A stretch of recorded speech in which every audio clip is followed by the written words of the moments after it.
Prologue, Gentlemen, you honor me with your presence today. I am Grant Algren. The men seated at the massive, round table straightened when I announced my name from the seat of honor. Tonight, in this secret chamber beneath my house's mountain villa on the forested outskirts of the eastern capital, the mightiest lords of the East were assembled, earls, viscounts, barons, and our own Algren knights. Every available nobleman under our banner was in attendance. The eminent assembly wanted only Hog Harclay and our martial aristocracy to make it unquestionably the mightiest force in the kingdom. Yet they were currently biding their time in the royal capital under the pretext of a military exercise, with our elite Violet Order under their command. Only when Grek, the eldest of my younger brothers, tapped his fingers on the table from his seat beside me was I snapped out of my ecstasy. I cleared my throat before addressing my comrades. I appreciate your response to my abrupt summons. We are here assembled to discuss none other than, I paused for effect, the great cause. A thrill shot through the room. The great cause, our rebellion against our current royal dynasty, which had incessantly stripped the aristocracy of its rights, was the fruit of years of meticulous planning. On the other side of Grek, Earl Raymond Despencer raised a hand. He was my brother's trusted confidant, and both of them would be embarking for the royal capital after this night's meeting. Your Highness, Duke Algren, he said hesitantly, do you mean that you are canceling our plans due to the recent incident in the eastern capital? No, I do not, I replied. Grek, yes, my duke, my brother shouted, rising on my signal. The deep violet uniform that Grek wore accentuated his frame, slender, yet well-muscled after his days commanding troops near the royal capital. I had not seen him in some time, and I could not but marvel at the majestic figure that he cut. Truly, here stood a legitimate heir to the Algren name, a far cry from our younger brothers Gregory and Gil, in whose veins ran lesser blood. Are you all listening? Grek prefaced his explanation in a clear, carrying voice. Gerard refused to await our orders and charged ahead alone. He fell at the hands of the knights of the Royal Guard and the Lady of the Sword. Gloom filled the air. Gerard Wainwright, once the second prince of our kingdom, had been a thoroughgoing fool. Yet, when my witless father, Guido Algren, had ordered the prince confined in a house near the Four Heroes Sea, I had hoped that the royal buffoon might prove useful. Even the poorest excuse for a Wainwright was still an asset. And so, we had clandestinely reached out to Gerard and searched out his former subordinate, the Black Knight, to guard him. The prince had agreed to be our puppet king once our plans reached fruition. To seal the pact, we had provided him with the dagger of fiery serpents and a surreptitiously obtained formula for the great spell Blazing Killen, copied from the diary of the Fire Fiend, history's most vicious sorceress. Both relics, we had believed, were far beyond his ability to wield. But Gerard had defied our expectations by embarking on a rampage and somehow casting Blazing Killen, with the destruction of the Eastern and then the royal capital as his outrageous goal. The man had truly been mad. The only mystery was where he had procured the funds to hire so many mercenaries. And in order to subdue Gerard, Grek continued in hushed tones, not only the Lady of the Sword and the commander of the Royal Guard, but the Archmage Lord Rod Fowder and the Professor assembled in the eastern capital. A shock ran through the highborn company. Some even teetered on the brink of terror. The likes of the Lady of the Sword and the Archmage had long been deemed freaks capable of single-handedly turning the tide of battle. Even so, the former was a mere girl. When we eventually met on the field, my victory was assured. The last two names that my brother had mentioned were the real threats. If either of them got wind of our plans, the great cause would likely end in failure. Have no fear, Grek confidently proclaimed. The main force of the Royal Guard suffered heavy losses and has already returned to the royal capital. They haven't an inkling of the link between Gerard and ourselves. My brother promised them that, once our father recovers from his illness, the two of them will personally address the matter at the royal palace in early autumn. The knights believed him and resumed their summer routine. The Lady of the Sword will leave to vacation in the south, as will the Archmage in the west, and the professor in the north. They all consider this incident to be at an end. I delivered the conclusion. Once they have gone their separate ways, no foes will stand between us and the royal capital. Strictly speaking, my word alone had not convinced the knights of the royal guard. I had given them a guarantee that the kingdom's elders were certain to trust. Both the professor and the archmage had accepted it without complaint. The Church of the Holy Spirit must have been magnificently skilled at forging documents, if not even the kingdom's finest sorcerers could penetrate their handiwork. Gerard had given us only one thing: an opening. Our oafish foes believed that all was over. We would teach them their error. The main force of the knights of the royal guard had escorted the prince to the royal capital, but his foray into great magic had scrambled his wits. He couldn't possibly reveal our secret pact. Yet there was cause for concern. A search of Earl Rupert's former residence had failed to reveal Gerard's correspondence with us, and the bodies of the Black Knight and his men were likewise unaccounted for. It seemed safe to surmise that they had escaped, and if so, there was every chance that they would approach the central authorities, using the missing documents as leverage to secure their master's position as well as their own. If they reached the royal capital, we were doomed. Thus, before that could happen, I drew in a deep breath and said, "We will fight for the great cause." The room fell silent. Then the assembled nobles rose with a chorus of cries. "Just what I was hoping your highness would say. Down with the Wainwrights. No more meritocracy at the expense of order. If we let their agenda go on unchecked, we might be forced to answer to commoners, immigrants from nameless families, or even those dirt-crawling beast folk. We won't let them trample on the history of our forefathers." Morale was extremely high. Grec and I nodded to each other, acknowledging that we were on firm footing. The next instant, a man sitting to my right, a quarter of the way around the table from me, put up his hand. Despite his gray hair and advanced years, he had a piercing, hawk-like stare and a presence that cowed all before him. "Your Highness, Lord Grant, may I speak?" he asked as a nervous atmosphere filled the room once more. "Yes, Lord Hayden," Grec responded. Haig Hayden, one of fewer than 10 grand knights in the kingdom and one of my house's 2 wings, the leader of our elite guard, fixed us with a glare. "Our forces are adapted for the defense of the eastern border. We have not mounted an aggressive campaign in 200 years, not since the War of the Dark Lord, in fact. As a result, we must take exceptional care to maintain our supply lines if we hope to launch one now. I believe that I have already requested as much of your highness. Moreover, given the great distance to the royal capital, I have concerns about the reliability of our communication network." My fool of a father had trained Hogg and Haig. Both old men merited careful scrutiny. They claimed to have thrown in their lot with us, because they opposed the royal family's ongoing promotion of lesser nobles, commoners, and below the surface, even immigrants and beast folk under the guise of meritocracy. But I found their explanation difficult to swallow. Most tellingly, the dotards refused to acknowledge my succession to the dukedom. "Lord Grant?" Bah, Grec shot me a meaning look. "We hadn't intended to unveil our plans here, but needs must." "Naturally, we have taken that into account," my brother said. "Grant, old Haig, your concerns are quite reasonable," I continued, "but I promise you that they shall pose no issue." "What do you mean by that?" the old knight demanded, leveling his stern gaze on my brother and me. "You've never known your place, old man. I'll teach you that your day is done, as is Hogg's and my father's." "Conditions have changed since the War of the Dark Lord," I said, surveying the round table. "Railroads connect every major city in the kingdom. We will use trains for troop transport and supply. Great mercantile houses support our cause, and they are already stockpiling provisions. Furthermore, we will maintain close contact through the widespread adoption of long-distance magical communications. Such stratagems know no precedent anywhere on the continent. Our great cause shall herald a new age of warfare. Are you satisfied now, old Haig? And need I remind you that I inherited both the dukedom of Algren and the enchanted halberd Deep Violet, which proves my title?"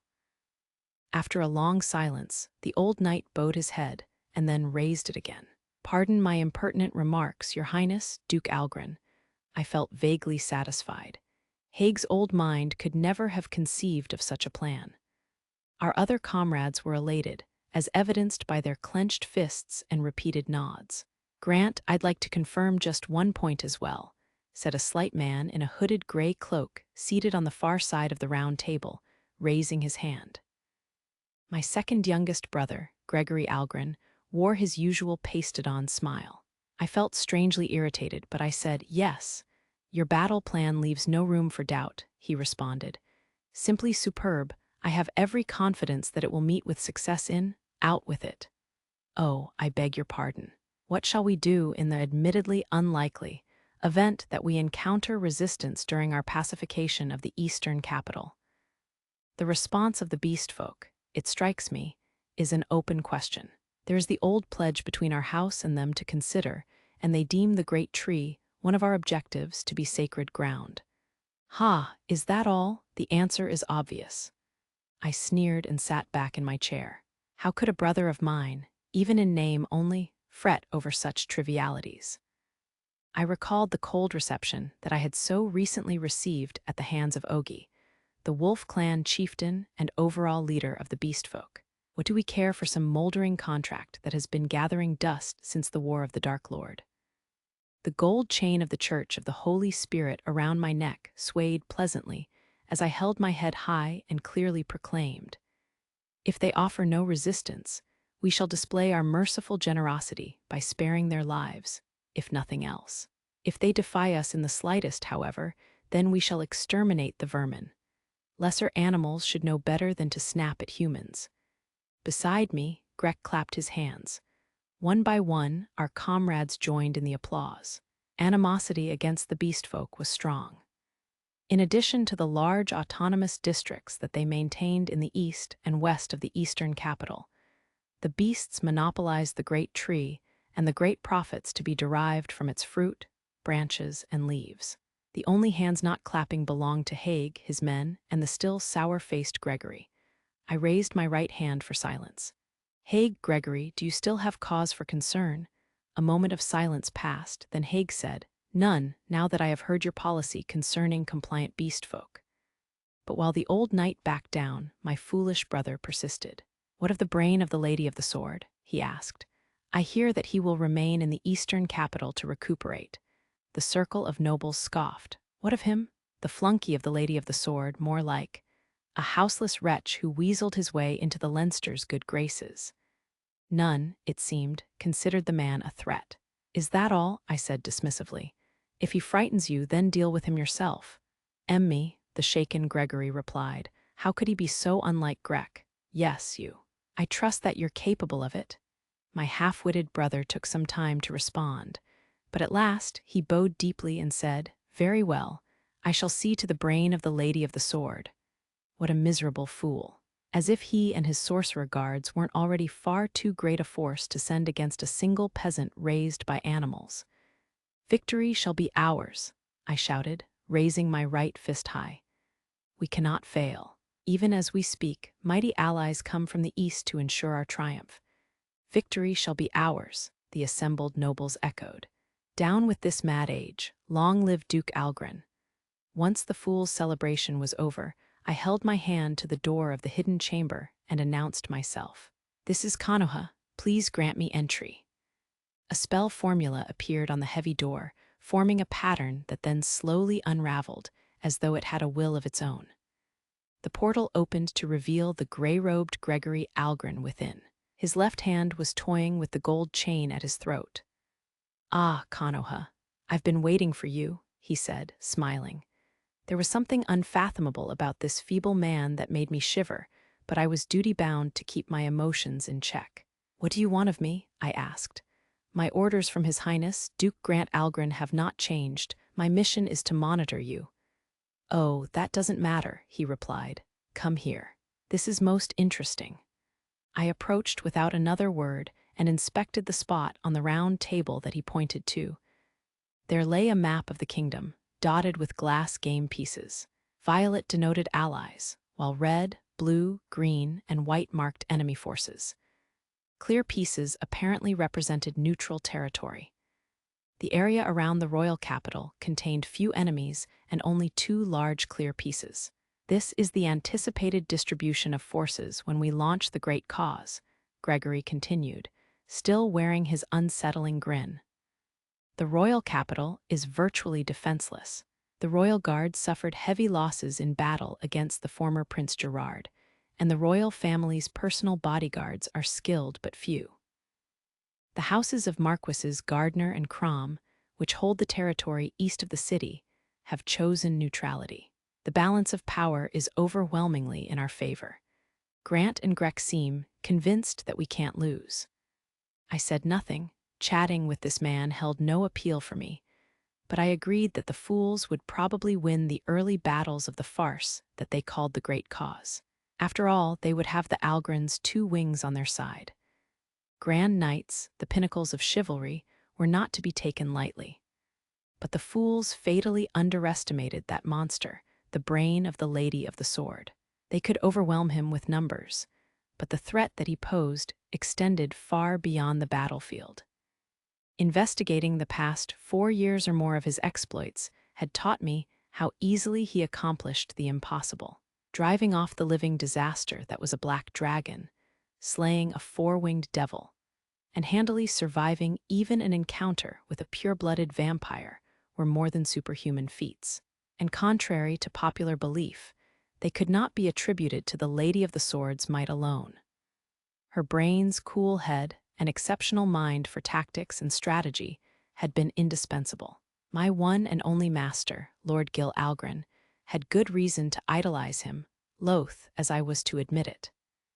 That monster might well be capable of reaching the truth, even with only fragmentary information to work from. He would bring disaster to the great cause, not that I cared what became of fools who discounted Lord Gil.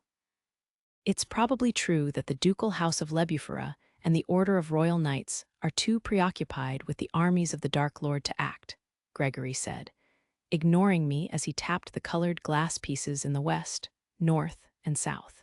The Howards are staring down the Justinian Empire, while the Leinsters have the principalities of Atlas and Basel to concern them. Before they can mobilize, the Algrins will take the royal capital.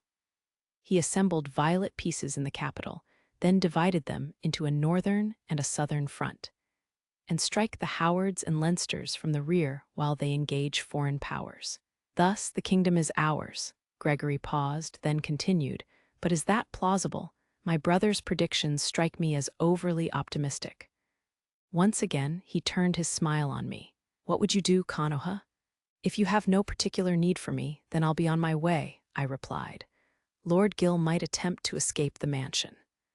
My master currently resided at the Algren mansion in the eastern capital, imprisoned in all but name and at my hand. I needed to return to see his face as soon as possible. Every loathsome smile from Gregory made my heart long for Lord Gil. But just as I reached for the door, Gregory's voice called from behind me. Gil won't flee, not while his father's life hangs in the balance. I called you here today because I don't understand your goal as well as I'd like to. If you care for Gil, wouldn't arranging a meeting between him and Mr. Allen be in your best interest? I turned and glared. The man with the hateful golden symbol of the Church of the Holy Spirit around his neck knew that I had lied to Lord Gil. I had fooled my lord into believing that his inaction would save Guido Algren, when, in reality, the old duke was already beyond help. Space warped as 2 gray-robed figures materialized behind Gregory, their faces obscured by deep cowls. One was obviously a man. The other was smaller, perhaps an aged woman. With them was a figure whom I would never forget, even in death, a knight of the Holy Spirit in a boxy helmet, just like those who had slain my mother and my elder sister. The method of their appearance eluded me, but it was probably some variation of dark magic or teleportation. All 3 clearly outclassed me. Lord Gil is my top priority. I chanted this in my head over and over again, trying to mask my animosity toward the knight, and then levelly replied, Lord Gil's safety is my only concern, and I expect stormy weather beyond the mansion's walls. If you doubt me, feel free to activate the mark of malediction on my heart." "Oh, yes, I understand," Gregory said. "My brother is dear to me as well, and I would hate to drag him into our schemes. Thank you very much. You may go. Does this man expect me to believe that he holds Lord Guild dear? What is he plotting?"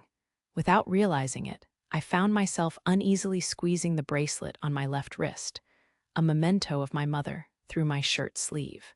Whatever his plans, I will keep Lord Gill safe, even if doing so costs me my life, even if I must fight a monster.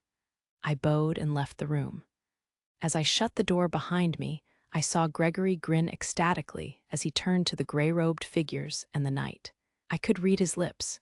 He was saying, "All the pieces are on the board." Chapter 1, really? That sounds like quite an ordeal. "Now, allow me to refill your tea, Mr. Allen," Anna said, smiling cheerfully.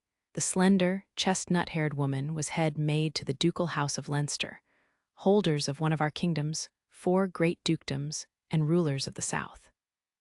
Anna seemed to have sensed that I felt myself perfectly capable of pouring my own tea, despite being propped up in bed. Once I gave in and placed my white porcelain cup in her outstretched hand, the head maid gracefully set about filling it. We were in a special room of the Eastern capital's largest hospital. The spacious chamber contained a bed that was too grand for me, several chairs, and a small, round table. More magical barriers and anti-eavesdropping spells than I could count surrounded it. This was already the 5th day since we had stopped our former second prince, Gerard Wainwright, from leveling the city using the great spell Blazing Killen. Anna had apparently arrived from the southern capital 3 days previously. "Here you are," she announced, proffering me a cup and saucer. "Thank you very much," I replied as I accepted them and then took a sip.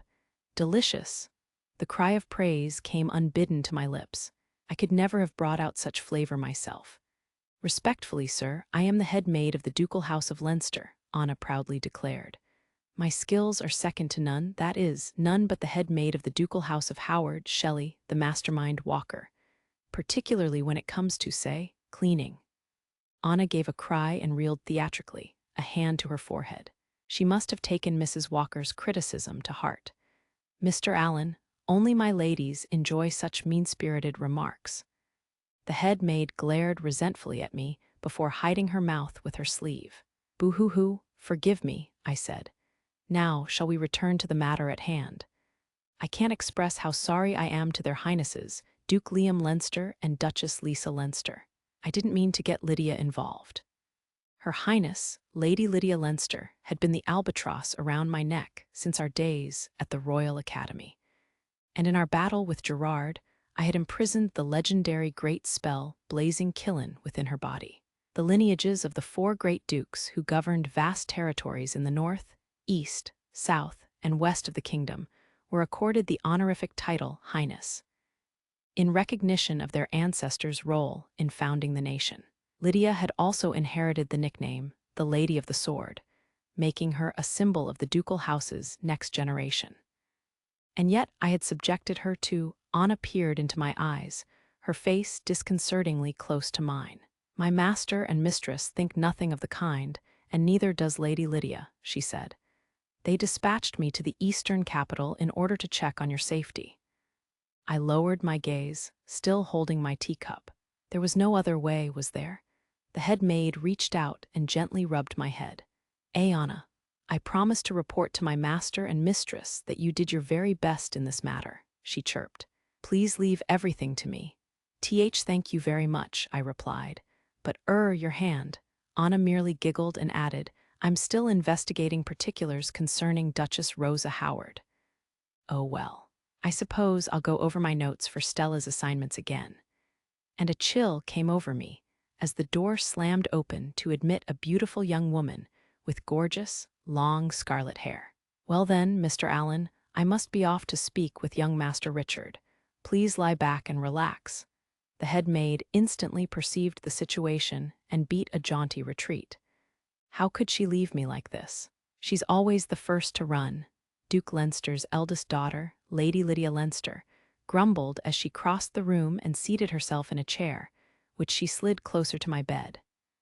I noticed that she was wearing a white dress.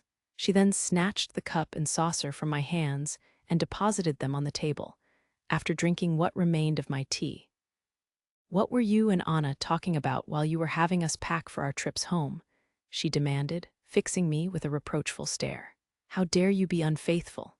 What sense does that make?" In a calmer tone, I added, "I didn't tell her anything that I haven't told you already. I want to know why you were talking to her without me at all." In an effort to evade Lydia's question, I turned to stare out the window. It was another beautiful day, and the green of the great tree was dazzling. I had been swamped with visitors until the day before. Even the sea-green griffin mother and chick that I'd encountered the other day had dropped by in the night. "No particular reason," I haltingly answered the scarlet-haired noblewoman. "Liar," she snapped. "Let me guess, you harped on about your responsibility, didn't you?" Her accusation hung in the air for an awkward moment. At last, I responded, "I claim my right to remain C." Overruled. Lydia leapt onto the bed with a shout and sat, nestling her shoulder against mine. "We wiped the floor with that royal buffoon and saved the city, and you left your mark on the unmarried daughter of a duke. That's all. I won't say anything, not one word about who's to blame." She made a show of pressing her lips to the back of my right hand. "We didn't do it alone," I protested weakly. "Owen was there too, and Tina." "Don't mention Tiny," Lydia grumbled and butted her head against mine. "Do you feel any different?" I asked, touching her right hand. "Not at all." The noblewoman rubbed her head and hand affectionately against mine and murmured, "I don't want to go home tomorrow, you know. I want to stay with you." Her usual self-assurance was nowhere to be seen. I patted her head. "No, Her Royal Highness generously extended your leave, but you can't stay. Descendants of ducal houses in the royal capital have a duty to return to their duchies for a certain period every summer and winter, even if it's become little more than a formality." Lydia pouted. "Does that mean you'll be fine without me?" she demanded reprovingly. "Of course not." I returned her determined stare, privately thinking that she was the most beautiful woman in the world. "That's just what I thought. You wouldn't even mind if—" "Wait, what? What? Lydia's retort trailed off in a string of bizarre cries as she hugged herself. "Why you were supposed to say yes. Don't surprise me like that." The panicked noblewoman pummeled my shoulders. "Ow, and no hitting," I exclaimed. "Oh, honestly." I wrapped my arms around Lydia's shoulders. She stiffened in surprise for a moment, but quickly relaxed. "I can't shake this feeling that something is wrong, but I don't know what," I grumbled. "Some of the details in Felicia's letter from the royal capital don't sit right with me. That Green Knight and his friends visiting merchant families throughout the city, and the growing trade in military supplies." After a pause, I added, "I can only discuss these things with you." "Only me, huh?" Lydia suddenly leaned forward, pushing me down onto the bed and placing her chest at an extremely risky angle. "Just admit it, you want me to stay. Together we'll have nothing to worry about." "No, you need to leave." Lydia looked confused for a second. Once she processed my response, she yelled, "Why? Don't you remember your promise?" "Your exact words were, 'I'll never leave your side as long as I live, Lady Lydia.'" I suppose I did say something like that at the Leinster mansion in the royal capital, while she pressed against my back. "People will talk if you stay," I argued, taking care not to look at her bosom. "You'd need a better reason than my vague apprehensions." "I would not," she insisted. "One word to that scheming princess and my mother is all it would take. That would cause problems down the road. Both the Lady of the Sword and Cheryl have reputations worth preserving." Lydia currently served as a bodyguard to our classmate from the Royal Academy, Princess Cheryl Wainwright, a position generally reserved for members of the long-lived races. Her mere appointment had raised eyebrows, and she couldn't afford to attract any more negative attention. The scarlet-haired noblewoman fell silent. When she finally spoke, it was to say, "Hey, why haven't you been looking me in the eye?" "I have my reasons," I trepidatiously replied. "I wish you would get off of me." "No," she paused briefly, then her tone changed. "You know, we're alone in this room right now. I don't like where this is going." I attempted to escape, but she had my shoulders pinned down. "I wasn't going anywhere." "I'm in the mood for a kiss," Lydia said, And I take it that you do like Scarlet. Huh, but you're wearing a white bra too. It's not what you think. What isn't what I think? Now be a man and give in, Lydia ordered as she brought her blushing face closer to mine. Just then, the door burst open and two girls rushed in, frantically shouting, "Sir, you're not hurt, are you?" And Alan, "Are you all right?" The first wore a short-sleeved white shirt, a matching skirt, and a snow-white ribbon in her platinum hair, which was faintly tinged with blue. This was one of my students, Lady Tina Howard, a budding genius who housed the legendary great spell Frigid Crane within her body. The other was a Wolf Clan girl with ears and a tail the same silver gray as her hair. Her outfit consisted of a short-sleeved blue shirt and black shorts. My little sister, Karen, was the vice president of the student council at the renowned Royal Academy, and I couldn't have been prouder of her. The instant they realized what was going on, both girls fixed their gazes on Lydia and me. I don't believe it," Tina cried, trembling. Karen appeared equally agitated as she yelled, "You never learn." Lydia clicked her tongue and reluctantly climbed off of me to face the pair. "You got here faster than I expected. And I was so close too," she said and touched her lips ostentatiously, provoking furious glares from my sister and my student. "How could you assault my brother while he's hospitalized?" Karen demanded. "Why, you've gone too far," Tina echoed her sentiment. "Today, we settle this." The trio's growing mana was beginning to fill my sick room when the door flew open for a third time. 3 new visitors entered, calling, Alan, sir, dear brother, and Alan, dear, I've come to see Yao." First came a blonde girl in a maid uniform, Ellie Walker. She was Tina's personal maid, the heir to a long line of Howard retainers and my student. The red-haired girl beside her, wearing the same outfit as Tina but in pale red, was Lydia's younger sister, my third student, Lady Lynn Leinster. The petite Wolf Clan woman dressed in a kimono who had escorted the girls here was my mother, Ellen. Lydia, Tina, and Karen silently exchanged looks, and then their mana began to subside. They must have decided that fighting in front of my mom was a bad idea. Thank goodness. "Lydia, have you written to your family?" my mom asked. "Of course, mother," the noblewoman chirped, instantly the picture of grace. Words could not describe the looks with which Karen and Tina watched the Lady of the Sword's performance. The storm seemed to have blown over for the present, so I turned my attention to the angelic maid. "Excuse me, Ellie," I said. "Would you hand me that envelope?" "Why, yes, sir." Ellie cheerfully trotted over, for all the world like a puppy. But just as she made to pass me the envelope that she had fetched from the side table, she squealed, tripped over nothing, and toppled toward my bed. "Whoa there," I said, catching her as usual. "Are you all right? You ought to be more careful." "Why, yes, sir." Ellie giggled bashfully, eliciting suspicious looks from Tina and Lynn. I gave the angelic maid a pat on the head. "Tina, Lynn, you mustn't glare at Ellie like that." The 2 daughters of dukes kept their gazes locked on their classmate as they approached, muttering that they had grave suspicions of Ellie. "Tina, would you deliver this envelope to Stella when you get home?" I asked.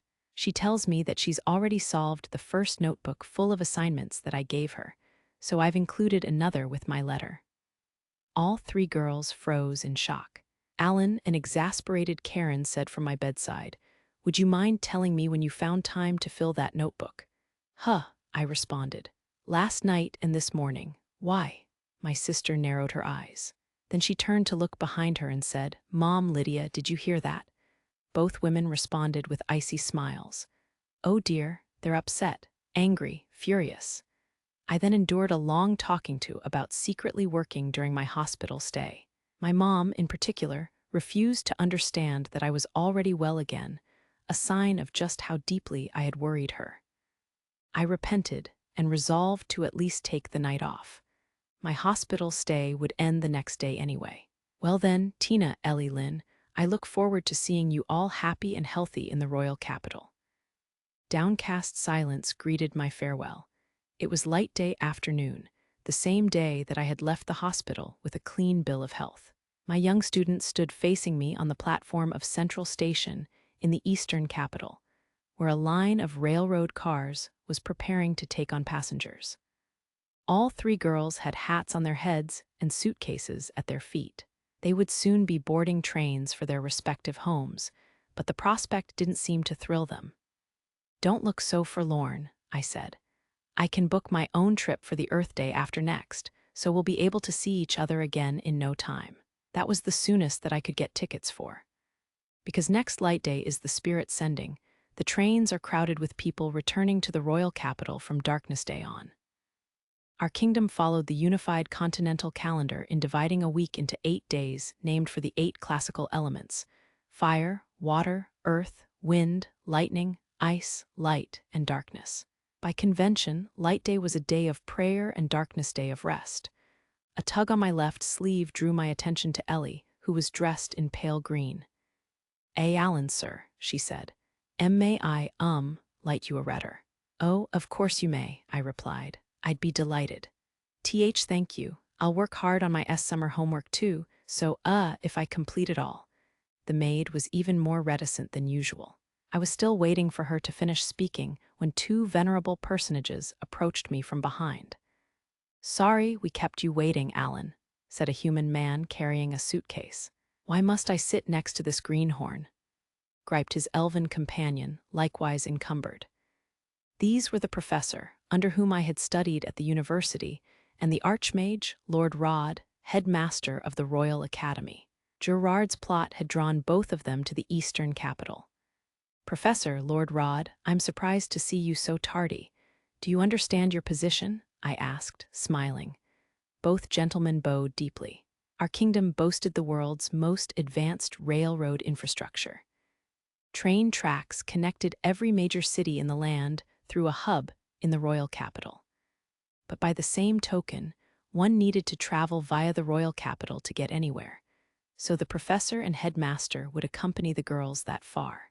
Then the professor would embark for the northern capital with Tina and Ellie, since he spent most summers with the ducal house of Howard to avoid the seasonal heat. Meanwhile, the headmaster would continue west to his homeland. Anko, the professor's black cat familiar, hopped down from its perch atop his suitcase and sprang at Ellie. The creature seemed to have developed a fondness for the young maid, who let out a startled squeak as it landed on her. Hot on the heels of the 2 academics, the Leinster's head maid returned from her shopping trip. "Forgive me for keeping you waiting. Picking out souvenirs took up a little more time than I expected," she said. "Mr. Allen, Anko, and I will see to my lady's needs." "Thank you, Anna. You never miss a beat," I replied. "Now, Professor Headmaster, let's be on our way. Tina, Ellie, Lynn, please be patient while I speak with these gentlemen." The 2 dispirited scholars muttered their assent, sounding for all the world like men bound for the executioner's scaffold. The girls, in stark contrast, responded with a cheerful chorus of "Yes, seer," while they gleefully eyed Anko and the treats that Anna had bought. I set off, pushing my crestfallen former teachers ahead of me. The enormous clock tower on one end of the station was the largest man-made structure in the city. Despite its entirely wooden construction, the tower stood at least as tall as the Cathedral of the Holy Spirit in the royal capital. The structure could never have risen so quickly without beastfolk aid. I sat the 2 defendants down on a bench that commanded a good view of the clock tower, then cast a sound-dampening spell before crossing my arms and beginning the interrogation. "Professor Headmaster, I understand why you got the girls mixed up in this business with Gerard, but I'm still not happy about it. You should have been able to nip this in the bud." "A reasonable criticism," the professor sheepishly conceded. "But how were we to anticipate a great spell like Blazing Kiln?" the headmaster added. "That I'll grant you. It's water under the bridge in any case." My words elicited relieved sighs from the pair, but I was far from finished. Yet the problem remains entirely unresolved. We've learned that the author of the diary I found in the Howard archive created Blazing Kiln.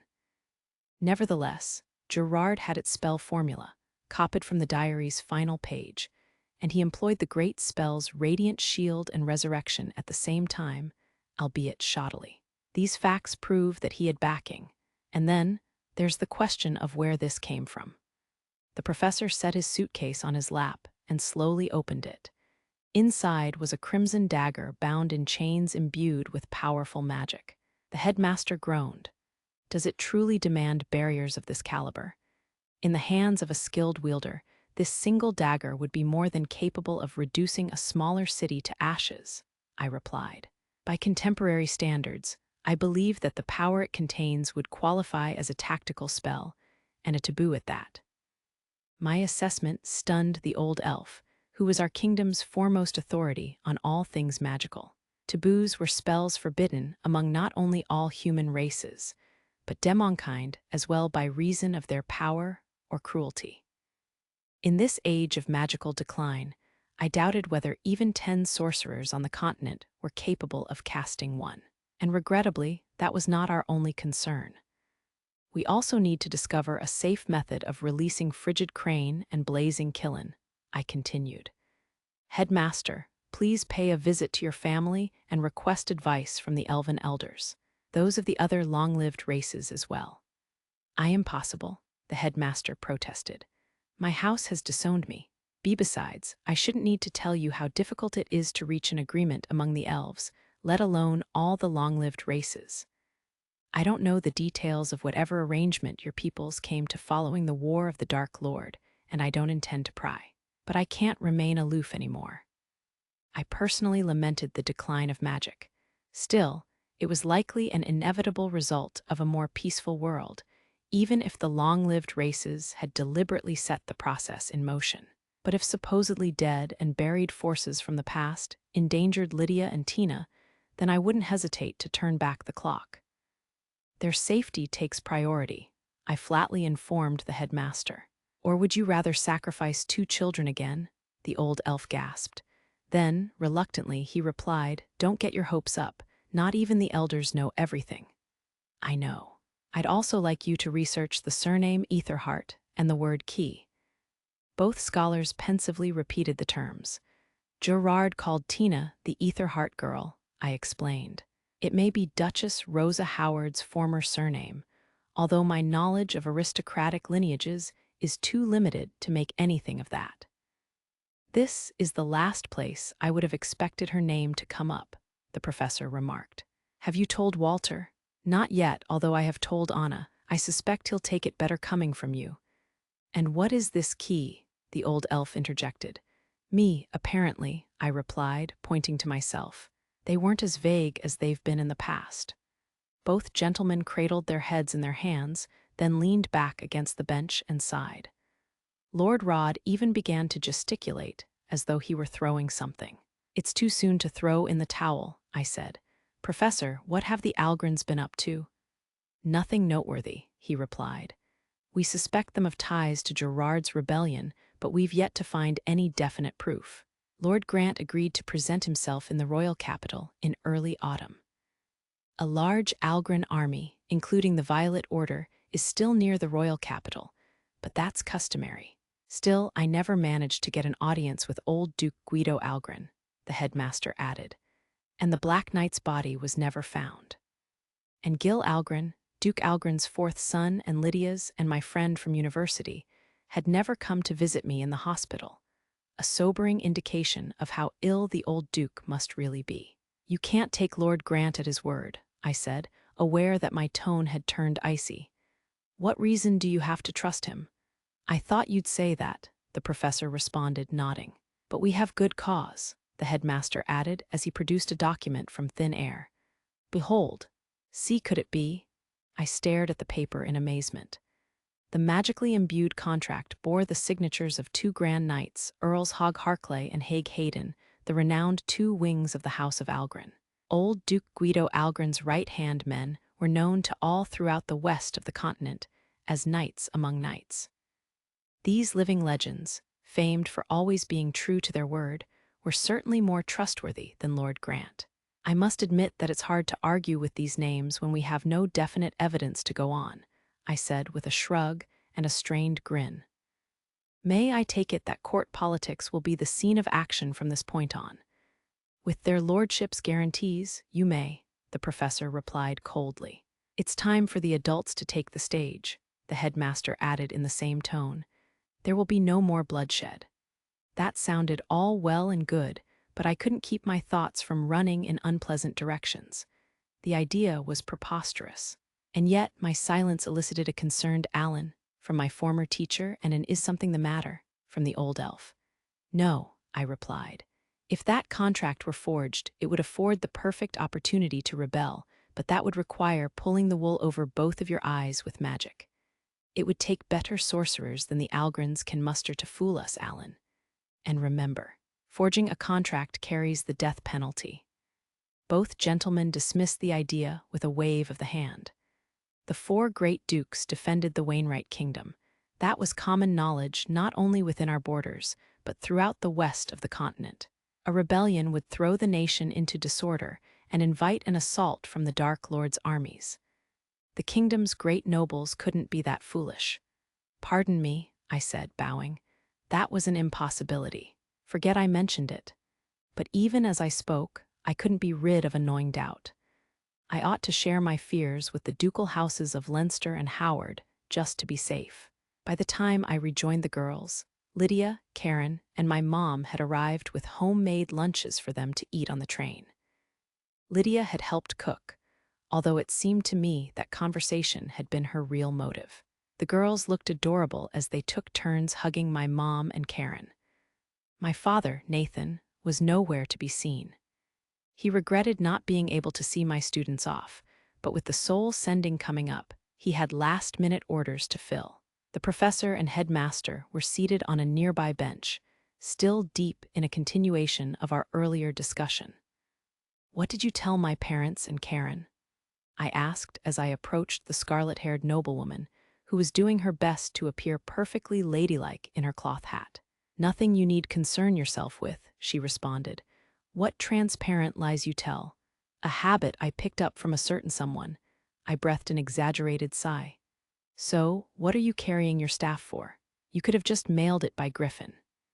With a delayed Lydia pressed her cloth-covered staff, a gift from the royal family upon her appointment as a court sorceress, into my hands. "Lydia, this staff was meant for you," I said slowly. "Oh, honestly." Once I gave in and accepted her generosity, the scarlet-haired noblewoman untied the cloth bag that shielded the staff and exposed its tip. The scarlet ribbon that Lydia had tied there on a previous occasion gleamed in the rays from the station's skylights. "Since a certain someone is a worrywart," she said, running her delicate fingers along the ribbon's length. Plumes of flame fluttered joyfully as she pressed her lips to it. "You should be able to relax with this for a good luck charm." Without answering, I produced a small notebook and jotted something down in pen. Then I tore out the page and handed it to the triumphant, scarlet-tressed beauty. She took it, quickly scanned it, and then lowered the brim of her hat. "WL now," Lydia said, a note of delight in her voice. "A proposal for invoking the scarlet sword with two blades at once, and an experiment in adapting teleportation magic for short-range movement." She giggled. "I'll beat that rotten hero to a pulp next time I see her. Try to get along with her." "She's not a bad sort," I pleaded, recalling the incomparably kind girl with whom we had been both enemies and allies over the course of our battle against the Black Dragon. "No, she may act nice when you're around, but with me, oh, is it time already?" The screech of a steam whistle informed us that the waiting train was ready to depart. A station attendant opened the doors of the deluxe car, yet my mom and Anna chatted away regardless. "I do hope that Lisa likes the kimono. You've nothing to worry about. It should be arriving as we speak." My mom had apparently sent Lisa a kimono. I tried to picture the Duchess wearing one and decided that it would probably become her. The girls were running toward me. Karen, meanwhile, moved to Lydia's side. She seemed to have noticed my note and gave me a look that said, "Did you forget to include something for your sister? You don't need it. I'll protect you from any trouble you get into.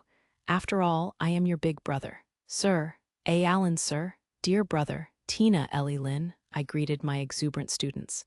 "It's time. I know I'm repeating myself, but we'll all meet up again safe and sound in the royal capital. Take your time working through your individual assignments, and don't speed through them like Stella. Whatever shall we do with your student council president?" Those locks of Tina's and Lynn's hair jerked with jealousy and displeasure. Ellie was equally sullen. Tina, Lynn, try not to be so competitive, I added belatedly. We are not, they both cried, those expressive locks swaying fiercely in agitation. You'll keep your promise, won't you, Ellie? I asked, turning to the angelic maid. Why, yes, sir, she replied, then hesitantly added, Be but, Alan, sir, would you teach me a new spee? My ladies, it's time to board the train. Please get ready. Anna's sing-song call cut Ellie's request short. The head maid stood beside the open door of the deluxe car, tying the length of rope that she held into a loop. Wait, a rope? Finish what you want to tell me in a private letter, I whispered in the flustered young maid's ear. Why, yes, sir. Thank you so much, she excitedly whispered back. I then gave each of the 3 young ladies a pat on the head. Now, please get going. Write to me if anything comes up, and I'll be certain to reply. After an energetic chorus of assent, the girls picked up their suitcases and started walking toward my mom and Anna. I turned to check in on Lydia and found her giving Karen a last-minute reminder. Is that clear? Do not let him overwork himself. I know that, my sister curtly replied, unlike someone else I could name. Lydia flashed a gorgeous and terrifying smile. You wouldn't be talking about me, by any chance, would you, Karen? Who else would I mean? And what did my brother just give you? Let me see. Karen's hand shot out with blinding speed toward the note in Lydia's grasp. The scarlet-haired noblewoman let out a mocking laugh as she handily parried my sister's lunges. What this? It's for my eyes only. Nonsense, Karen grunted in vexation as the high-speed duel continued. This is starting to look like a dog and a cat playing together. Then the student council vice president, frustrated by her inability to snatch the note, resorted to forbidden tactics. I'll send back the ribbon on your staff. That's for Alan to decide, came Lydia's swift retort. Is that any way to treat your sister-in-law? I don't have a sister-in-law. You won't be able to say that much longer, Lydia replied, laughing triumphantly. Lydia, Karen, that's enough, I called after a glance at my pocket watch. My sister groaned, but soon rallied and said, Well, take care. Sure, thanks, Lydia responded as the 2 of them touched hands.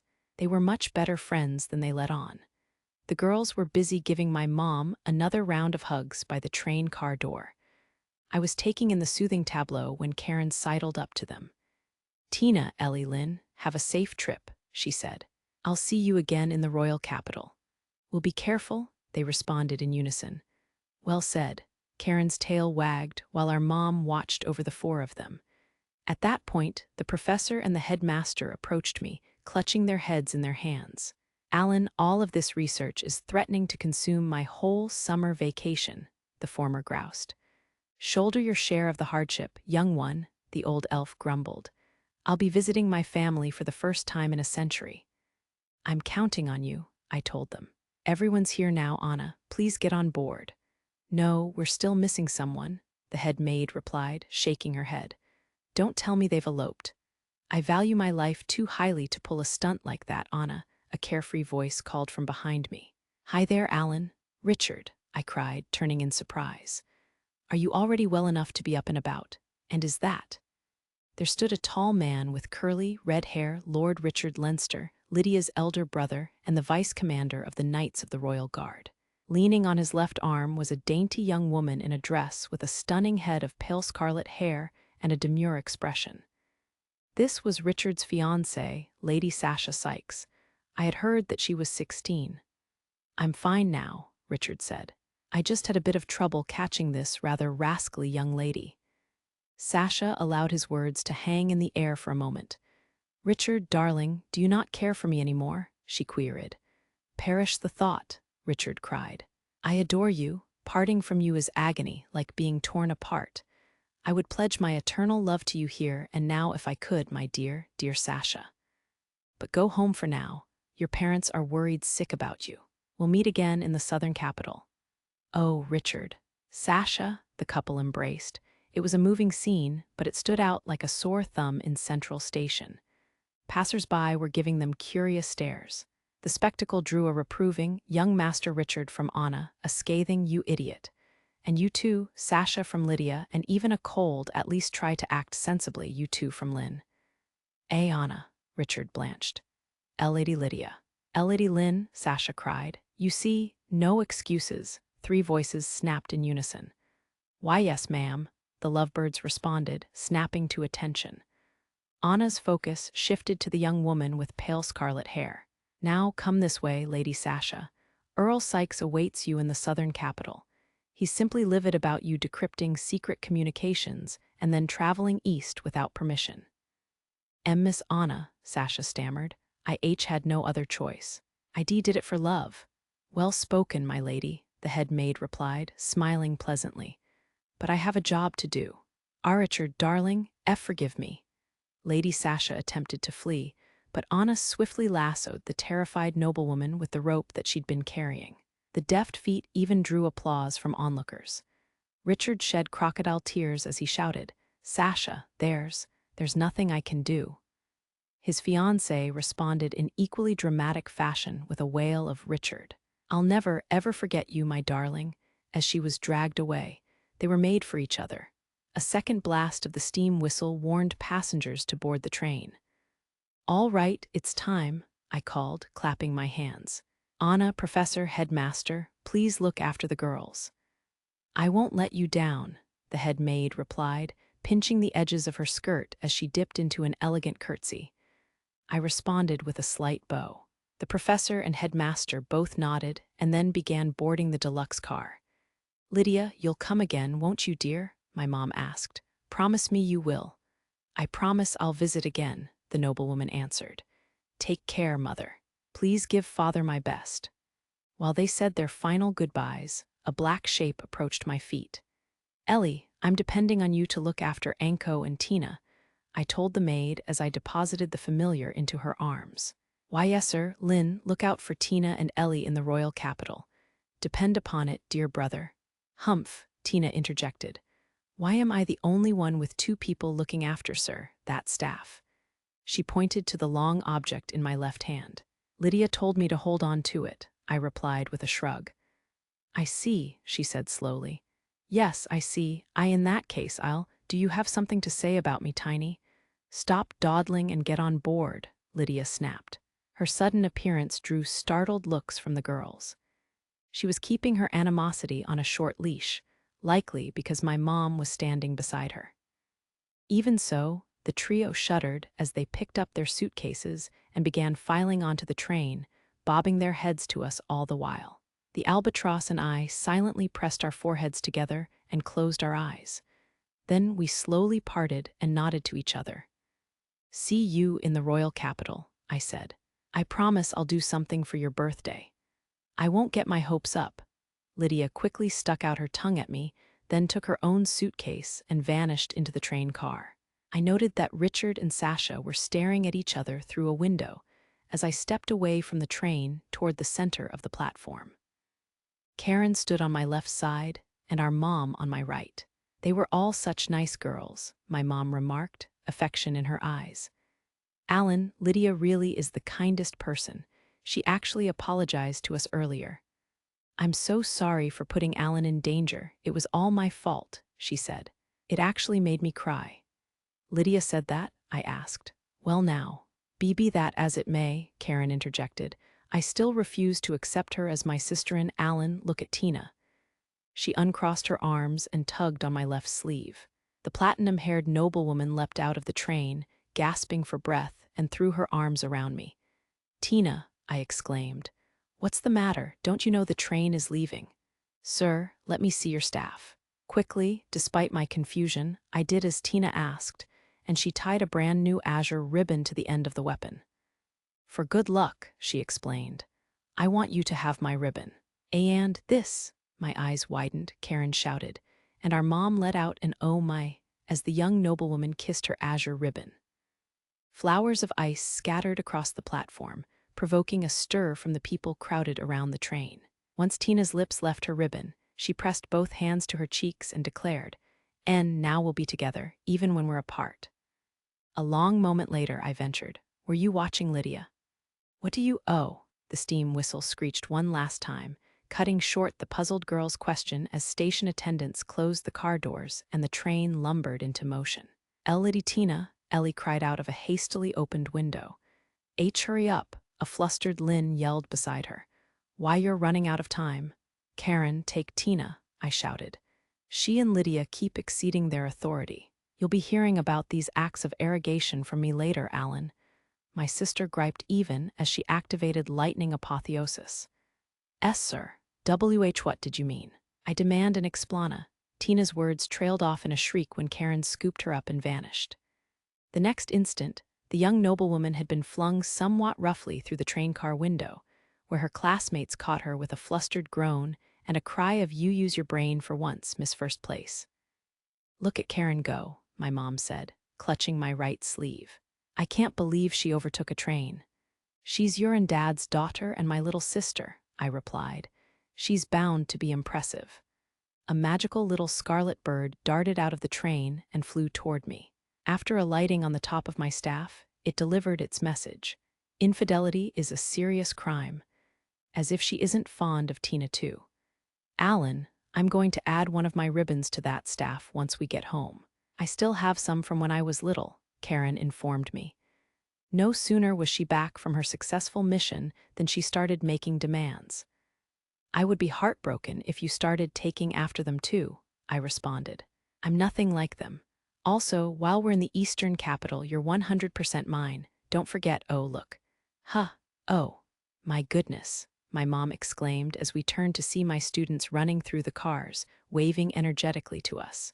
We waved back until the train vanished from sight. "Mom, Karen, let's go home," I said with a smile. "Shall we pick up something for Dad on the way?" It was Winday, the 5th day since the girls had gone home to their families, and a pleasant breeze was blowing. The royal capital was roughly a day's journey away, and it would be another day from there to the northern or southern capitals. If all had gone according to plan, the girls would have reached their destinations 2 days ago to warm welcomes, I expected. I had yet to receive a letter from any of them, to my slight disappointment. Knowing my students, I had half expected them to employ the fastest of red griffins. My mom and dad were out of the house. They had told me that they were going to fetch something from an old friend. I sat back in my chair and returned my gaze to my desk. The new notebook resting on it contained formulae for 8 advanced offensive spells, still in the experimental phase, and a variety of support magic. I deliberately ignored the intense stare that I could feel coming from behind my bed. I was currently the private tutor to 4 students. With Tina and Lynn, I would be focusing on magical control for the foreseeable future. They simply had too much mana. Lynn was a half step ahead of her classmate, so it was possible that she might also work through the notebook of problems that I'd assigned her in less time. Ellie presented a bit of a quandary. The maid currently had a command of 6 elements: fire, water, earth, wind, ice, and darkness. She could also conjure combat-ready magical creatures, and the silence of her spellcasting was overwhelming. On the other hand, should I really teach her advanced offensive magic? I wondered aloud. She showed no mercy to Tonry and his friends at the summer festival. That ship has sailed, and Ellie has talent, albeit a different type from Tina's and Lynn's, the world's most adorable devil whispered. Sounds of movement accompanied her words, and she seemed closer than before. She must have climbed onto my bed. I almost nodded in agreement, but then shook my head. And no, she's a little angel. I must protect her and the Saint of the North at any cost. I must. I would stick to my original plan and have Ellie work toward mastering flight magic, although I would also prepare her for advanced spells, just in case. As for Tina's saintly elder sister, it was possible that she was my most troublesome student. I had no idea that Stella was such a hard worker, I grumbled. How can she have finished all her summer assignments already? Once she sets her sights on a goal, she charges straight ahead until she reaches it. And give me a new spell too. I'm your little sister, you're obligated to pamper me. At last, an emphatic demand came from my ceaseless watcher, the adorable devil, my sister Karen. I closed my notebook, set down my pen, and turned my chair to face her. She was sitting on my bed, hugging a pillow. As usual, she wore a short-sleeved shirt and shorts. Her puffed-out cheeks and the way that her tail was thumping the bed spoke to displeasure. "You already have 2 aces up your sleeve," lightning apotheosis, and the three-element compound lightning spear. I reminded my devilishly adorable sister. I want a new one from you, like everyone else, she whined. Jealous of your younger schoolmates, you're in your third year at the Royal Academy, but I see you're still a child. Meanie, you give them to Lydia and Stella. Karen hid her face behind her pillow, but soon poked it out again to glower at me. Instead of enhancing your magic, what would you say to a new dagger? I offered. I'm certain that yours would break if you imbued it with 4 elements or more. I've already put in a request with Felicia. Besides, you have your university entrance exams to think about. I don't want a new dagger. You looked all over the royal capital to find this one for me when I started at the academy. It's my treasure, Karen muttered, squeezing the pillow and giving me a decidedly sullen look. And if you keep treating me like a child, she paused for effect, I'll never grow my hair out, no matter how much of a thing you have for women with beautiful long hair. You look lovely with any hairstyle, I said, unable to hide my bewilderment at her remark. I still think you're the cutest in the whole wide world. Do you really? No, that's not the point. As punishment, before my sister could voice her demand, I quietly approached her and laid my hand on her head. Will this do? I asked as I commenced a gentle massage. She gasped and then grumbled, that's cheating. I'm 15 years old, soon to be 16. I demand that you treat me like an adult. Meanwhile, her tail was wagging furiously. Do you now, in that case? I picked up 2 soft cushions, stepped out of my room, and set them down on the veranda. I then lay down, tapped the open space beside me, and called, "Come on, Karen." "That's playing dirty," she responded after a stunned silence. Nevertheless, she approached me and lay down as well. I reached out and began gently stroking her head. Despite her evident annoyance, she made no move to resist, and her tail beat happily against the veranda. She also buried her face in my chest, just like old times. The fragrance of strong sunbeams, Karen's warmth, and the pleasant breeze through the open window combined into a powerful soporific. A nap was starting to seem quite appealing. "Alan, are you sleepy?" my sister asked, shaking me awake. "Yes. Karen, what would you say to joining me for a casual afternoon nap?" I said as I opened my eyes. "I guess I'll have to indulge you," she hesitantly agreed. But don't expect this to be a regular thing." I smiled and quietly closed my eyes. "Are you home, Karen? Carrion, are you there?" People were calling my name. I recognized their voices too. They belonged to girls from the squirrel and leopard clans. They were old friends of mine, but I didn't want to move. Why would I leave any place so warm and reassuring? And that made my heart race. "Come on, Coco, let's go in." Kaya, we can't. Follow me." "Whoa, hang on. Did she just say that they're coming in?" I snapped awake and opened my eyes to the sight of Alan's sleeping face. Oh, how cute.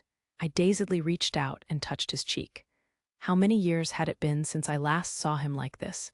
He was normally an early riser and stayed up late into the night. Suddenly, I sensed someone watching me. Wow. And nice going, Karen. I in each other's arms and everything. I had no idea you were so daring.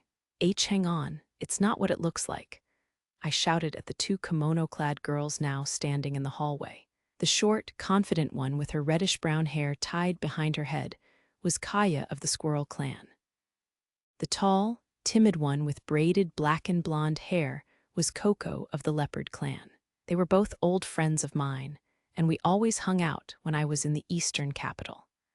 I couldn't believe that Alan hadn't noticed their arrival.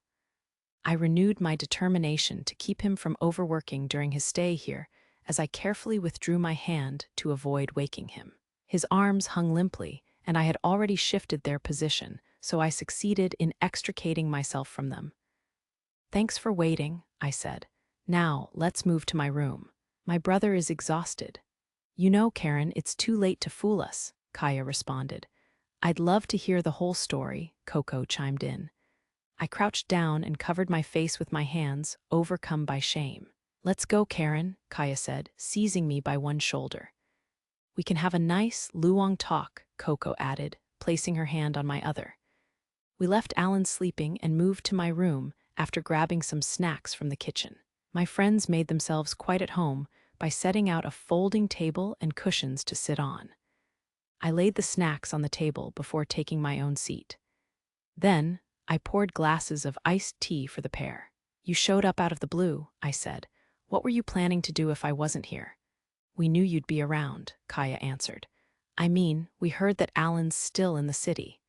"You almost never leave the house when he's visiting," Coco added. I considered their words briefly. "That's not, don't deny it," my friends interrupted in unison.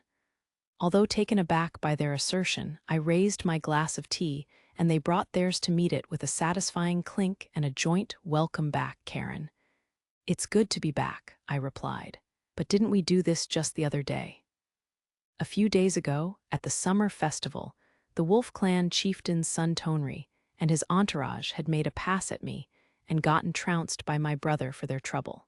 After that, Lydia's revelations had turned the whole festival ground into one big party. I'd already gone through my reunion with Kaya and Coco there. "Who says we can't do it again?" Kaya retorted. "Besides, you've been so busy with Alan and those cute noblewomen that you haven't had any time for us." "Tell us, Karen, is it true that all those girls are aristocrats?" Coco asked, bursting with curiosity. "It's true," I answered as I sipped my tea. 3 daughters of dukes and one of their retainers." Kaya and Coco let out suitably astonished exclamations as they flopped onto my bed. The looks they were giving me begged for more details, but I dismissed them with a wave of my hand.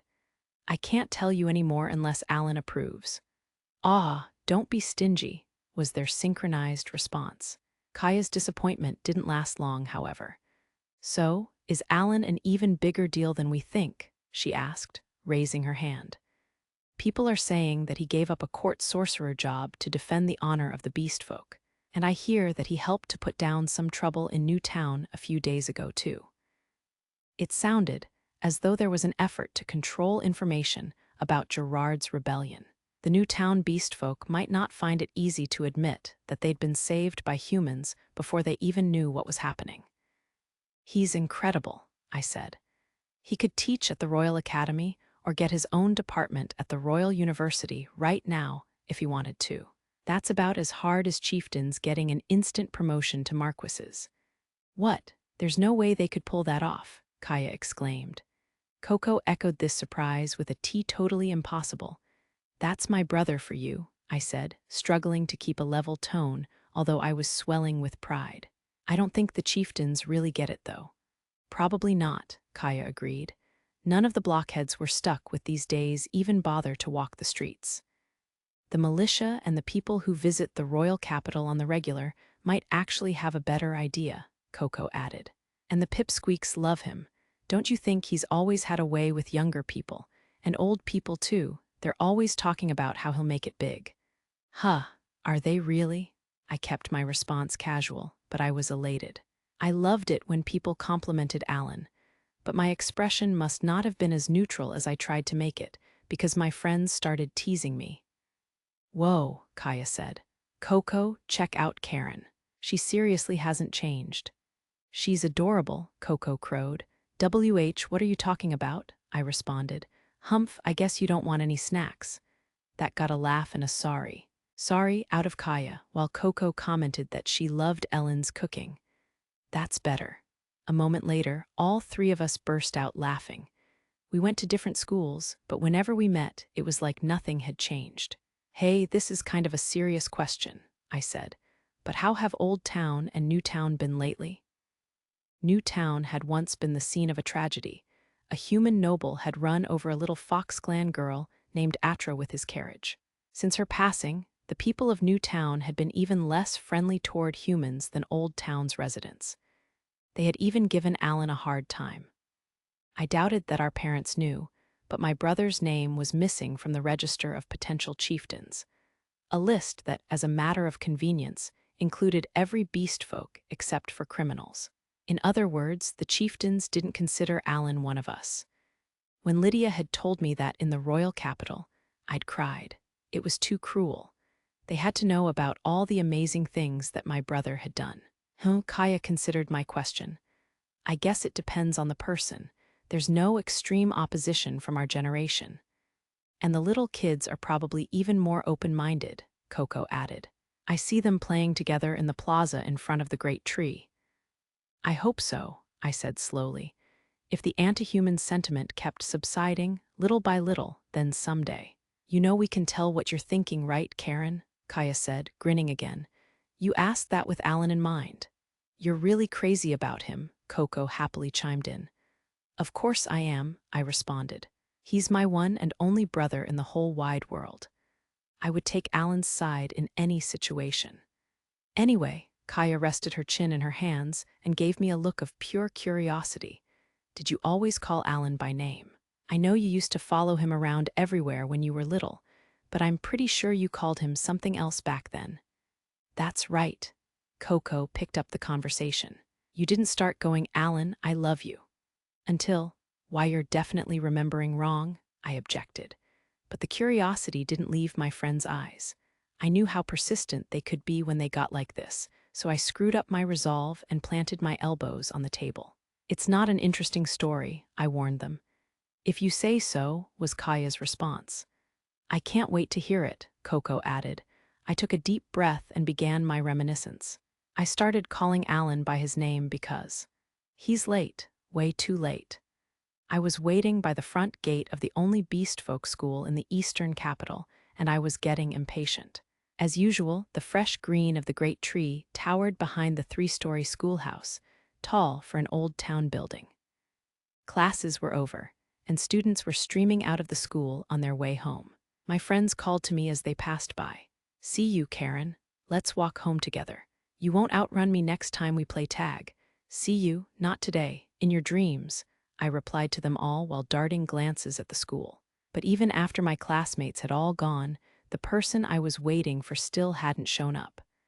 I puffed up my cheeks and toyed with my braid. How dare he keep his sister waiting under the summer sun, I grumbled. Big BR, Alan is absolutely hopeless. Oh no, I almost called him Big Brother again. I had been trying to call my brother by name since I started school a year ago. I didn't want him treating me like a child. After all, I was a whole 8 years old now. I had been hoping to go home early that day and have plenty of time to play with Alan for once. But so much for that plan. I would just have to go to his classroom and call, "Hey, watch it, Alan." A yell came from the schoolhouse. I immediately picked up my bag and started running as more shouts followed. I know you bumped into me on purpose. Totally deliberate. Tell Tonri you're sorry. This is what you get for always having your nose in some dusty old book. My bad feeling proved justified. I took a look around, then dove through an open window and took off down the hallway. There they are. 4 boys from the wolf, goat, weasel, and rat clans, all wearing jinbei, were surrounding someone short. The Beast Folk Quartet had 3 new leaves on their sleeves, marking them as 3rd years, a year ahead of me. What are you doing to my big brother? I roared, quivering with anger as I charged into the group. Violet lightning crackled around me as I ignored the startled older boys and put myself between them and their target. It's not what it looks like, Karen, the Wolf Clan boy said. I love what you've done with your hair today. Tonri, I replied. I don't care about compliments from Karen, indoor voice. I turned to glare resentfully at the person who had just reached out from behind me and clamped a hand over my mouth. Standing there was a slim boy about my height. He had pale brown hair, and most significantly, human ears and no tail. But his eyes looking back at me were the warmest and kindest that I'd ever seen. I couldn't stay mad at Alan, my one and only big, elder brother. He was clutching a thick old book in his right hand and a bag just like mine in his left. Our mom had made them herself. His sorcerer's outfit stood out like a sore thumb at school. The single green leaf on his sleeve meant that he was a 4th year and 10 years old. May I go now? Alan asked Tonri. I'd like to go home and read. Are you mackin' fun of me? Tonri demanded. Of course not. You're great at spellcasting, one of the best in all 7 grades here on the last test. If you only practiced more, then shut up. Who needs practice when you're as cool as I am? Tonri's posse chimed in with a yeah, and a you're the best, man. Gimme that. The Rat Clan boy, Cume, tried to snatch the book out of Alan's hand. I quickly shook free of Alan's grip, then immediately swept Cume's legs out from under him. The Rat Clan boy went down easily with a yelp of pain, giving me the opening I needed to grab Alan by the hand and drag him clear of the group. "Have you had enough yet?" I asked, menacing the boys with a line of lightning spells. "If you keep pushing your luck, I won't hold Ba." Once again, Alan covered my mouth before I could finish. "That's quite enough of that," he said. "You too, Tonri, any objections?" Tonri clicked his tongue. "Man, you're pathetic, hiding behind your kid sister like that." "Yeah, totally pathetic," his buddies chimed in. "And you ain't even got real ears or a tail." I fumed and tried to pounce at them again, but Alan held me back. They were right about his lack of bestial features. His mana wasn't that strong, and he wasn't much good in a fight either. But still, he was working harder than anyone else in school. "Work as hard as you want, Alan," Tonri scoffed. "It won't get you anywhere."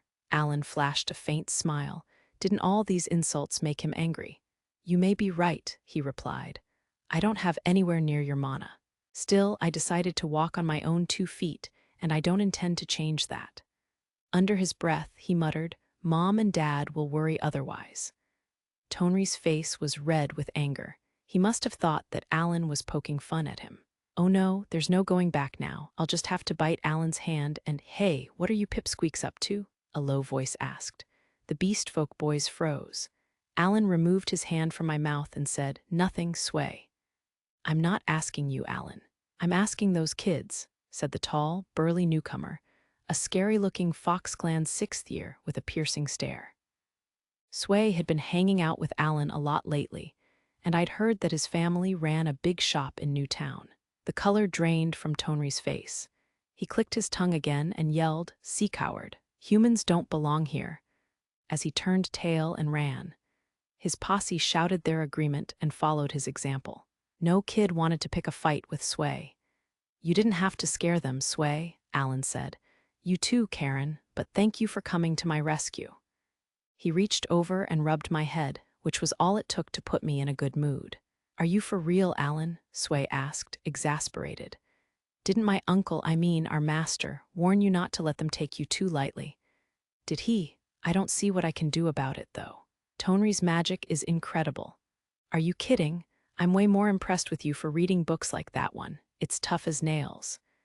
Sway pointed to the hefty tome in Alan's hand.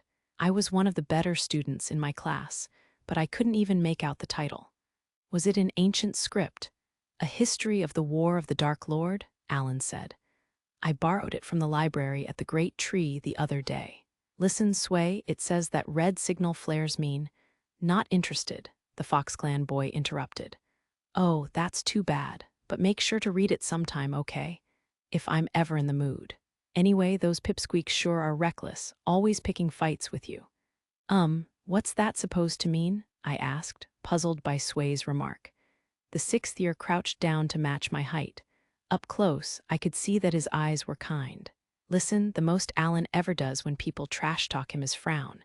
But when someone badmouths you or anyone else in your family, he lets loose with spells that you wouldn't."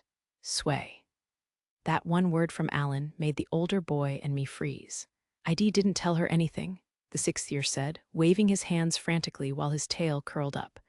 "I know, but please keep it that way," Alan replied. "Come on, Karen, let's go home." "Oh, right." My heart swelled with gentle warmth as I instinctively grasped Alan's hand. "Goodbye, Sway," Alan said. "Let's practice martial arts and spells together again sometime." Sure thing. Parts of their conversation left me with questions, but those could wait. I was holding Alan's hand, and for the moment, nothing else mattered. "Well, do you understand, Big BR Alan?" Back in our room at home, I was giving my brother a long talking to. I kicked my feet in my chair, looked over my shoulder, and asked, "Aren't you done yet?"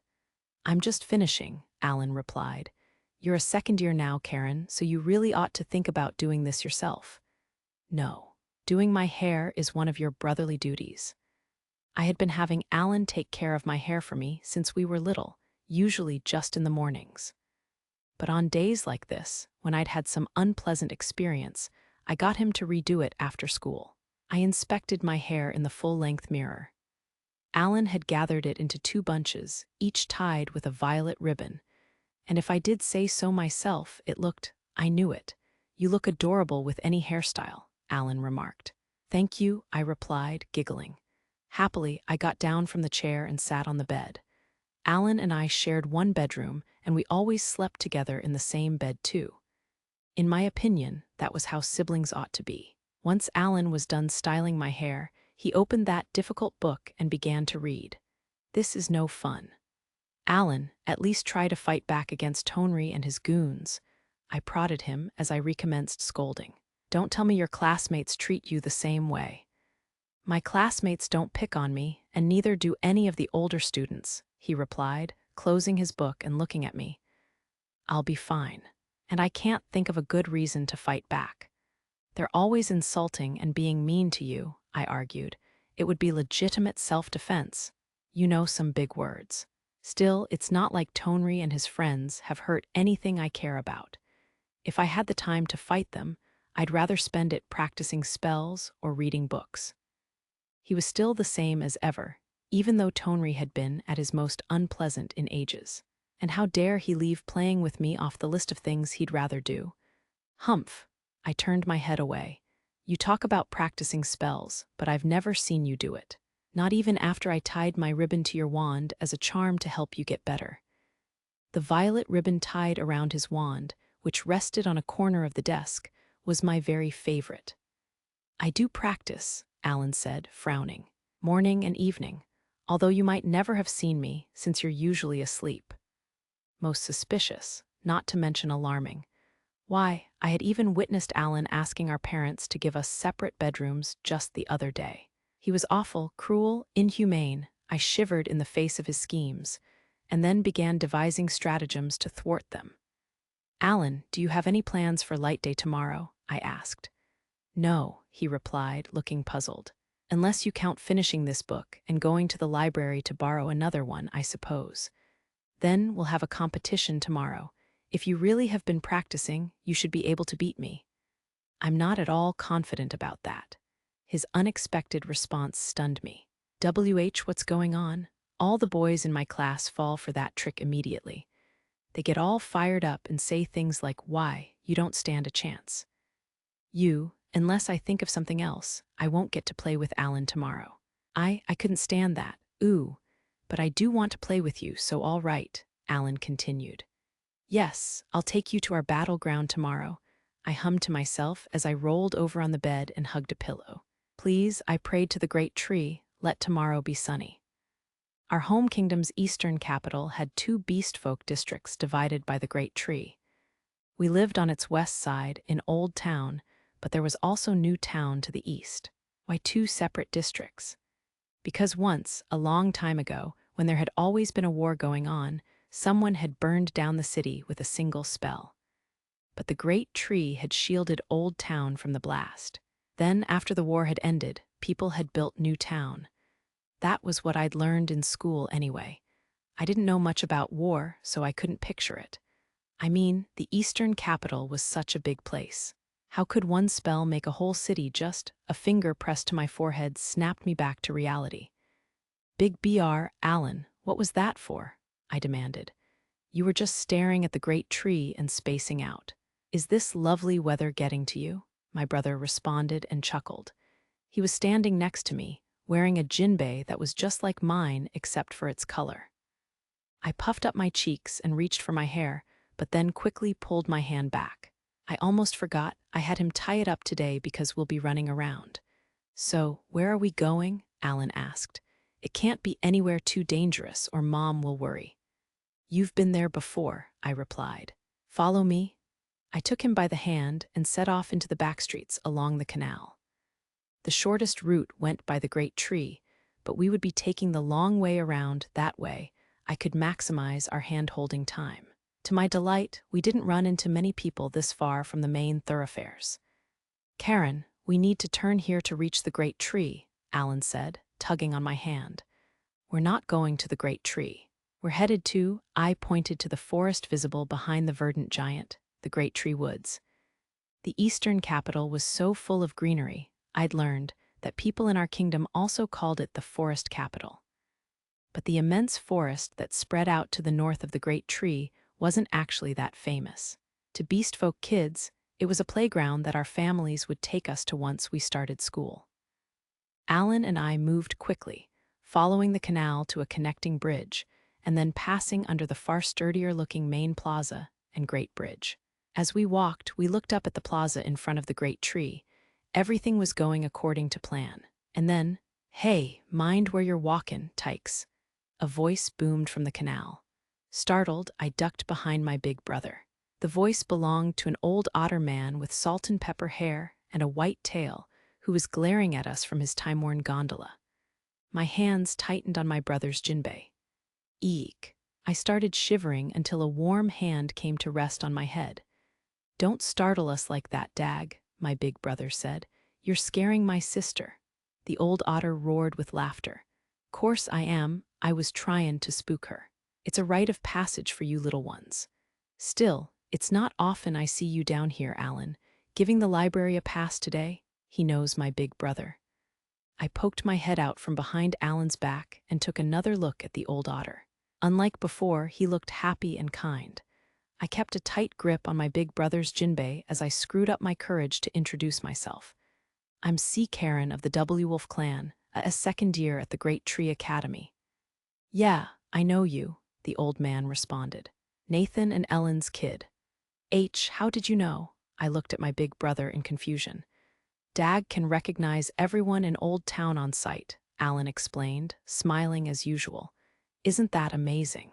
He used to be deputy chieftain of the Otter clan, you know." Dag guffawed again. "Come on, Alan, don't lay it on so thick. Want a ride? I'm guessin' you're headed for the Great Tree Woods." "Thank you for the offer," Alan replied, "but I'm on a date with my sister today, so we'll take our time walking." "Don't go too far in, you hear. Not that you could get past the barrier anyway. And drop by my place again sometime. I've dug up another old book." "Thank you very much. I'll be certain to." "Good lad." The old otter man seemed to be in a good mood as he rode his gondola away from us. My mind was struggling to keep up with all this new information when I felt a pat on my head. "I met Dag in the library at the Great Tree," my big brother said. "I was scared of him at first, just like you are right now, shivering and shaking like you wouldn't believe." "I am neither shivering nor shaking," I snapped. "See, come on, let's go." I grabbed his hand and started walking again. My courage soon returned. After all, being with my big brother made everything fun. The canal petered out as we entered the Great Tree Woods. It was a forest, but undergrowth was kept trim, and none of the trees looked like they might fall on us. The first thing I did was cast the intermediate lightning spell, Divine Lightning Detection. A wave of electricity spread out from me and disappeared once it reached certain points. That was the barrier. The grown-ups had put it up to keep us safe, so we didn't have to worry about monsters or dangerous slopes as long as we stayed inside it. It didn't seem like anyone else was playing there that day. I turned back to my big BR Alan and announced, "We're finally here. This will be the site of our—" "Wow, Karen, was that an intermediate spell? That's amazing." Alan rubbed my head, hugged me, and showered me with praise. The look on his face made me too happy to hold back a smile or stop my tail from wagging. Anyway," I said, "this is where we're going to duel, or rather, play tag. I'm going to run, and I want you to chase me. If you lose," I took a deep breath and looked Alan in the eye, "play with me every darkness day from now on. It's your duty as my elder brother." "Tag, huh," he responded. "And what if you lose?" "That won't happen." I let out a confident chuckle. Then I activated strength-boosting magic, slipped out of Alan's arms, and dashed off as fast as my legs would carry me. I mean, I'm so fast. Hey, the early bird gets the worm. I stuck out my tongue and sped off into the forest. I hadn't told Alan, but not even seventh years had ever managed to catch me in these woods, since my lightning magic was good for both speed and detection.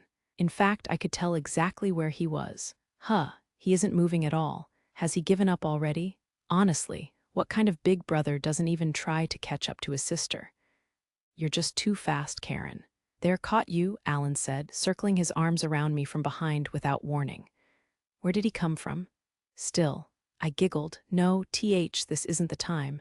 I shook my head, glared, and demanded, how did you get here? Huh. I followed you, he replied. Does this count as your loss? I haven't lost yet. The real contest starts now. I dashed off into the forest again, then ducked behind a tree and cast a detection spell. Sure enough, Alan hadn't moved. Still, he had caught up to me a moment ago, so I couldn't let my guard down. I pricked up my ears and then, I heard him. I took off like a shot. Oh, you figured it out, Alan said. I looked behind me and saw that he had almost reached my tree. He must be using magic to sneak up on me. I don't know what kind, and I can't sense his mana, but not a problem, I decided. He can't catch me if I never stop running. I accelerated, darting between the trees at the top speed I reserved for special occasions. The breeze felt amazing.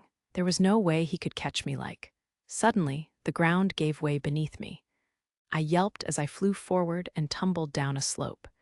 My head was in a whirl, and time seemed to move at a snail's pace. All the ground around here is supposed to be flat.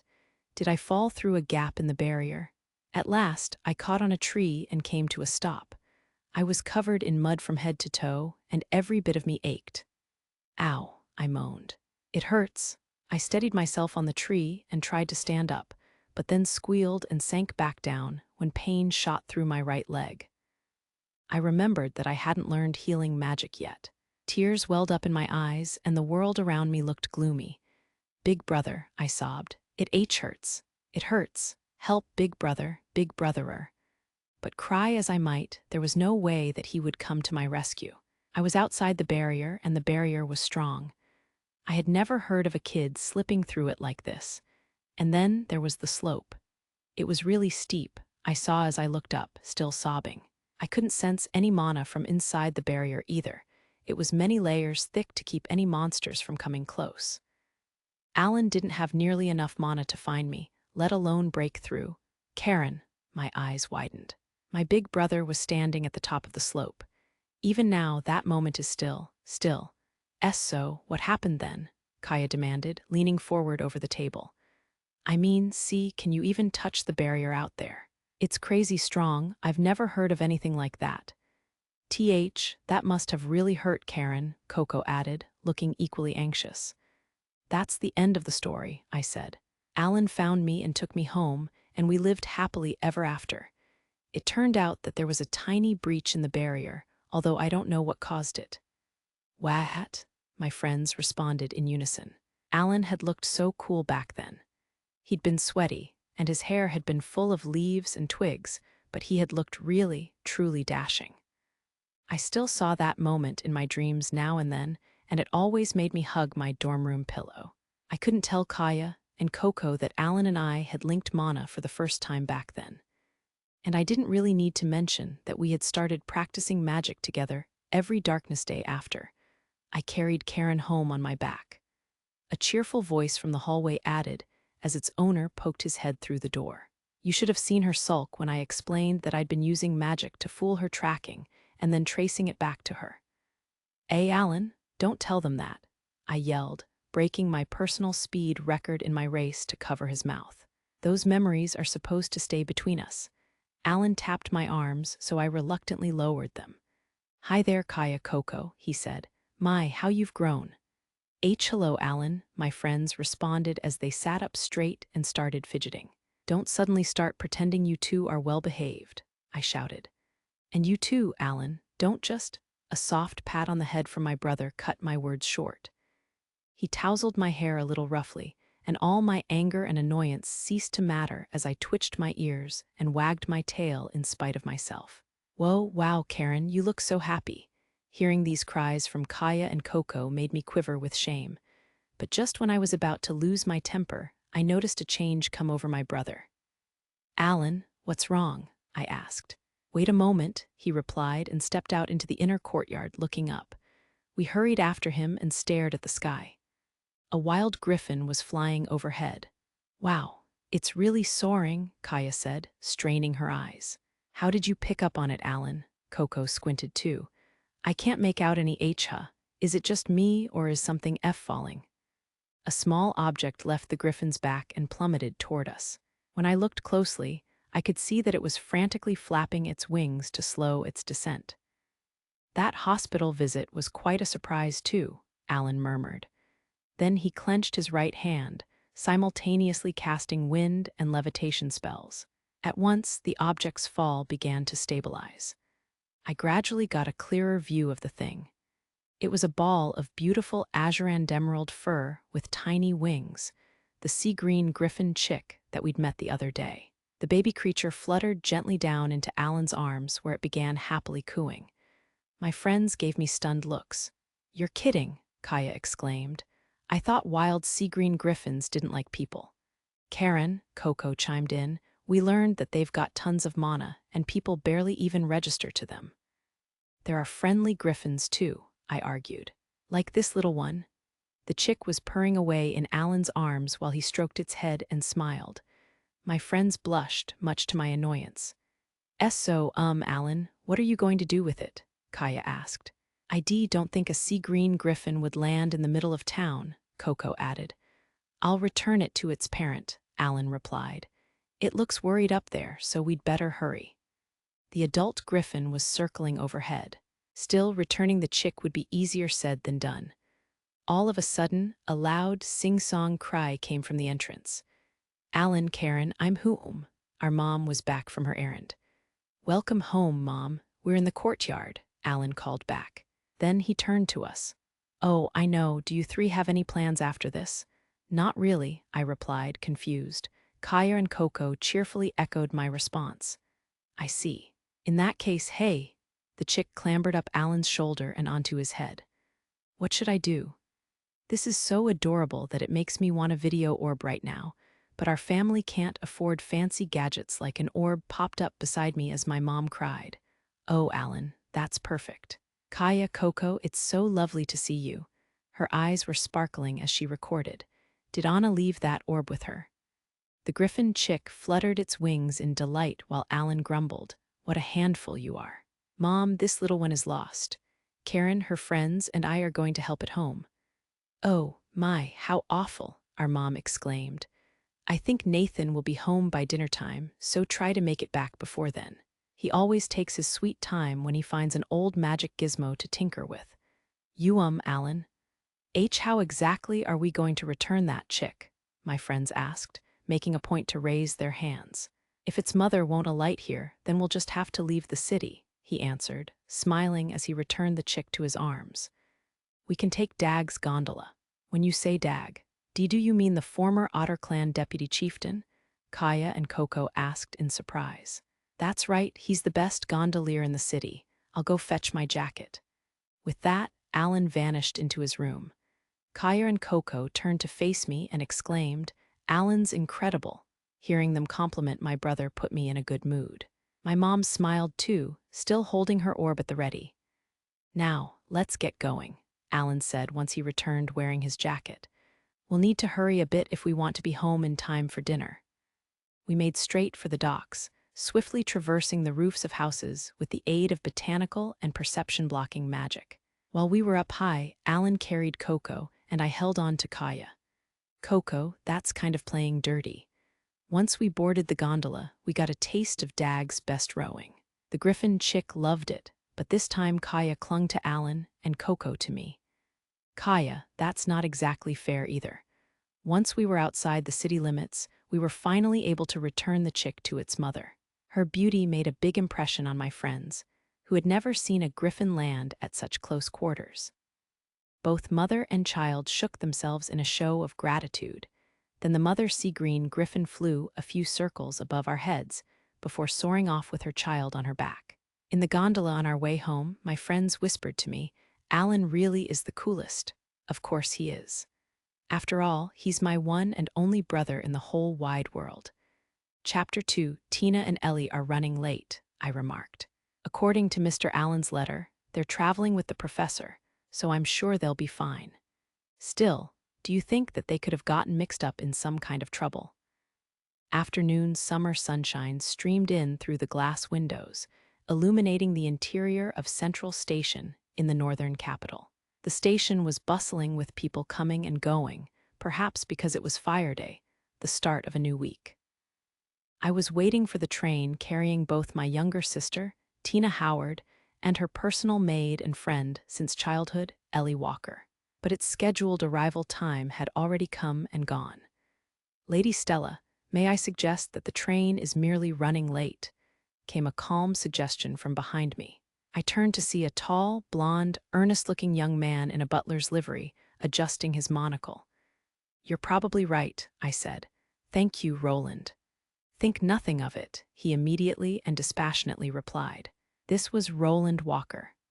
The Walkers had served the ducal house of Howard for generations, and he was, supposedly, the most accomplished young scion of his family's cadet branches. If I remembered correctly, he was 22. My father and our head butler, Graham Walker, must have thought highly of Roland, since they had assigned him to be my personal butler during summer vacation. To be frank, however, I found him just a teensy bit awkward to deal with. I mean, he never said a word more than necessary. I remembered him being a little more talkative the last time we met, when he had still been in training. Still, my own personal butler. If given my preference, I would choose someone like Mr. Allen, for example. In fact, what if Mr. Allen were my butler? "Lady Stella," he would say, "would you care for a stroll around the station? Permit me to hold your hand in case you trip." "Oh, of course," I would reply, bashfully yet happily taking his warm, kind hand. I giggled as I pictured the scene. At that point, I snapped back to reality. I shook my head to clear it, pressing my hands to my regrettably flushed cheeks. What's come over me? I mustn't think such things. I mustn't. Making Mr. Allen a butler would be simply. But didn't Tina and Ellie say that he dressed like one at the Leinster mansion once? Meaning that if I only found the right pretext, I might be able to convince him to dress up and let me see him in a handsome suit. Oh, on the other hand, when I wrote to him about Roland, just to avoid any misunderstandings, he sent such a mean reply. I mean, really, you must make a lovely couple. Oh, if only he would act the least bit jealous. In the midst of my anguish, I realized that Roland was giving me a puzzled look. "Lady Stella," he said, "is anything the matter?" "Oh, well, nothing at all. Pay me no mind," I replied, rushing to pull myself together and put on a smile. The butler said not a word, but stood up straighter. Oh no, I completely forgot about Roland and got lost in my own little world. I didn't say any of my fantasies out loud, did I? I placed my hands on my cheeks and closed my eyes. I needed to be careful. Just then, the board overhead lit up to announce that a train had arrived. Passengers flooded out into the station. I saw many different races represented, but very few beast folk, an indication of their disproportionately low social standing. My house ought to employ more of them to set an example. We waited by the ticket gate for a little while and then, "Stella, Lady Stella, our Roland." Tina and Ellie approached us, shouting and waving their arms. They were wearing hats and dressed for summer. With them was the professor, whose ensemble consisting of a straw hat, short-sleeved shirt, and long pants announced his intention to relax. His black cat familiar, Anko, rode on his left shoulder. I waved in response. "We're back," my sister announced when she reached us, grinning from ear to ear. "It's good to be home," our childhood friend added with a matching look of delight. "Welcome back," I replied. "I see you enjoyed the Eastern capital." "We loved it." The mere sound of their cheerful response was enough to warm my heart. I turned to the professor, bowed, and said, "Thank you so much for escorting them all the way here." "No need. I merely boarded a train," he replied. "Is that little Roly I see behind you? My, how you've grown. Is your father still alive and kicking?" Roly, Tina, Ellie, and I couldn't help repeating. Roland Walker was known for being cool and composed, the foremost perfectionist in his family, a man with ice water in his veins, and so on and so forth. The professor was probably the only person in the kingdom who could get away with calling him Roly. The butler adjusted his monocle and glanced at me before replying, "My father is quite well." After a pause, he added, "Professor, forgive my saying so, but would you please refrain from calling me by that name? But you've always been Roly. You've never taken issue with it before him?" Oh, I see how it is. The professor abruptly changed tack, flashing a malicious grin at Roland while winking at me for some reason. In that case, I'd be happy to correct myself, at least in Stella's presence. The young man assumed a sour expression, but he reluctantly muttered, Thank you very much. He then hung his head and grumbled something that sounded like, how could I have been so careless? I couldn't make heads or tails of it. Tina and Ellie looked as confused as I was at first, but then they suddenly exchanged looks and began to clap their hands together. Oh, Ellie, my sister exclaimed. Why, yes, that must be it, our friend replied. The pair hopped in place and then nodded to each other. Am I the only one who doesn't get it? While I was pondering the question, Roland bowed to the younger girls. Lady Tina, Miss Walker, welcome home, he said. His Highness, Duke Howard, has appointed me to be Lady Stella's butler during her stay in the northern capital. I hope for your understanding. You're assigned to my sister? Tina exclaimed, clenching her fists. I see. Good luck. I'm rooting for you. Roland looked shaken for just a moment, but he replied, I am your humble servant. I'm on your side too, Ellie chimed in, smiling and clasping her hands together. And, you don't need to call me Miss. I fail to see your meaning, Miss Walker. You are the heir to the main house. Ellie groaned. Roland was already back to his usual, cool-headed self. Had I only imagined his agitation a moment ago. Mr. Allen wrote to me about most of your time in the East, but do you have anything else to tell me? I asked, shifting the conversation along to the subject of Tina and Ellie's travels. Nothing, my sister replied after a moment's hesitation. Nothing at all. Now, Stella, let's go home, come on. You see Lady Stella at the station in the eastern capital, Lady Tina. Ellie, Tina interjected. She still looked calm, but her interruption aroused my suspicions. I stared hard at my sister's face while a flustered Ellie whimpered. Tina suddenly avoided my gaze, and that lock of her bangs was swaying happily. She was hiding something, and it probably involved Mr. Allen. You'll tell me what happened, won't you, Ellie? Why, yes, Ellie responded. But I'm, Lady Tina's personal maid, so. Are you certain, Ellie? I said quietly, meeting my childhood friend's gaze. Her timid eyes grew firm, and she slightly puffed up her cheeks. Lady Tina tied her azure ribbon onto Mr. Allen's staff at the station in the eastern capital. Ellie, Tina cried. Don't think you should have tried to get ahead of us like that. And it was dangerous. I doubly wasn't trying to get ahead of anyone, my sister protested. And as for dangerous.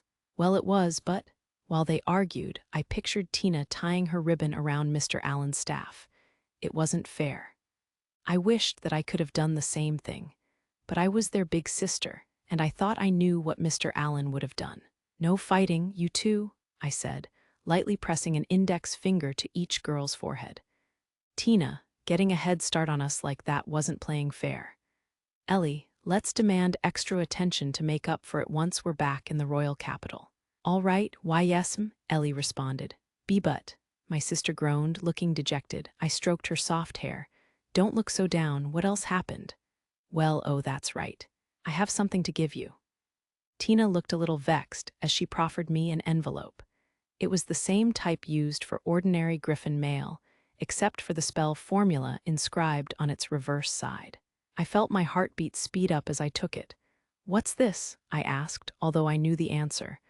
I know you don't need me to tell you, Stella, Tina said. It's from Mr. Allen. Thank you. I couldn't keep my speech from faltering. My heart raced as I began to open the envelope, and then stopped. Tina, Ellie, do you need something? Please don't give us. A second thought, the pair replied in turn, peering from behind me as if it were the most natural thing in the world. Lady Tina, Miss Walker, my personal butler, interjected. Please refrain from doing anything to inconvenience Lady Stella in. Don't worry, Roland. I'm fine, I said, silencing the persnickety young man. Then I addressed Tina and Ellie. Very well, let's read it together. Stella, I love you, my sister chirped. And I yovlu too? Oh, Ellie chimed in. Their enthusiasm put me in a good mood as I returned my attention to the envelope. I stood still and took several deep breaths. Ready, I tried to steady my heart, which was beating out a rapid tattoo as I slowly broke the seal. The faint traces of Mr. Allen's mana that lingered in it seemed precious to me. The envelope contained a letter and a brand new notebook. Elation welled up from deep within me. I could barely contain my delight as I hugged the notebook, taking care not to damage it. My heart had room for nothing else. I was in heaven. What a simple woman I was, I thought as I giggled in spite of myself. I'd been ever so anxious when writing. I've already completed all the assignments in the notebook you gave me in my last letter, fearing that begging for a second one might appear selfish, but it had paid off. Oh, but had it been a burden? If Mr. Allen took a dislike to me over this, I'd be simply. A sudden weight on my right shoulder snapped me back to reality. Yes, Anko, I said. Is something the matter? The professor's familiar let out a meow. What? To my amazement, the notebook floated up and flipped open before me. Tina's and Ellie's eyes widened as they cried, Stella and WH what's going on, respectively. Roland joined in with an alarmed Lady Stella. Don't worry, I told them as from between the notebook's first pages, I plucked a gleaming little azure and emerald plume. That feather, Tina exclaimed, clapping a hand to her mouth. Is it from the sea-green griffin? Ellie asked, looking equally startled. Oh ho, the professor remarked appreciatively. That's quite the rarity. It's beautiful, I murmured before I knew what I was saying. Then, holding the feather carefully so as not to crush it, I dropped my gaze to the notebook and saw the gentle handwriting of the man I adored. It read, a good luck charm for a sulky student council president. Let's visit a cafe again in the royal capital. Oh, honestly, Mr. Allen, I used up all my good luck on meeting you, and no charm will change that. My sparkling whitened azure mana escaped me of its own accord and fluttered through the station building. Stella seems so happy, Tina mused. I wish I were in her shoes. After a series of flustered cries, Ellie managed a wistful I'm so jealous. Both girls had their fingers to their lips, while Roland said nothing but adjusted his monocle 2 or 3 times. But I was oblivious to all of them. After all, this charm showed just how much I was in Mr. Allen's thoughts. The professor roared with laughter. You're a lucky girl, Stella, he said. That feather is precious, so take good care of it. Roly, I think it's high time we got going. I hear that Walter and Graham are out of the house, but Shelley will have some choice words for us if we show up late. I came here to relieve stress, not make more of it. He paused. I have more than enough headache-inducing problems waiting for me back in the royal capital. Ellie, wake up. Why yes, I cried. Be but Lady Tina, there's no such thing as a trick to make your chest grow, huh? I opened my eyes, and there stood Lady Tina in her nightgown, casting a magical light with her left hand. Even in my dreams, she still looked charming. Lady Tina, I called, giggling happily as I hugged her. Hey, stop that, she cried. See, come on, Ellie, wake up. Geez, I yelped as something cold fell on my forehead, startling my mind awake. Ice, our eyes met. Lady Tina, I said, gee, good morning. It's still night time, now, get up. She took my hand and tugged me out of bed. Let me think, Roland drove us from the station back to the Howard house. Grandma Shelley hugged me the minute I got in the door, then all the other maids did too. After dinner, which was amazing, I took a bath. Then I'm pretty sure I chatted with Lady Tina in her bedroom, and we went to sleep together. I conjured my own magical light so that I could check the clock. Lady Tina, I said, it's the middle of the night. Where do you want to go at this hour? Someone might have spied on us if we'd gone earlier, she replied. Now, let's go to my room. Your room, I repeated, confused. Then I nodded vigorously as I realized what she meant. Why, yes, Lady Tina was right. We'd been so busy that we hadn't had a chance to visit her room in the greenhouse, the room where we'd had classes with Mr. Allen. Another look at the clock confirmed that the day wasn't over yet. I clasped Lady Tina's hand, and she said, All right, Ellie, let's march. Why, yes. We crept gingerly through the house, casting perception-blocking and sound-dampening spells as we went. Almost everyone would be in bed at this hour, but the maids patrolled in shifts, and my grandma would wake up at the first sign of trouble. My grandpa Graham Walker, the Howard's head butler, was away on business, but the detection spells set up everywhere seemed designed to fill in for him. The old me would have gotten caught the moment she left the bedroom. I couldn't have done any of this without Mr. Allen. I thought as I led Lady Tina quietly down the long corridors, avoiding each and every detection spell. "You're amazing, Ellie," she whispered. "That's my maid. I might have gotten caught right away without you." She looked adorable, especially with the way her forelock kept bobbing. "Well, I am your big sister," I whispered back, giggling. "I'd like to argue, but I suppose I haven't much choice. I'll be your little sister for tonight." "Why, you're always my little sister. Even Mr. Allen says so." "He does," Lady Tina paused. "I demand details." "Dee, don't look at me like that," I pleaded. "Why, you're scaring me." At last, we reached the room in the greenhouse, opened the door, and slipped inside. A magical light floated beside us as we approached the table and chairs where we had practiced almost every day just a few short months ago. I didn't spot so much as a speck of dust. The room had been kept spotless.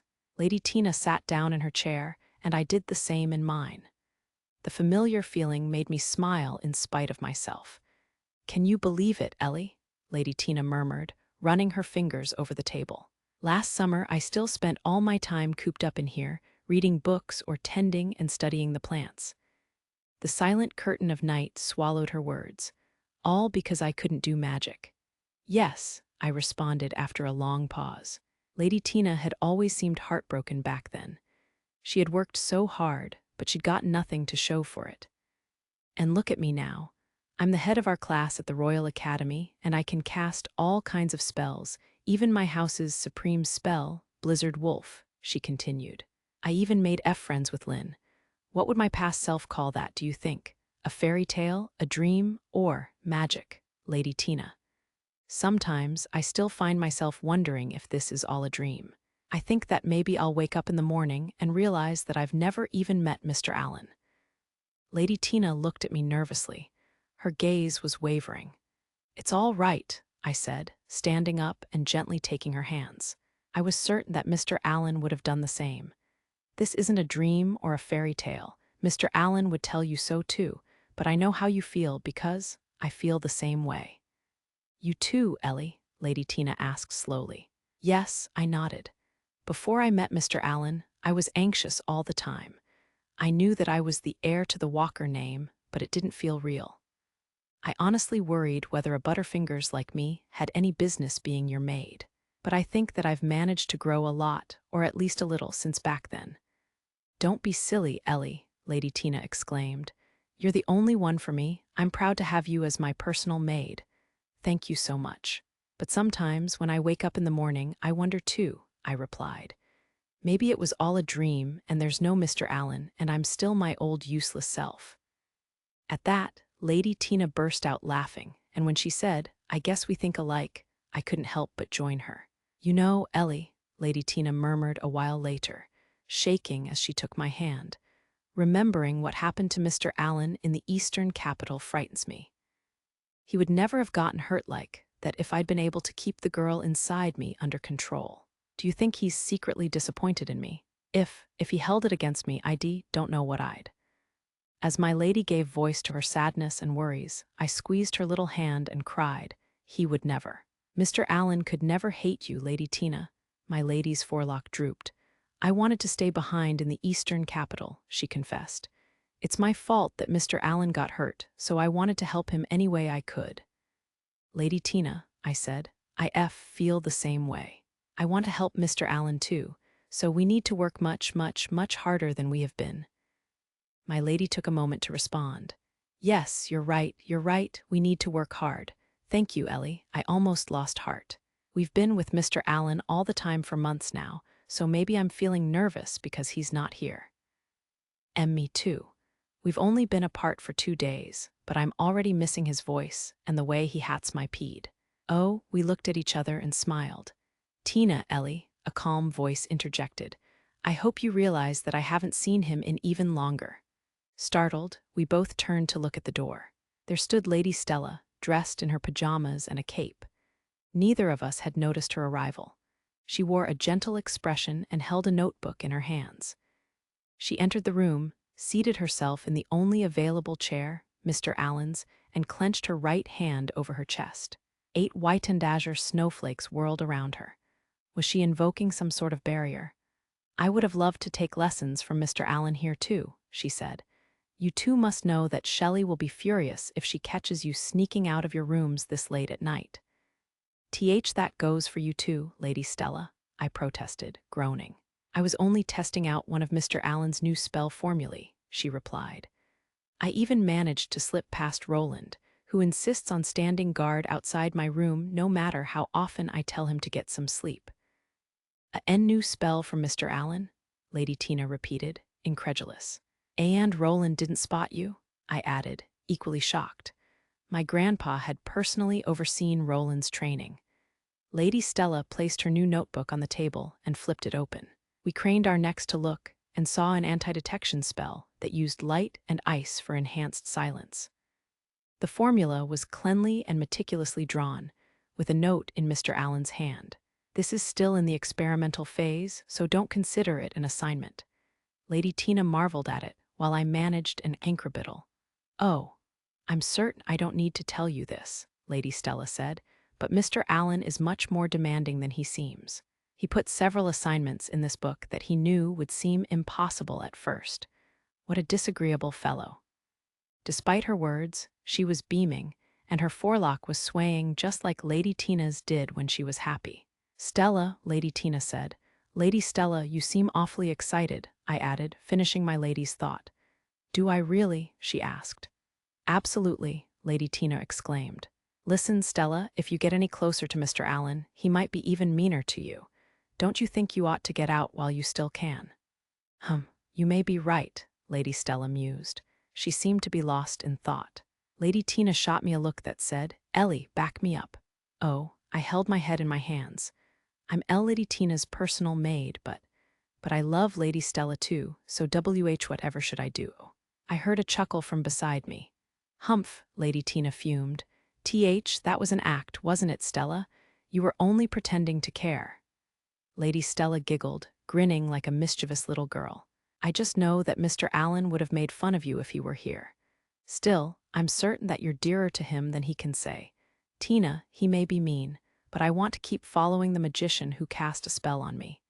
Humph, Lady Tina fidgeted in her seat, and her forelock was sticking straight up. Stella, you've started taking after our tutor.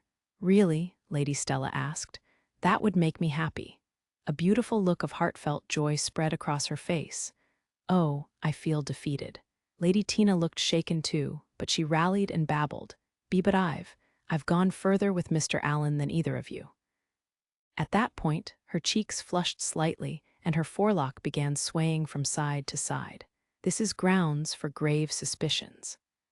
I had heard about the battle with Prince Gerard in the eastern capital, but not the details of what had actually gone on inside the old mansion where it had taken place.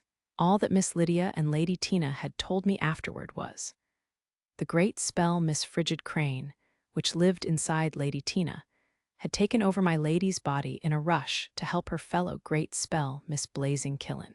When Mr. Allen, Miss Lydia, and Lady Tina had defeated Prince Gerard, they had sealed Miss Blazing Killen inside Miss Lydia.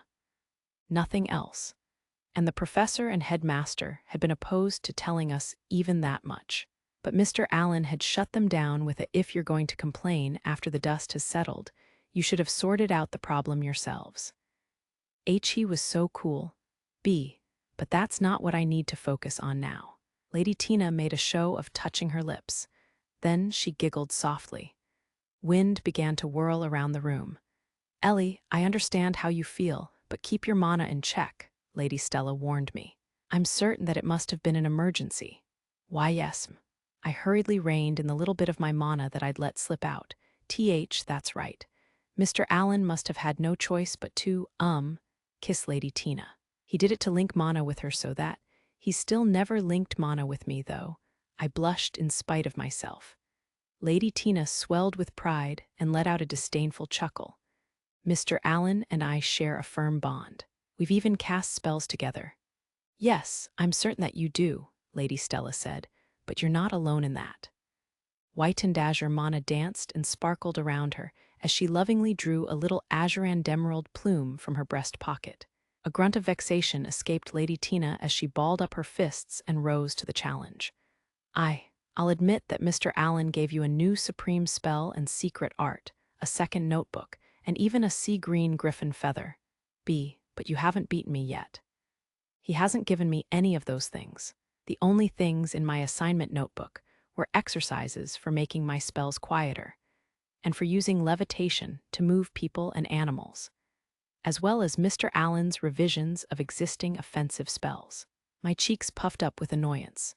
You're both playing dirty, I complained. I doubly want to try linking mana with Mr. Allen too, and I want him to teach me a new spell of my own. At first, the two Howard daughters were taken aback, but then they started to laugh. They threw their arms around me, Lady Tina crying, "Ellie, you're adorable." While Lady Stella said, "I'm sorry, Ellie, will you forgive me? This is cheating." I really, really, really loved them both, so I hugged them back and said, "No forgiveness. As punishment, you'll both have to." "Yes," both my ladies asked expectantly. "Sleep over at Mr. Allen's house with me when we get back to the Coil Rapital." Oh, I got tongue-tied. Why do I always trip over my own words at times like this? "That goes without saying," Lady Tina declared. "I suppose we'll have to bring Lynn along too. If we're going to invite ourselves, maybe we ought to all barge in together," Lady Stella added. "Karen tells me that he has more than one guest room." We all laughed. It was like a dream come true. Lady Tina had learned to cast amazing spells, and Lady Stella was smiling gently. And it was all entirely thanks to Mr. Allen. I was so happy, so very, very, very happy. We all faced each other. Lady Tina was the first to speak. "Stella, Ellie, I know I've said this before, but I'm serious." The earnest look on her face told me how strongly she felt. I'm well, Lady Tina's maid," I said, faltering as I tried to put my feelings into words. But if I could be at Mr. Allen's side too, then. Oh, I hid my face in my hands. That was my limit. I'm so embarrassed. Could never say anything like this to Mr. Allen's face. Lady Stella spoke last. "You've both grown strong," she mumbled. "I'm grateful to him." "That's not a real answer, Stella," Lady Tina pressed. What do you think of our tutor?" "Me, well." Lady Stella stared at her feather as her words trailed off into a bashful murmur. "I think it's ultimately Mr. Allen's choice to make." Her cheeks flushed, but there was determination in her eyes as she continued in her normal voice. "But I still intend to do everything I can. After all, I do want him to choose me, so I need to work harder. The way I am now, I'm far from worthy to stand at Mr. Allen's side. That's Lydia's spot." "I know that," Lady Tina said slowly. "But still, we won't give in," I shouted in spite of myself. My ladies stared at me and then burst out laughing again. "Oh, I won't let anyone get the better of me," Lady Tina declared. "But our enemy is just too strong. It's not fair. She's cheating. And Miss Lydia is, well, I don't know if amazing is even the right word," I added. "And I think that she and Mr. Allen can understand each other without even saying anything. Have you noticed that Mr. Allen sometimes brings up his history with Lydia without realizing it?" Was Lady Stella's contribution. All three of us sighed. I looked up and saw a field of stars through the glass ceiling of the greenhouse, but any shooting stars vanished before I had a chance to wish on them. "But we have a bigger problem," Lady Tina continued, frowning. "You mean Mr. Allen's social standing," Lady Stella replied, looking equally troubled. "Of course, we could always solve that issue by ignoring it and fleeing to the Lalinois Republic." "Stella," Lady Tina cried, "you're thinking like Lydia." "Am I?" Lady Stella asked with a perplexed tilt of her head. "Yes, you are. I'd cry if you ended up following in her footsteps. But can't you understand why she would think that way? As things stand," Lady Stella's voice sank back to a murmur, "Felicia is the only one of us who could dedate Mr. Allen, since she's a merchant's daughter." "I wish you wouldn't get embarrassed out of the blue like that. You're making me uncomfortable too," Lady Tina complained. "Oh, I just realized. There's an easy way out of this." My lady suddenly sprang out of her chair and started hopping cheerfully in place. She was adorable, but I didn't know what to make of her. "Tina," Lady Stella said. What do you mean?" I asked. Lady Tina answered with a haughty laugh. It's simple. All we need to do is raise Mr. Allen's social standing ourselves. The royal house of Wainwright champions meritocracy, and I can't imagine anyone more deserving of recognition than our tutor. B. But I doubt that Mr. Allen would accept, I said, groaning. Lady Tina grunted as if she'd been struck. Why, you might be right. Back to the drawing board, I guess. No, Lady Stella muttered a few moments later, frowning. It's not a bad idea. Except, Lady Stella, we can't accomplish it alone, she concluded. We'll need Lydia's help. We can manage without, Lady Tina began, then stopped herself. No, you're right, Stella. This calls for… Yes, Lady Stella agreed. We have no other choice. We need to keep our priorities in order. Lady Tinaha, Lady Stella, I moaned, completely lost. My lady's quick wits left mine in the dust, and they had reached an understanding without me. I felt excluded. Lady Tina burst into a fit of giggling. Ellie, she said, the look on your face. Oh, Lady Tinaha, I cried. Don't sulk, Ellie, Lady Stella interjected. Mr. Allen is an incredible person, but we can't pretend that he gets the recognition he deserves. I can't stand that, and I'm certain that Lydia feels the same way. But I wouldn't want to offend Mr. Allen, I argued. That's why we need to get Lydia on our side. She's a terrifying foe, but if we can convince her to join us, then I'm certain that she won't stand in our way, at least when it comes to this goal. The more the merrier, Lady Tina chimed in. We'll get you, me, Karen, Felicia, Lynn, and Lydia. And we should try to get in touch with Mr. Allen's classmates from the university, too.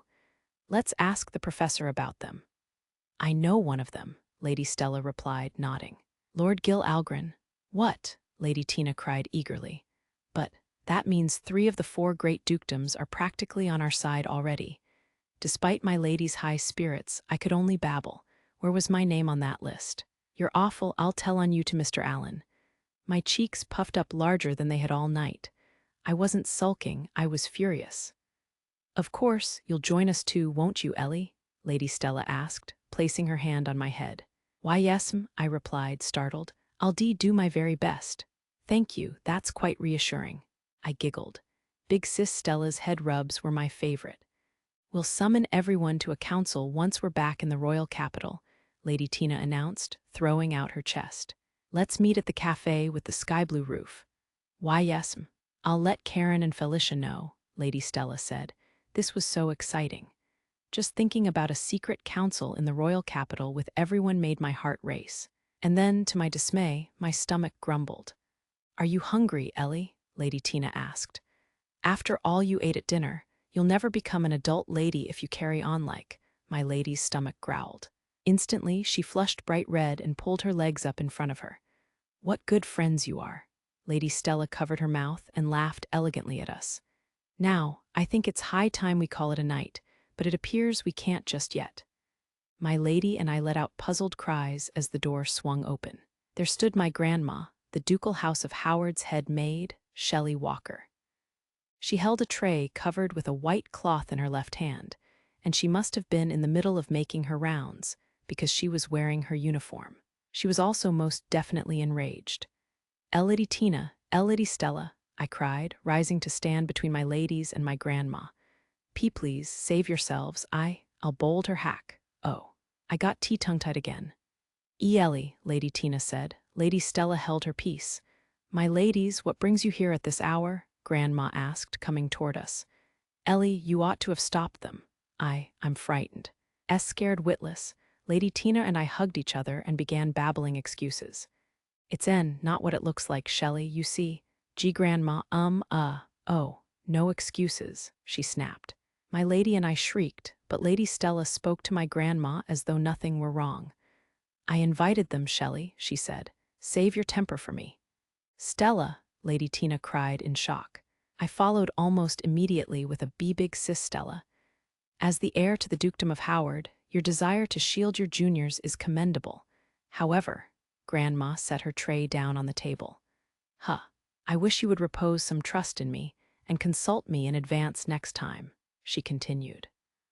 I suggest we women stay up late snacking tonight, and I hope that you'll tell me all about your experiences in the royal and eastern capitals.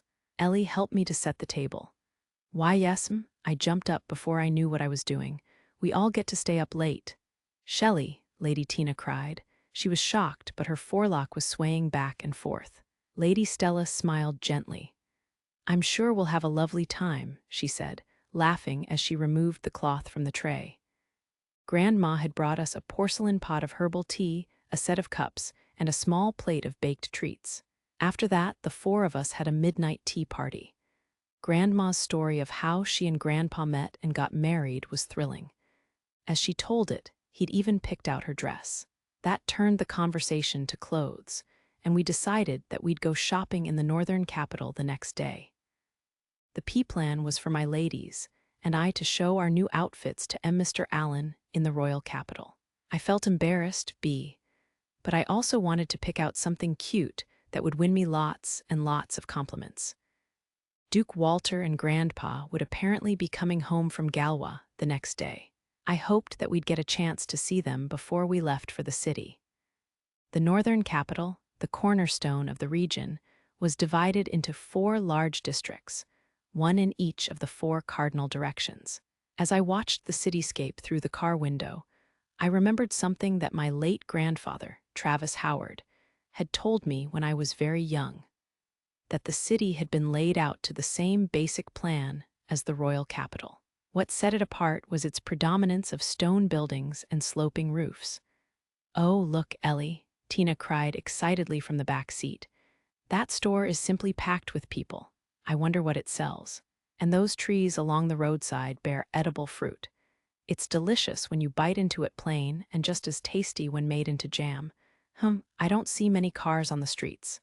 Lady Tina, I can't see where we're going," Ellie protested. My sister was leaning over to peer out her window too. They both wore dresses, Tina's pale azure and Ellie's pale green, and matching straw hats with ribbons. I had on a white cloth hat and a sky-blue dress that the maids had chosen for me. My little sister's excitement warmed my heart, but I turned my thoughts back to the city. One obvious and unsurprising difference between the northern and royal capitals was the lack of a palace. My house's administrative center stood in its place, but the sturdy, utilitarian buildings didn't stand out from their surroundings, the fruit of generations of Howard dukes doing their utmost to eschew pomp. Also notably absent was the great tree that towered over the Royal Academy. I was sure that Mr. Allen would know the reason for that, but I still had much to learn. My heart leapt for joy when I realized that I had found another subject he could teach me. And after my time in the royal capital, one more feature of this city sprang to my notice. "The buildings aren't very tall, are they?" I remarked. "I suppose you could say that makes for a neat and tidy skyline, and the colors of the roofs vary by district, so they might look nice from above. I wonder if the station building would offer a good view." Lady Stella, "Climbing the station building is against the law," Roland Walker commented from the driver's seat beside me. He must have overheard me talking to myself. "Don't worry, Roland, I won't go through with it," I said. "Are you certain that you don't mind accompanying us today? I know it was awfully sudden, so I'd understand if you had work to do." "I finished it all before we left," he replied in his usual tone, looking straight ahead. I appreciated his bringing out a car for us. "Still, Stella, Roland has a vital mission today," Tina chimed in, poking her head out from the rear seat. "Doesn't he, Ellie?" "Why, yes," Ellie confirmed. "Best of luck, Roland." "I, Roland Walker, shall commit myself body and soul to my duty." We were on our way to go clothes shopping, just as we had decided the night before. At first, we had planned to get someone to drop us off at Central Station and pick out our own outfits. But over breakfast that morning, Tina had suddenly exclaimed, "Stella, let's invite Roland to join us. We could use a man's opinion, and I'd like someone to carry our bags. Don't you agree, Ellie?" "Why, yes," the startled girl had replied. "I'd love to hear Roland's valuable advice." I had hesitated. Roland was my personal butler, but he had other work as well. Wouldn't this be too sudden? Yet, despite my misgivings, the young man waiting on me had adjusted his monocle and responded with a simple, Certainly, my ladies, in his usual dispassionate tone. My butler must have been extremely dedicated to his job. He seemed to have stayed up to stand guard late into the previous night, so I would need to make certain he got some rest before he collapsed from overwork. I felt a little sorry for my father and Graham this morning, didn't you, Ellie? Tina continued cheerfully. They rode griffins back from Galwa, and Shelley set them to work as soon as they got home. Professor too, I think, Ellie added. The M-Master and Grandpa pressed him into service. My father, Duke Walter Howard, and our head butler, Graham Walker, had spent the past few days in Galwa, a territory that our house had won in a previous war, making preparations for the major military exercises that the Justinian Empire was conducting near our borders. They had raced to finish their business and make it back home in time for Tina and Ellie's return. But the Empire's Southern Army had delayed the pair by announcing an 11th-hour extension of their maneuvers. Even my father and Graham's arrival that morning had been a stretch, the result of bundling their unfinished paperwork onto griffins for a return flight. They had only managed to exchange a few happy words with the girls before Shelley and her second-in-command had accosted them. The professor had doubled over with laughter as he watched the maids march them into the study, until they had seized him by the arms without speaking a word. "You unhand me, Walter." "Graham," the startled academic had cried. "I came here to relax, not to do your work for you. I'll have you know that I have difficulties of my own too. I already apologized for that business in the Eastern capital. And no, I'm taking a few days' vacation. Ayanko saved me from..." The magnificent black cat familiar had mercilessly abandoned its master and gone to join the maids as the front door slammed shut on the professor's last, desperate cries. Mr. Allen had left it out of his letter, but I suspected that the professor and the headmaster had gotten up to something in the Eastern capital while Lady Stella, Roland announced, "Our destination is in sight." His punctilious voice snapped me back to the present. "Tina, Ellie," I said, turning to smile at the girls in the back seat. "Get ready, we're almost there."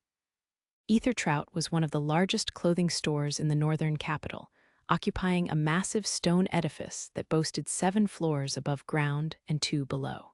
In addition to garments, it was known for its selection of jewelry, footwear, cosmetics, and everything else needed to look one's best. The business had been operating for over 200 years and easily predated the War of the Dark Lord. Its name supposedly derived in part from that of a sorceress who had once rescued its founder. And in the innermost chamber of that venerable establishment, a spacious room reserved for high nobility, I found myself utterly bewildered by the mounting pile of clothing and jewelry on the large marble table before me. This really wasn't what I had in mind. "Here, Stella, I just know you'll look great in this too," Tina announced, adding a pale yellow and orange dress and a hat with a floral ribbon to the heap. "Listen, Tina, I don't." "This too, please, Lady Stella," Ellie chirped before I could get a word in edgewise. She handed me a sheer, jade-green dress with a low-cut neckline. "Ellie, this really isn't my... Won't you try them on?" Both girls pleaded in unison. "All right," I conceded after an awkward pause and vanished into the changing room. I had already modeled at least a dozen assorted outfits, but there was no end in sight. And to make matters worse, I shifted the changing room curtain and peeked out. A small army of shop assistants, all women, were watching over Tina and Ellie as they picked out one garment after another. The only man in the room was Roland Walker, who stood at attention off to one side, still as a statue. I had hoped for a more relaxed shopping experience, but Shelley had apparently given the store advance notice of our visit. No sooner had we set foot in the door than we had been ushered into this exclusive chamber, where mischievous looks had immediately spread over Tina's and Ellie's faces. "We ought to start with you, Stella," my sister had crowed. "Have no fear, Ellie and I will find the perfect look for you. I don't believe you've ever picked out your own outfit after all. We'll take our turn once you're done." "I'll do my very best, big sis Stella," Ellie had chimed in. Tina's astute observation had left no room for argument. I was indeed a novice when it came to clothes shopping. My meager wardrobe consisted of outfits that I had convinced Karen and Felicia to choose for me, or that I had bought to match theirs. I looked at the clothes Tina and Ellie had handed me and sighed. If only Mr. Allen were here, he would say, "You're so pretty that you look lovely in any outfit, Stella. Why don't you try this on next?" Ooh, I see. Can only imagine him being mean to me. Nevertheless, I thought that I would gladly wear anything that Mr. Allen chose for me. I was simply dying to know his taste in clothing, for one thing. I seemed to recall Karen once saying, "You won't believe my brother. He dressed Lydia and me up as maids when we visited the Lensters. He even made Lydia wear beast ears.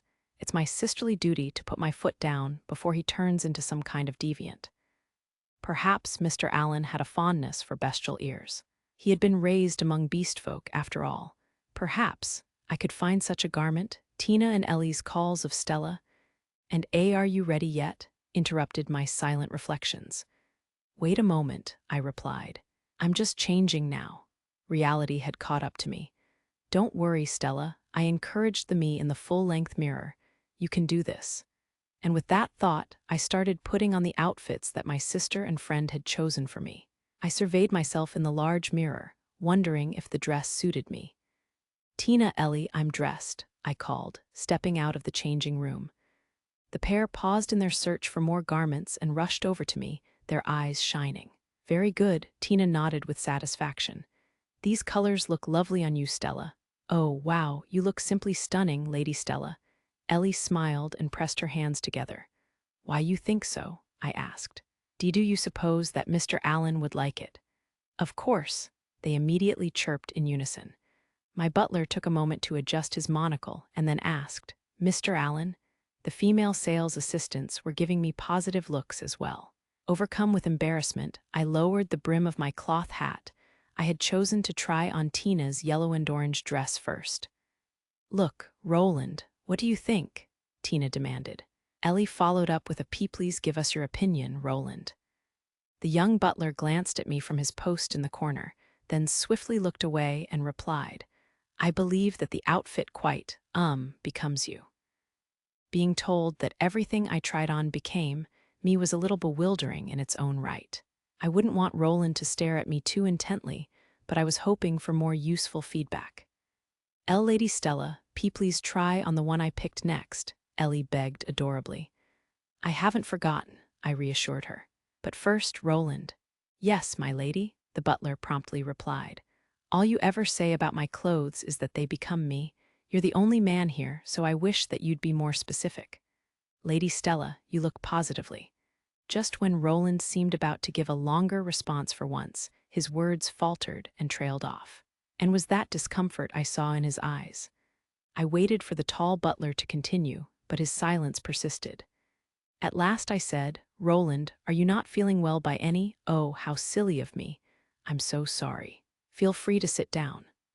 "No, my lady, I am in perfect health, but thank you for your concern," he replied, snapping back to attention. Was he really all right? Tina and Ellie pressed their hands to their foreheads and gazed heavenward. I wasn't certain what to make of the situation. Still, knowing Roland, I had a feeling he would be sure to give more specific comments on my next outfit. If I'm going clothes shopping, I might as well pick whatever will get me the most compliments from Mr. Allen. Once we were out of Ether Trout and back in the car, Tina let out a contented sigh. "That hit the spot," she said brightly from the back seat. "Dressing you up is more fun than shopping for myself, Stella. You look gorgeous and adorable in anything. We should do this again sometime in the royal capital." Thank you so much, Lady Stella," Ellie chimed in. "I had a great time." "What am I to do with you both?" I responded. "You'd better go first next time." "We will," the pair chirped. After agonizing over all my options, I had finally bought a dress in the palest possible shade of vibrant yellow with a matching cloth hat and a white jacket. The whole ensemble was an updated version of what I had worn on my first D-date with Mr. Allen. Once I was back in the royal capital, we could go on another. Just thinking about it overjoyed me. I hoped that I would get a chance to use the sleepwear I had asked one of the shop assistants to find for me while Tina and Ellie weren't looking. True to their word, Both younger girls had made their selections in far less time than I had taken. Although she might not look it, my sister was a woman of action, and she regularly dragged Ellie along on her clothes shopping expeditions. Faced with the difference that experience could make, I realized that I would need to learn from their example. "Thank you for waiting, my ladies," Roland said as he climbed into the driver's seat after stowing our purchases in the trunk. "You're welcome," I replied. "I'm sorry for making you tag along with us, Roland. Think nothing of it. I'll be certain to study the proper ways to describe a lady before your next outing." As the butler adjusted his monocle and started the engine, I noticed that he sounded glum and that his brow had become slightly furrowed. I couldn't blame him for feeling tired after spending all that time as the odd man out in a room full of women. He had probably taken my request for more specific comments quite seriously, although he had never managed more than a stiff, "That outfit becomes you." I was convinced that he needed time off. "Tina, Ellie," I said, turning around in my seat, "would you object to a little detour?" The maids had recommended this new cafe to me with great enthusiasm, and the number of customers suggested that they were far from its only fans. Something about the place reminded me of the blue-roofed cafe that we frequented in the royal capital, but what set it apart was, "Sh Tella," Tina said, pausing to stare at me. "It's H show cold," Ellie added, following suit. "Finish eating before you speak," I chided them. "Oh hey," they answered together, and then resumed their battle against the frozen desserts before them, mountains of shaved ice resting in glass dishes, and capped with a sweet syrup of sugar and fruit juice. These weren't on the menu in the royal capital. I hadn't ordered one myself. They looked like more than I could eat. "Here you are, Lady Stella," my butler announced, handing me a saucer bearing a cup of black tea, which he had poured with polished perfection. "Thank you, Roland," I replied. "Have some yourself." "Certainly, my lady." I took a sip and found both the fragrance and taste of the tea to my liking. Looking around the inside of the cafe, I saw that its subdued decor was also reminiscent of its blue-roofed counterpart in the royal capital. As I watched Tina and Ellie contend with their frozen treats, I wondered whether I would have ordered one if Mr. Allen had been with us. I could just imagine him saying, "Stella, we ought to try one while we're here." "I'd be better not," I would reply. I could never finish it alone. "In that case, let's order one for the two of us." I took another sip of tea. Yes, he might say just that. And then, "Stella, would you open your mouth?" he would ask. Mr. Allen, what is that spoon for?" I would stammer. "Eat up before it melts. Otherwise, I might become a wicked butler and do something dreadful to you, my lady." "Oh, Mr. Allen, why you're so mean." That's exactly what would happen. I just know that he would. Tina and Ellie stopped eating to stare at me, snapping me out of my daydream with calls of Stella and Lady Stella. "Why, yes. Just now," Tina began, "you were thinking about Mr. Allen, weren't you?" Ellie concluded. I most certainly was not," I replied, startled. The younger girls' stares bored into me, while beside me, I heard the clink of a teacup being returned to its saucer. I picked up my own cup and allowed my gaze to wander around the cafe. Shaved ice seemed to be a favorite among students, while most other customers ordered tea or coffee. My gaze met that of the young woman working behind the counter, and she stopped what she was doing to approach me. What? D. Does she think that I want to order something? Being unaccustomed to dining out, I began to panic and looked to my companions for help. "Tina, Ellie, would you?" But before I could beg for aid, the cheerful waitress was looking me full in the face and announcing herself with a peppy, "Thank you for waiting." "Oh, Tina, Ellie, please." My sister received my plea with an affected sigh and a remark that I was simply hopeless. There's nothing to be afraid of," Ellie added. Roland kept his peace. "Miss?" the puzzled waitress asked. "Oh, pardon us," Tina answered tactfully. "There seems to have been a misunderstanding. This shaved ice is delicious." It reminds me of something I ate in the Eastern capital," Ellie added. "You're familiar with Eastern desserts?" asked the startled waitress. "We had one made for us just the other day," Tina confirmed. "From frozen fruit of the great tree," Ellie elaborated. Their answers really seemed to take the waitress by surprise. That's amazing, especially given how much those fruits cost, she said haltingly. Then, quietly, she continued, You young ladies wouldn't happen to be from the ducal house of Howard, would you? The girls looked to me, and I gave a slight nod. The waitress snapped to attention. It's an HH honor to meet you, she stammered, her cheeks flushed. I'd heard that your highnesses were in the royal capital. My little sister works at a cafe there, you see, and she wrote to me to say, this city is amazing. Just the other day, a handsome young commoner dined here with a duke's daughter. 3 soft cries of recognition escaped Tina, Ellie, and me as we recalled the energetic waitress from the cafe with the sky-blue roof. Now that I came to think of it, there was a certain resemblance. And hadn't that waitress lent Mr. Allen and me her umbrella when, one rainy day, I lent my umbrella to a young man and a duke's daughter with gorgeous, long platinum hair, she wrote. It turns out that couples sharing umbrellas doesn't just happen in fiction. Oh, I love this job so much. Tell me how well I've done. The waitress paused and then repeated, a duke's daughter with gorgeous, long platinum hair. That wouldn't be you by any chance, would it? I merely smiled and replied, such stories are best kept within your family. Why, yes, of course. The young woman laughed nervously. I'll be going now. Lots to do. With that, she fled my gaze and retreated back behind the counter. Oh, that day was supposed to stay between Mr. Allen and me. But that's the least of my worries now. It's not what you think, I said, planting my elbows on the table as I turned back to face my companions-turned interrogators. Royal Academy Student Council President Stella Howard, you do not have permission to argue your case. Officer Tina Howard coldly informed me. You may only answer yes or no. I did hear rumors at school for a little while, but I never dreamed they were true. Just look, you've reduced Roland to a soulless husk. No wound could be more fatal. I'm going to write to Mr. Allen about this as soon as we get home. My sister pointed to my butler, who sat silent in his seat beside me.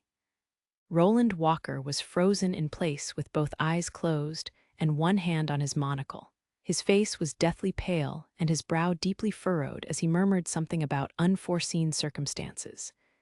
Is this somehow my fault? Why, you shared an umbrella. Shared an umbrella with Mr. Allen, Officer Ellie Walker intoned, her eyes devoid of light. Lady Tina, let's begin. We'll avenge Roland. I had no allies here, it seemed. Nevertheless, I managed to glean a wealth of information from Tina and Ellie while they grilled me. I couldn't help feeling that Mr. Allen was softer on his younger students. By the end of the ordeal, Roland still showed no sign of recovery. He must have thought my conduct most unbecoming of the ducal house of Howard. I had originally planned this stop for his benefit, so I would need to apologize for spoiling his chance to relax. Dear Stella, who's probably still studying, even at home, I've finally found time to answer your letter. Why does everyone, you, Karen, and even Alan, end their letters to me with I'm certain you're busy, so don't force yourself to write a reply. You're all awful. I'll admit that I'm not the best correspondent, but still. The royal capital is mostly peaceful and sweltering. The maids from work and I have been visiting the cafe with the sky-blue roof, and Emma made fast friends with the waitress. She goes there practically every day now. My job is going well too, almost scarily well. To be honest, it feels just a teensy bit weird.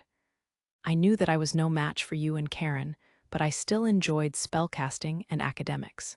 So I always assumed that, after the Royal Academy, I'd go on to the university with you. And yet here I am at Allen & Co., where I spend day after hectic day handling unbelievable quantities of produce and alcohol, while I strike deals for ludicrous sums of money. I can't help wondering if it's all real. Listen, Stella, I know this is going to sound strange, but do you ever wonder if Alan is a magician? Like a genuine wonder worker. Since I met him, everything in my life has been changing for the better. I can't write to Karen about this. She'd laugh and say something like, that's just how my brother is. Felicia, is all that overwork finally starting to get to you? Which reminds me, don't you think that she speaks like Alan sometimes? Sorry for writing something so weird, but I thought that you might understand where I'm coming from. Now I'd better get back to work. You'll be back in the royal capital next week, right? We're all waiting for you. Yours truly, Felicia, who has a hunch that she'll be trading goods from the east on top of the north and south soon. P.S. Don't you think that Karen is acting too excited? As her friends, I'd say that it's our duty to take her to that cafe in the capital and make her tell us exactly what happened out east. And Alan is too soft on her. Overprotective, even. He treats her like a little kid. Why, just the other day, he asked me to find her something that you wouldn't believe. They can't keep acting like sibling bonds explain away everything. What does Royal Academy Student Council President Stella Howard have to say on this matter? I chuckled in spite of myself as I finished reading the letter from my best friend, sitting in my chair under the light of my bedroom lamp. Yes, we will have to speak with her, I said. Karen did have a tendency to use being Mr. Allen's sister as an excuse, although given everything that she had written to me about how he bobbied her, I was certain that she had her own share of difficulties. Still, I was glad for Karen's assurance that she would be enrolling in the Royal University with me. 6 days had sped by since Tina and Ellie's return. It was the light day of the Spirit Sending, which Karen had written to me about while the pair were still with her in the eastern capital. My best friend had doubtless set out cheerfully to attend with Mr. Allen. That was hardly fair of her, especially considering that I'd yet to receive a letter from him, owing, apparently, to foul weather. I set Felicia's letter down on the round table before me and flopped into bed. The view through my curtained window was pitch dark, so Tina and Ellie were probably already asleep. It's just so unfair, I muttered, kicking my legs and hugging my pillow. I wanted to go out alone with Mr. Allen too. Karen had written, "The Spirit Sending is an important beastfolk ritual, so I have no ulterior motives for attending with Allen. We are siblings, after all." But it sounded an awful lot like a D-date to me. I kicked my legs again, failing to suppress a groan. True, I had gone on a D-date with him too, but that had been so sudden that I didn't think it really counted. Have I always been like this? I wondered as I buried my face in my pillow. I couldn't believe that I was jealous of my best friend over something other than magic, especially since she had written to me about the Spirit Sending the year before as well. "It's all entirely your fault, Mr. Allen," I grumbled at my absent magician. Then I looked up and added, "How I long to see you." I reached out with my left arm, snatched my notebook from my bedside table, and opened it. I flipped through the pages until I spotted the feather I'd been using as a bookmark, then pressed my face into my pillow again. A train would take me back to the royal capital next Wednesday, and I would actually arrive there on Lightning Day evening, probably too late to see him immediately. Lydia and Lynn would return from their trip home on Lightning Day as well, and Tina and Ellie would be sharing my train. Mr. Allen and Karen, meanwhile, would arrive on Wednesday night. Knowing Karen, she would say something like, "It's my sisterly duty to spend the night in your lodgings." And then I let out another, louder groan as my feet beat out a tattoo on the bed. I've never got to spend even one night at O.W.H. What in the world am I thinking? I raised my head and shook it. I do want to show him the clothes and the sleepwear that I bought here, but that would be simply indecent. Yes, indecent. As a daughter of the ducal house of Howard, it is beneath my dignity to. A great clap of thunder startled me out of my reverie. I got out of bed and approached the window, where I drew back the curtains to peer outside. The weather had been fair that day, but dense, dark clouds now covered the sky. Again, lightning flashed, and for an instant, I could see the Azure Dragon Mountains in the distance. As usual, snow capped their peaks. The sight of those snows had prompted Tina to say, "Thank goodness. It looks like we'll have a bumper harvest in the fall with evident relief."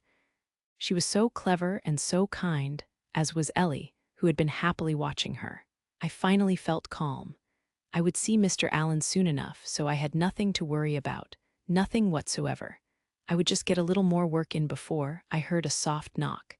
At this hour, the knock was repeated. "Who is it?" I asked, approaching the door. The reply was a subdued Stella, and a tremulous "Oh, be big sis Stella." It was Tina and Ellie. No sooner had I opened the door than the girls threw themselves at me, repeating their cries at greater volume. They clung to me. Tina's hair was drooping, while Ellie had tears in her eyes. Both were trembling. What brings you here at this hour?" I asked, wrapping my arms around the nightgown-clad girls. A third peal of thunder caused them to tighten their grip on me. "Are you still afraid of lightning?" I said, stroking their heads. "Ellie is," Tina replied. "Not me, though." "It's so scary," Ellie confirmed with a flustered groan. "Whatever am I going to do with you?" I said. "Very well, you can sleep in my room tonight." "Do you mean it?" came two startled responses. "I never lie." "Yes. Hey. No running," I cried as the pair leapt straight into my bed and burrowed under the covers. Thunderstorms had always sent them scurrying to my room when we were younger, I remembered fondly. The overprotective Graham had never been far behind them. "Aren't you going to bed yet, Stella?" Tina asked, poking her face out of the blankets. Ellie was squirming under the covers. "I was just about to read a little more of Mr. Allen's assignments before turning in," I replied. "What? Come on, we should go to bed together. Don't you agree, Ellie?" "Why, yes," Ellie sputtered, coming up for air. Won't you join us, big sis Stella?" "Honestly, you too." I picked up the notebook from my desk and walked over to the bed. "Why you sleep in the middle?" Tina demanded, backed up by a "please" from Ellie. "All right," I squeezed in between them. Just then, the brightest flash of lightning yet lit the room, followed by a rumble of thunder. Tina clung to my right arm and Ellie to my left. "Don't worry," I reassured them. "You're safe with me. And Tina, aren't thunderstorms important for the crops?" That's beside the p-point, my sister whimpered. "Oh, very well. You can stay like that until the thunder stops," I said. "Ellie, would you turn down the light?" "Why, yes." Ellie reached out and reduced the mana in my bedside lamp. The shadows in the room deepened, stirring up a hint of baseless unease. I was too old to cower from thunderstorms, so what caused this feeling? Tina, oblivious to my thoughts, finally seemed to have settled down. "Stella," she said, "everyone offered to send some of their crops to the royal capital after the autumn harvest. Once they arrive, let's all Tina, Lady Tina." But my sister ignored Ellie and me as she sat up, her head tilted in puzzlement. Then she withdrew her right arm from the blankets and displayed the back of her hand, on which the image of an azure bird with outspread wings was dimly visible. "This is the mark of frigid crane, the sentient great spell that the professor mentioned. But why? There's supposed to be no danger of it rampaging out of control." My stirrings of unease grew stronger as my sister touched the mark with her left hand. "Tina," I repeated and sat up in bed as well. Are you all right?" Ellie added, following suit. The glow radiating from Tina's hand slowly faded until at last it vanished completely. Calmly, she murmured, "I'm fine." I think that she was trying to tell me something, although I'm not sure what exactly. She paused. "Stella, I'd like to write another letter to Mr. Allen in the morning." "No, wait until we're back in the royal capital," I responded slowly. "It's too risky to write about frigid crane using our encryption. At times like this, I wish we had a telephone line to the eastern capital." "That's true, and you're right. Oh, if only I could really talk with frigid crane." Tina lay down again, flailing in frustration. Ellie and I lay back as well. "Let's ask the professor about the mark tomorrow," I suggested, "assuming he can spare the time." "Small chance of that," Tina declared. "I saw him crying in the hallway," Ellie added. Graham and the professor had been holed up with my father in his office since Tina and Ellie's return, doubtless struggling to address the Justinian Empire's ongoing military exercises. The Empire had never provoked us like this before, or at least not in my lifetime. And yet, another flash of lightning interrupted my thoughts, eliciting a cry of "Stella, the storm is back." From Tina and a timid "Be big sis." From Ellie as the girls renewed their grip on my arms. A deafening crash of thunder followed. We were in for a proper tempest, it seemed. Chapter 3, Lady Lydia, Lady Lynn, welcome home. When my dear sister, Anna, and I arrived at the Leinster residence in the southern capital, we found every maid and manservant in the house waiting at the door to greet us. They had formed precise rows on either side of the scarlet carpet that ran up to the main stairway, and they bowed as we entered. I took the girls in the rearmost row for maids in training, based on their flushed cheeks and nervous demeanors. This celebration, if one could call it that, always marked my dear sister's return from the royal capital, and now it did the same for mine. Being on the receiving end proved to be rather embarrassing. "Romy, I know I always tell you that you don't need to make such a fuss," my dear sister remarked to the first maid in line, who was leading her colleagues. The tall, brown-skinned woman had been promoted to second in command of the Leinster Maid Corps approximately 1 year ago, and her close-cropped black hair and glasses suited her to a T. "My lady, it is our pleasure to welcome you home," Romy replied. "Oh, suit yourselves then. Thank you all. I'll be in your care during my time off." "Oh, of course, my lady," the servants replied in unison. My dear sister's expression of gratitude left none unmoved. Some of the longest-serving maids even had tears in their eyes. In the old days, my dear sister would have marched straight to her room without so much as a word or any other sign of recognition. My dear brother's influence was a force to be reckoned with. While I was busy nodding to myself with my arms crossed, Anna and Romy led out a petite, young-looking woman whose chestnut-brown hair just covered her ears. She was dressed informally in a long brown skirt and a milk-white long-sleeved shirt, and she cradled a baby in her arms. "Maya," I exclaimed in spite of myself. "Lady Lynn, how you've grown, and Lady Lydia. It's an honor to see you again." "Oh, I. The woman pressed a hand to her mouth and burst into tears. This was Maya Motto, the Leinster Maid Corps' former number 3 and personal maid to my dear sister and me for years before that. Following her promotion, she had served under my grandparents, the former Duke and Duchess Leinster, and alongside Romy to maintain order in the former principalities of Etna and Zana. Our duchy had annexed both territories over the course of the 3 southern wars. While there, Maya had met and married her husband, and I'd heard that she had resigned her post. I had certainly never expected an opportunity to see her here. "I see you're still a crybaby," my dear sister said kindly. "I'm glad that you're well." "I am, thank you," Maya sobbed, her tears flowing even more freely. Her tendency to cry at the least provocation was nothing new, and it brought back fond memories. "Maya," I said, "what is your baby's name?" The new mother choked back another sob. "She's a girl, and her name is Linnea." "Linnea," my dear sister repeated. "What a lovely name. Thank you very much. Lady Lydia, if you don't mind, would you please hold her?" Maya's request inspired a look of uncharacteristic trepidation in my dear sister. "Me?" she asked, her gaze fixed on the soundly sleeping Linnea. "But what if I drop her?" "Have no fear, my lady," Anna chimed in. "You have me at your side. And me as well," added Romy. "All right, then, I'll do it."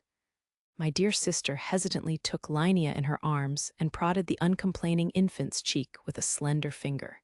With a happy, gentle smile, she said, "So, you're Linnea? My name's Lydia. I'm a friend of Maya's." The assembled maids trembled as though they'd received an electric shock, then they clasped their hands and knelt as if in prayer. I overheard cries of Lady Lydia with a baby. What a heavenly sight, be beautiful, and I'm certain Lady Lydia will have one of her own in a few years' time. In short, chaos ensued. The maids in training were no better. One strange girl with brown pigtails and stars in her eyes even reverently exclaimed, "Oh, great moon, thank you for allowing me to witness such a wonderful moment." Great moon.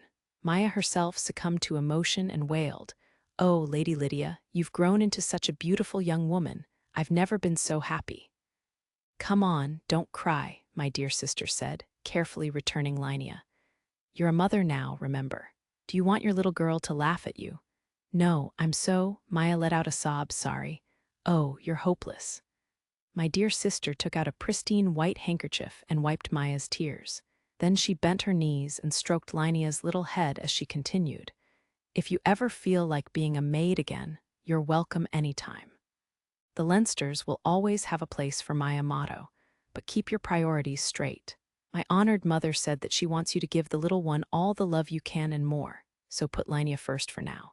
But when you do come back to us, How would you like to be head maid?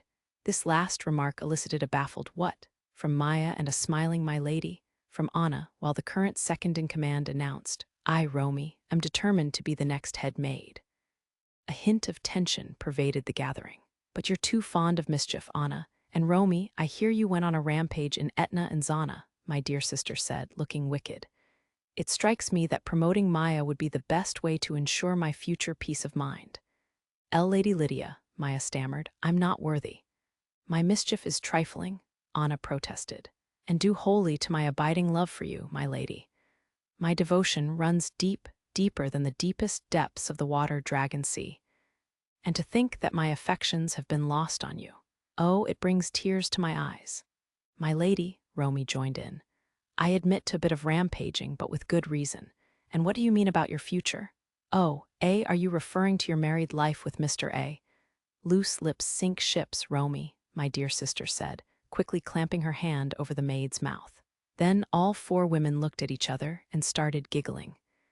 I felt a little surge of joy, as if I'd returned to my childhood. Back then, my dear sister would only open up to a small handful of people, including Maya and Anna. And my dear brother had changed all that. While I was lost in thought, Anna's expression sobered slightly. She released my dear sister's hand, turned to face us, and said, I have one matter to report. The long vacant position of number 3 in our corps has recently been filled. So I've heard, my dear sister replied. But is she really up to the job? Her ability is beyond reproach, Anna said. Taken overall, I consider her the ablest maid in the corps. But she does get a trifle carried away, Romy added. If you would only talk some sense into her, my lady. About her tendency to resort to unreasonable measures in pursuit of her daisy objectives, Maya clarified. Please, what could drive the 3 finest maids in my house's service to make a request like this? I can't imagine what rash excesses she's been getting up to in the former principalities. My dear sister pulled a face. No, I don't want to see her. Please, my lady, won't you reconsider? No, despite my dear sister's firm refusal, she was hardly on bad terms with the new number 3. In fact, they were well acquainted. The girl in question had been a dependable elder sister to us, always willing to speak freely even to my dear sister. Not that I would ever say so, it would go straight to her head. My dear sister was only avoiding her due to complications that had arisen during my dear brother's visit the previous summer vacation. Anna breathed an affected sigh. I suppose we have no choice. Go on, Romy. Yes, just as we planned, her second-in-command replied with equal ostentation. My dear sister narrowed her eyes. Anna, Romy, what are you plotting? That, my lady, is a secret, Anna chirped. I beg your pardon, but I cannot say, was Romy's response. Oh, really? My dear sister said, after a pregnant pause. Plumes of flame began to fill the air in response to her anger. But then, to all of our amazement, my dear sisters included, they vanished. Lydia, don't make a fuss so soon after your homecoming, a voice said from upstairs. Didn't you get your fill of violence out east? The house won't hold up to your temper, another added. At the same time, I caught an unfamiliar sound that I took for footfalls. Hadn't I heard something similar in the eastern capital? Mother, father, my dear sister said sullenly. I echoed her greeting with greater enthusiasm. Our parents, Lisa and Liam Leinster, slowly descended the staircase. Our dear father, a gentleman with curly red hair, wore his usual formal attire, but our dear mother was clad in a scarlet kimono, with distinctive Eastern footwear to match. I couldn't suppress a cry of admiration. Anna must have selected the outfit for her during our stay in the Eastern capital. That explained her conversation with Mr. Allen's mother at Central Station. The whole maid corps snapped to attention as my dear mother reached the foot of the stairs. The maids in training were on edge. Return to your work, my dear mother commanded them with a wave of her left hand. What dignity! I was hardly an unbiased observer, but she was just so cool. Lydia, Lynn, welcome home, she continued. I hear that you've been working hard. I've been having Alan provide me with in-depth reports. You have, my dear sister said slowly as all but the ranked maids and Maya filed out of the hall to resume their tasks. Whenever did he find the time? He's an impressive man, my dear father joined in. His report reached us here 5 days after your battle with Gerard. He must have dispatched it in secret by Black Griffin on that fourth night. The fourth night. He was unconscious in his hospital room until the night before that. My dear sister slowly shifted her gaze to the head maid. Anna, I merely complied with Mr. Allen's request, Anna replied, hanging back from the group. He also sent similar documents to the ducal house of Howard. The head maid's confession provoked another low, "Oh, really?" from my dear sister. I shared her outrage. That battle had left my dear brother unconscious. How could he have written reports to both ducal houses so soon after waking? He must only have had a few moments to himself, given the constant stream of people in and out of his sick room. My cheeks puffed up with indignation. Dear brother, how could you? He drives himself too hard. I'll have to scold him when next we meet, my dear mother said, breathing a sigh. I've just been puzzling over how I can make amends to Ellen. He quite literally saved the kingdom this time, my dear father added, frowning. Ordinarily, his achievement would be impossible to deny. But given the circumstances, we cannot make the facts public. Former Second Prince Gerard Wainwright had plotted a rebellion with the aid of William Marshall, called the Black Knight, and other former knights of the kingdom. And they had launched their coup in the eastern capital, right under the eyes of the ducal house of Algren. That was a major incident by any standard.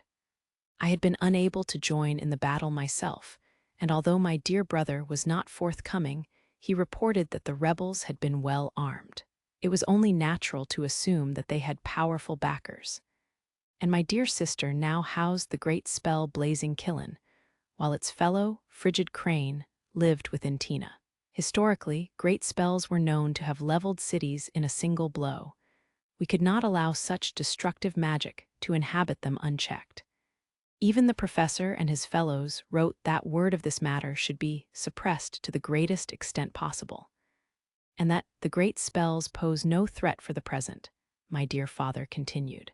I share their opinion. Our best course of action is to maintain close coordination with Walter, the professor, and Lord Rod.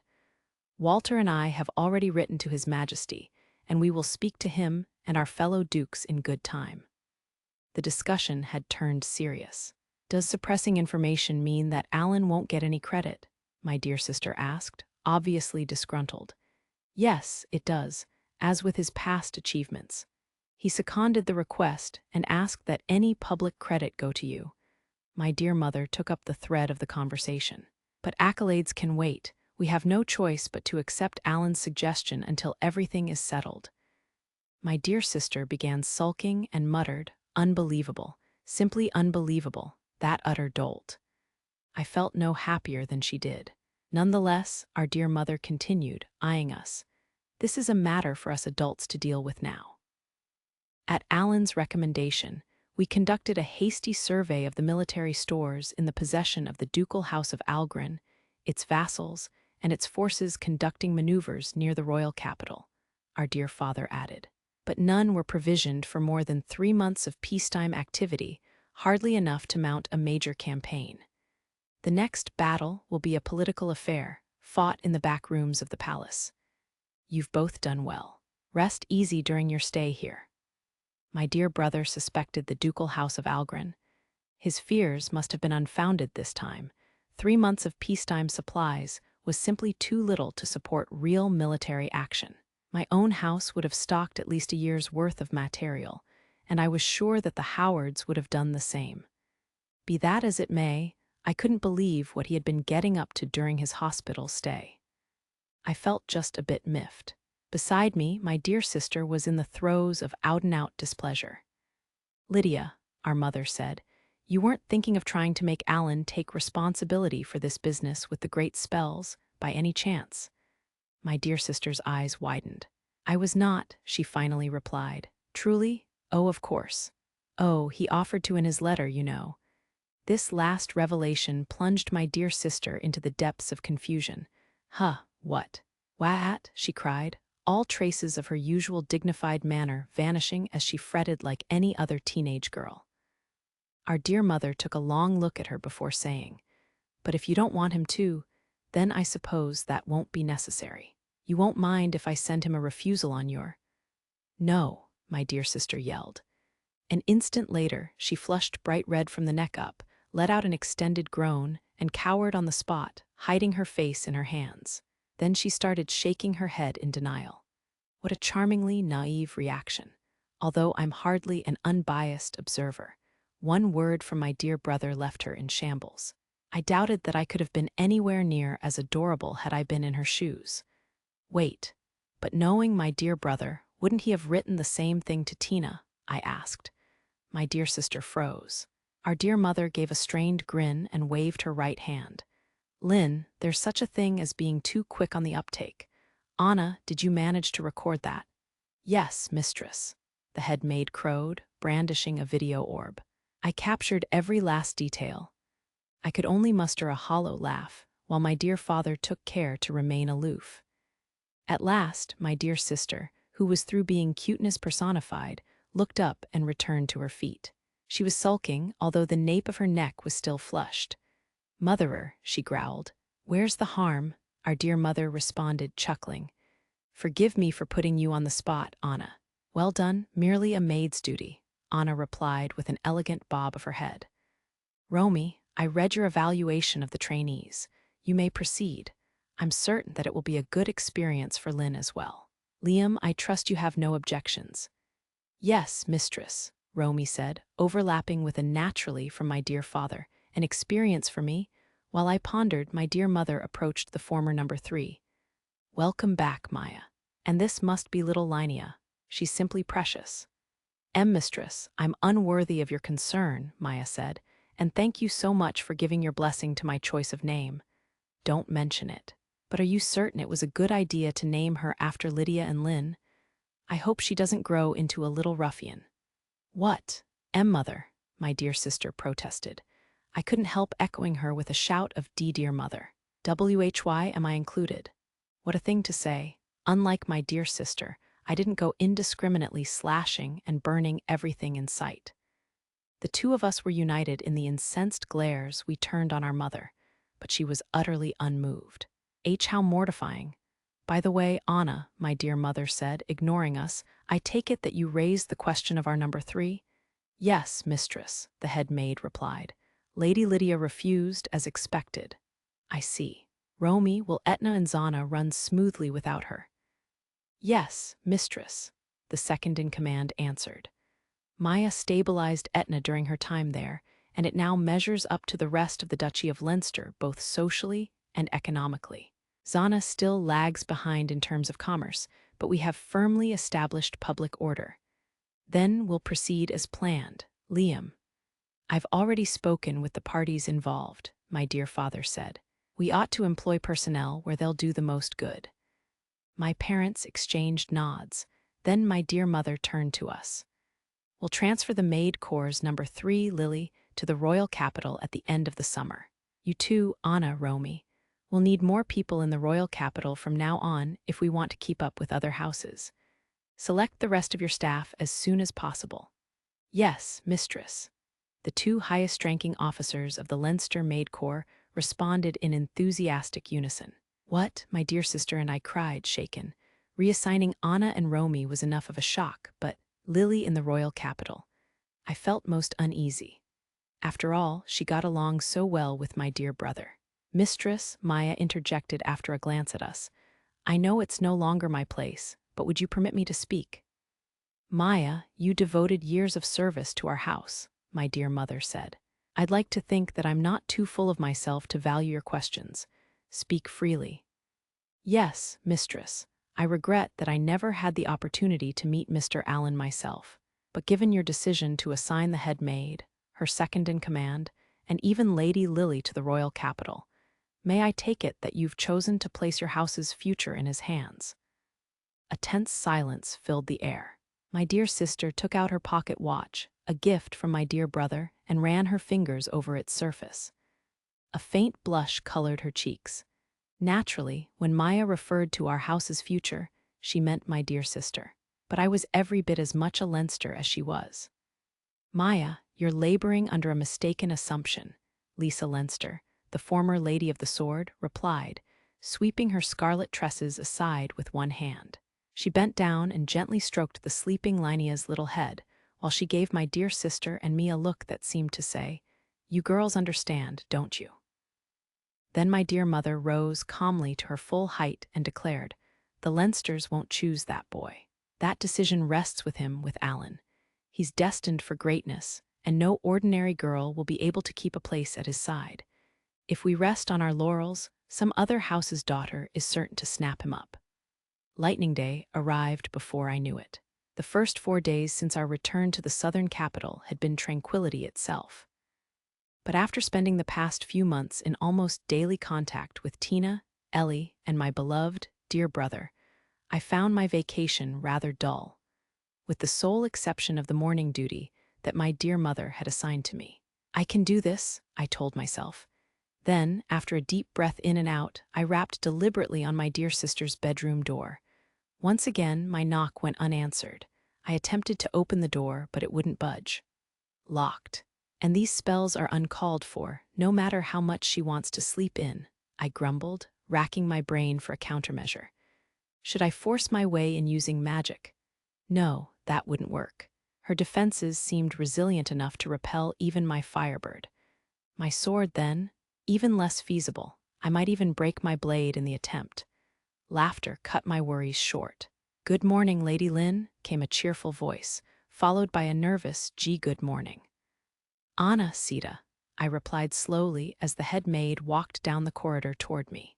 Accompanying her was a girl with glistening brunette pigtails, Sita Stinton, a maid in training who would be attending me all summer for her education. I had heard that Sita was 14, the same age as Ellie, and her bosom appeared equal to Ellie's as well. She had entered into service at our residence in the southern capital shortly after my departure for the Royal Academy, so we had never had a chance to meet. But after 3 days together, I had reached the conclusion that she was a nice girl, albeit a somewhat odd one. Anna was her usual self, while Sita was worried stiff. I wished that she would hurry up and adjust to her new position. "Anna, my dear sister, appears to be sleeping in this morning," I said. "She'll laze around until evening again if we let her. Don't you think that the renowned Lady of the Sword ought to be more disciplined? My dear brother's absence can only excuse so much." "Leave it to me," the head maid replied with a musical laugh. It was time to see what she could do. Behind her, Sita fidgeted, clutching the cross around her neck and muttering, "Oh, great moon, WH, what ought I to do now?" I would have to speak with her later. "Lady Lydia, it's time for breakfast," Anna called, giving the door a firm knock. Not a peep from within. What was her plan? The day before, Anna had finally succeeded in luring my dear sister out of her room using the aroma of my dear brother's homemade pancakes, for which she had a special fondness. The head maid had apparently learned the recipe because she had thought that something like this might happen. Even so, my dear sister had not emerged until past noon, and she had still been half asleep. 2 days ago, my dear brother's homemade seasonal vegetable soup had done the trick. Late in the day, of course. And before that it had been another dish of my dear brother's, his homemade. "Oh my," Anna exclaimed archly. "Goodness gracious. Do you intend to spend yet another morning cooped up in your room? Well then, Lady Lynn, I suppose we'll be the first to read this letter from Mr. Allen." Anna's hands were empty, but I heard a noise from inside the room. Soon the door was unlocked and swung open with a click. Sita and I froze in spite of ourselves. "A letter from Allen? A new one?" my dear sister mumbled, obviously still groggy, as she poked her head out. She looked somewhat childish and unsteady. "Just saying," Allen brought a blissful smile to her face. But this is just too unfair. I mean, my dear sister, the Lady of the Sword, the mightiest swordswoman and sorceress in the kingdom, is wearing pale scarlet pajamas with animal ears on the hood. I stand no chance against her overwhelming, despair-inducing cuteness. How could my dear sister possibly wear such a? My fairly excellent brain produced an answer. "Did my dear brother give you that?" "He loves these pajamas," my dear sister mumbled in a sing-song tone. She wore a smile of heartfelt joy without a hint of malice. I felt so defeated that my knees threatened to buckle, but I stood firm. A muttered, "Oh, great moon, I don't think that making me lose out so completely in girliness was a very nice thing to do," told me that the shock had been too much for Sita. "Good morning, Lady Lydia," Anna cooed. "Now it's time for breakfast." "What about the letter?" my dear sister asked slowly. "It hasn't arrived yet, perhaps later today." "Then I don't need breakfast today. And bring me lunch in my room." She's so quick to indulge her lazy streak. Anna winked at me. I took the hint and ostentatiously said, "I'm thinking of writing to my dear brother. I'll tell him day after day my dear sister lounges in bed well into the afternoon, and she never even changes out of her pajamas." "Lynn," she cried, her eyes widening. "I'll admit that I've been, a little bit lazy, but I am on vacation. And he's not around, so I want to spend all the time I can in the pajamas he gave me, so." "Oh, fine, I'll change into something else. You just want me to get dressed and go to breakfast, right?" "I'm glad that you've seen reason," I said. "Indeed, now let's get you ready to face the day." Anna chirped as she pushed my dear sister into her room and shut the door behind them. We won, but has there ever been a victory so hollow? If my dear sister was to be believed, then all the pajamas she had worn over the past few days were gifts that my dear brother had picked out for her. How dare he play favorites? The maid in training still had her hands planted on the floor as she grumbled, "Oh, great moon, you're such a bully." "Come on, Sita," I said, seizing one of her hands. "Stand up. A delicious meal will make you feel so much better. We still have our whole lives ahead of us. The best is yet to come." Early afternoon found me seated in a wooden chair in the inner courtyard, reading a letter from the north that had come by the swiftest of red griffins. I wondered if my own missive had reached Tina and Ellie yet. Regrettably, I had yet to receive a letter from my dear brother. Male griffins were rarely late, but they were still living creatures. It was possible they were suffering from foul weather. Although I was out in the courtyard, I had a roof over my head, and the ice and water spellstones worked into it kept me from sweltering. But I would still burn if I left my skin exposed to the sun, so I wore a light, white, long-sleeved shirt and white skirt that I'd purchased in the royal capital with Tina and Ellie. I was also using sunscreen. The sun's rays weren't terribly strong in the royal or eastern capitals, but this was the south. I couldn't be too careful. I could practically hear a giggling Tina saying, "Why, Lynn, why you're well done." Ellie would no doubt follow with, "Why you look quite, charming," and my dear brother with, "I see you've done some tanning." I'll never, ever allow that to happen. I renewed my resolve even as I perused the letter. The notebook that my dear brother had given me at the station in the eastern capital rested on the chic little table in front of me. I was only on my first, so I'd need to practice later. Tina and Ellie seemed to be enjoying their homecoming as much as I was mine. What was the northern capital like, I wondered. Though it was summer, they wrote that the Azure Dragon Mountains are snow-capped again this year. I couldn't picture that. We never got any snow at all here, for one thing. I felt just a little bit jealous of the shopping trip that the two of them had apparently taken with Lady Stella. This vacation had taught me that my dear sister turned into a homebody in my dear brother's absence. They had gone everywhere together for the past several years, and she had been a recluse of a different sort before enrolling in the Royal Academy. Just then, a nervous voice intruded on my gloomy reflections. "Lady Lynn, I've brought you wire tea, eek." Hang on," I cried, springing to my feet. I just barely managed to keep the maid in training from overbalancing with her silver tray, which held a glass pot of black tea and a little basket of treats. "Sita, how many times must I tell you?" I asked the dejected girl. "Tensing up does more harm than good. Try to relax." "Why, yes, my lady, I beg your pardon," she said, bowing repeatedly. "Now, pour me tea," I instructed, resuming my seat and taking a cup. "You are my personal maid during my stay, after all." "Lady Lynn, see, certainly," she nodded, although she looked on the verge of tears, then picked up the glass pot and poured tea into my cup. Needless to say, her hands shook with nervous tension. A pleasing aroma washed over me. Northern tea had its charms too, although I would only admit as much to Ellie, who had sent me the leaves. Miss First Place would boast that she'd had a hand in their cultivation. I folded up the letter, carefully stowed it in its envelope, and picked up my dear brother's notebook.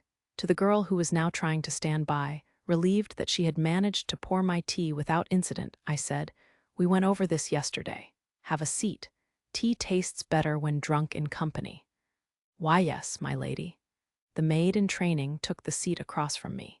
The look of complete astonishment on her face reminded me of the explanation that I'd received from Anna on my first day home. Sita has the makings of a fine maid, but she has rather too low an opinion of herself, and she falls back on her faith too quickly. I hope that you can help her, Lady Lynn. She shouldn't ask the impossible. I set my cup down on its saucer and reached for the teapot. Sita hurriedly attempted to rise, saying, If you'd like seconds, then please allow me to." "That's not it." I filled a cup with the iced tea and set it down in front of Sita. Then I took 2 pastries from the basket and put one of them at her place. What? The maid in training began to panic. "You're overreacting," I admonished her. "Be but Lady Lynn, why you're a daughter of the ducal house of Leinster, and this is more or less normal, Sita." "Why, yes, my lady." The girl sprang to attention. "You needn't stand. Have a seat." Once Sita was back in her chair, I looked her in the eye and said, "You've been in service to my house for several months now, too long to still be walking on eggshells. Why are you so nervous? If you have a reason, tell it to me." "Anyone would be, I think," Sita mumbled, then hung her head. Silence passed between us as I waited for her answer. With my teacup in one hand, I opened my dear brother's notebook and began conjuring one of his assignments, control formulae for manifesting 2 firebirds at once in midair. He had devised them himself. The addition of a second bird increased the spell's difficulty by an order of magnitude. I might struggle to cast it unaided. After a while, Sita looked up and said, "You're Her Highness, Lady Lynn Leinster. I don't think you can expect a commoner like me to be anything but nervous around you. Everyone else says so." The older girl let out a sob. She was on the verge of tears and was apparently even more anxious than I'd thought. "Come on, don't cry," I said. "Who's everyone? Your fellow trainees?" That's right." Another sob. "I see. Listen, Sita, you have some spellcasting experience, don't you? Come here." "Why, yes, my lady." The maid in training moved behind me. Then she gasped as I enlarged part of the formulae that my dear brother had devised and projected it in the air. "This is a control formula for Firebird," I said. "FF Fire, see, can you cast it, Lady Lynn?" "I can." Sita shuddered, struck speechless. Of course, that wasn't what I wanted her to find astonishing. "This beautiful formula was written by a person of humble birth, just like you," I said, running my fingers along the design. "In fact, he might even rank below you in social standing, given that his family has no surname. But he's still a more accomplished sorcerer than me, or even my dear sister. I'm certain that his fame will one day resound throughout the length and breadth of the continent." Sita froze, standing bolt upright. The look on her face said that she couldn't believe her ears. As usual, she was chanting, "O great moon." I had asked Anna to look into that phrase and learned that the great moon was an ancient deity worshipped only in a small region to the east of the League of Principalities. My dear brother might find the subject interesting. I dismissed the formula and smiled at Sita in the same way that my dear brother smiled at us students. This kingdom is bigger than I thought. I may be a Leinster, but I'll still be left in the dust unless I work as hard as I possibly can. So try your best too, and we'll make progress together. Sita's gaze grew steady with determination. "Yes," she said. "Thank you, Lady Lynn." I was just thinking that she was on the right track when I sensed a massive surge of mana from the house, accompanied by the crash of something breaking. Despite her earlier tears, the maid in training spread her arms wide and prepared to defend me. Anna was right, she did have potential. "Don't worry, Sita," I said. "She just likes to make a fuss." Without warning, a window in front of us shattered, and a young woman leapt out into the courtyard, her long scarlet hair, tied with a black ribbon, streaming behind her. She was clutching a snow-white object and making straight for us. Sita sprang forward to block her path, but the young woman let out a yelp of effort and bounded skyward. She then twirled in midair before landing behind the startled maid in training. Her ample chest, which made its presence felt throughout the maneuver, seemed even larger than I remembered it. True, she was 18, but I still felt it necessary to register my extreme displeasure. The scarlet-haired young woman then sat down beside me, trying and failing to whistle. She wore a pale scarlet top with a pattern of interlocking arrows and a long skirt. Her feet were ensconced in leather boots, and a small barrette adorned her bangs. She positioned the white object in her hands, a snowy plush wolf, on the seat beside her. I recognize this little fellow. He's a souvenir of my dear brother's time in the north. Did she take him from my dear sister's room? Lily, when did you get back from Etna and Zana? I demanded as the young woman took the liberty of pouring herself a cup of tea. And where did you get that stuffed animal? Wait just a minute, my throat is parched. She noisily gulped down her tea and then let out a contented sigh. That hit the spot. Lady Lynn, I've just arrived. My lady, who is this? Sita asked, blinking her big eyes. She had doubtless never met the scarlet-haired young woman who was already scarfing pastries, since the newcomer had apparently been stationed in Etna and Zana. Lily, I replied, resting my chin in my hand. I'm told that she replaced Maya as number 3. Despite her outfit, she is a maid, at least technically. Humph, what do you mean, technically? Lily griped. I'm a maid, and that's that. The head maid and our second-in-command finally gave me this lovely uniform to commemorate my promotion. All I need now is a lace hairband. You call that a maid's uniform? Sita and I blurted incredulously. Lily was dressed like no maid I'd ever seen, although I could imagine her attending a girls' school in that outfit. Knowing Anna and Romy, they were just dressing her up to their tastes. In fact, all of the veteran maids might be in on the plot. They were certainly all fond of Lily. I made up my mind to drop the subject and lead the conversation into other channels. Lily, answer my question. Absolutely, she replied in her usual sing-song voice. I just got back and finished reporting to the mistress and master. It's just awful out there lately. The republics of Atlas and Basel have been making so much mischief, and now they're marching their armies around along the border. The codes they're using definitely aren't from anywhere in the League either. Yes, I said. So, did you manage to decipher them? Only one yes, Lily chirped, and we're working on it. Earl Sykes says it might be an old Eastern cipher, and he's never dealt with one of those before. It seems like even he'll need some time to crack it. The House of Sykes was an outlier among the Southern nobility. It specialized in intelligence and espionage, and boasted that it would pull the wool over even the Dark Lord's eyes if necessary. It was also the house of my dear brother Richard's fiancée, Sasha. When I got to the house and went to say hello to Lady Lydia, she wouldn't open her door to me, Lily continued, pouring herself another cup of tea. She left me no choice, so while she was busy simpering over a piece of notepaper and hugging it, I snuck in and abducted this little guy. I thought it might convince her to leave her room. The self-proclaimed maid was beaming, with her hands pressed together. I grimaced. Honestly, Lily, I said at last. Then that ruckus from the house must have been another crash, followed by a blast of hot air, cut my speculation short. I turned to look, holding my hair in place, and let out a stunned exclamation. A section of the house had been sliced clean through, and in the midst of the carnage stood my dear sister, Lydia Leinster, with her scarlet tresses fluttering and a look of rage on her face. Oh no, she's really furious. Sita, I snapped, seize that plushie. Why yes, my lady. Sita scooped up the plush wolf. Lady Lynn, new girl, Lily cried, visibly shaken. Are you really going to abandon me? Positively murderous Mana was fast approaching. I moved to take the plush toy and return it to my dear sister when a thought struck me. This stuffed animal was a gift from my dear brother.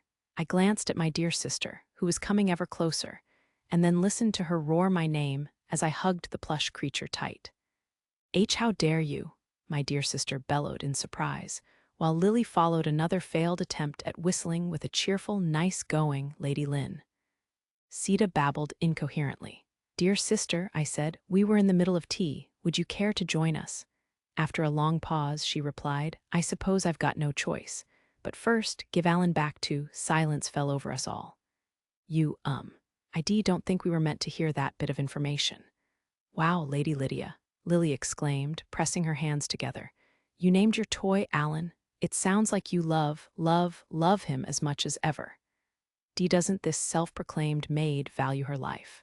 My dear sister slowly raised her drooping head, and a tremendous pulse of mana shook the air as the supreme fire spell Firebird took shape in triplicate. "1, 2, 3 of you heard," she said, counting us with a slender finger. Dear sister," I cried, Don't be hasty. Oh, great moon, what did I do to deserve this?" Sita clung to my right arm in a panic, I knew it. Her chest is larger than mine. Stopping my dear sister's shame-induced rampage proved to be a trial. To be frank, I thought myself a goner. But my dear sister seemed to enjoy herself, so all was well that ended well. Not that I would forgive Lily, of course. I resolved to surreptitiously borrow Alan the next chance I got. Before I knew it, it was Fire Day, my 8th day back in the South, and the start of a new week. I was en route to a Leinster villa south of the southern capital. My dear parents and sister rode ahead in another carriage, while I shared this one with Sita, who sat rigid as a statue in the seat beside me, and Anna. A third carriage behind us bore more maids, including Lily. The ride was a smooth one.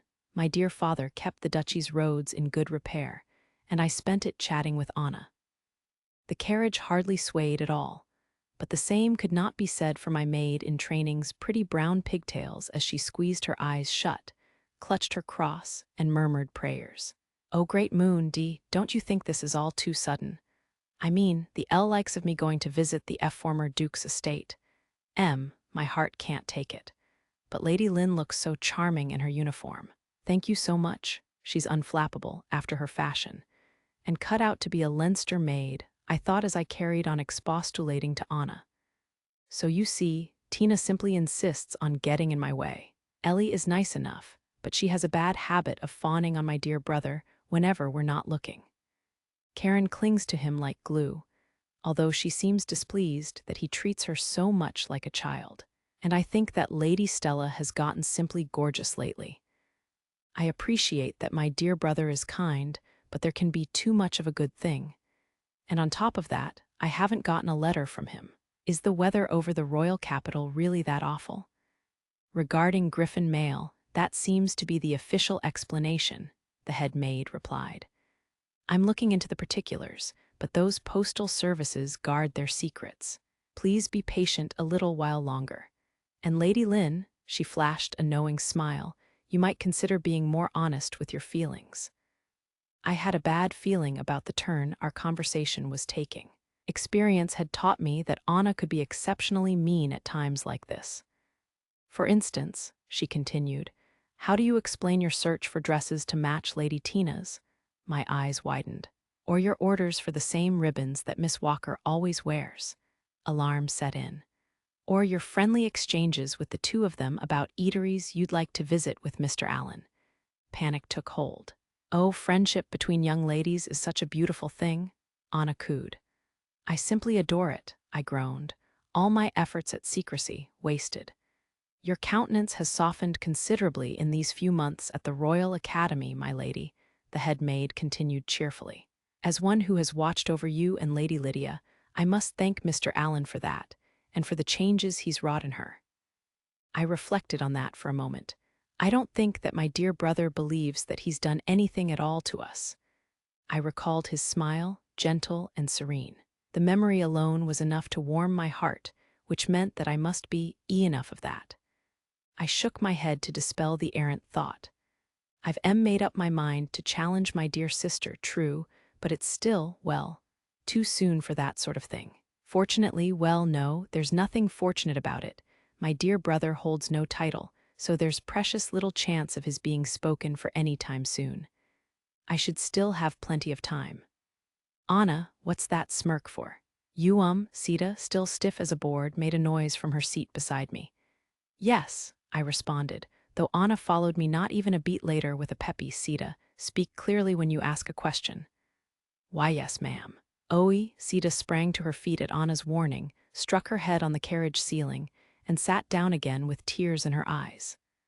So, what would you like to know? I prompted. Why, yes, my lady. Sita let out a yelp as she leapt up and banged her head again. Oh, honestly, I said, placing a hand on the head of the sobbing girl, who, I reminded myself, was older than me. Lady Lynn? Sita asked, beginning to panic as she dried her eyes. The likes of me doesn't deserve a pat on the head from, quiet. I slowly cast the elementary spell Divine Light Healing. Sita's eyes widened, while Anna let out an appreciative exclamation. I finished the spell, withdrew my hand, and asked, Does it still hurt? Sita shook her head emphatically and stammered a thank you very much. My spell had evidently done its job. I thought back to my dear brother's lessons. Don't let elemental affinity and family tradition keep you from trying new things, he had said. Mastering even the most basic of healing spells will open up a wealth of new strategies to you. Over the past several months, Tina, Ellie, and I had learned to use at least some magic outside the hereditary specialties of our houses. I would need to keep striving. While I fired myself up, Honor applauded. Magnificently done, my lady. Thank you, I said. Sita, what were you about to say? Oh, right. Sita faltered, but then seemed to make up her mind. I've heard so many stories about how amazing this gentleman Mr. Allen is, so I wondered why he has no last name. If not even all his achievements are enough to earn one, then I don't see why anyone else would even try. I couldn't help but goggle at the maid in training. Well spotted, Anna praised her. I'm impressed that you picked up on that. Thank you, ma'am. I was, thinking about it myself too, but I also heard one of the older maids saying that Mr. Allen can't stay as he is. Oh ho. A sinister light entered Anna's eyes. Although she might not look it, our head maid took her job extremely seriously. My dear brother was practically family, and no Leinster maid would get away with saying such things about she wasn't disparaging him. Sita hastily added, picking up on our mood. She said, to houseless beast folk and immigrants like me, Mr. Allen is hope itself. He simply must move up in the world. Anna and I shared a smile. My dear brother had apparently garnered more support than we realized. Sita, there are reasons why my dear brother hasn't risen to a higher station, I answered the maid in training. It's a difficult situation, but it will surely change. Anna winked, picking up the conversation while she opened the window curtains. In fact, I would say it simply must. And while Lady Lydia's role in that change goes without saying, Lady Lynn's influence cannot be discounted. Our head maid was correct, but I wished that she were less quick to poke fun at us. I'll introduce you to my dear brother if a chance presents itself. It will all make sense once you meet him, I told Sita, who didn't seem to fully grasp our meaning. Then I returned my attention to Anna. I was surprised to see you in the Eastern capital. I take it that your business involved my dear brother. It was most trying, Anna replied. The mistress positively insisted on accompanying me at first.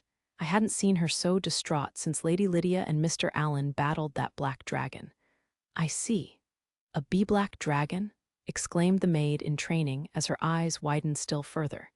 She froze in shock and then began to panic. A D-dragon, like the messengers of the great moon. My imagination can't take any more. It was like watching my past self react. Dragons, it seemed, were sacred to the cult of the great moon. Sita, calm down, I said. I'll tell you all about my dear brother and sister's battles some other time. Why, yes, my lady. Anna had delivered a hefty envelope from my dear mother to my dear brothers. And before my departure for the Royal Academy, I had seen Mother in our courtyard, cheerfully perusing correspondence from my dear brother and his mother.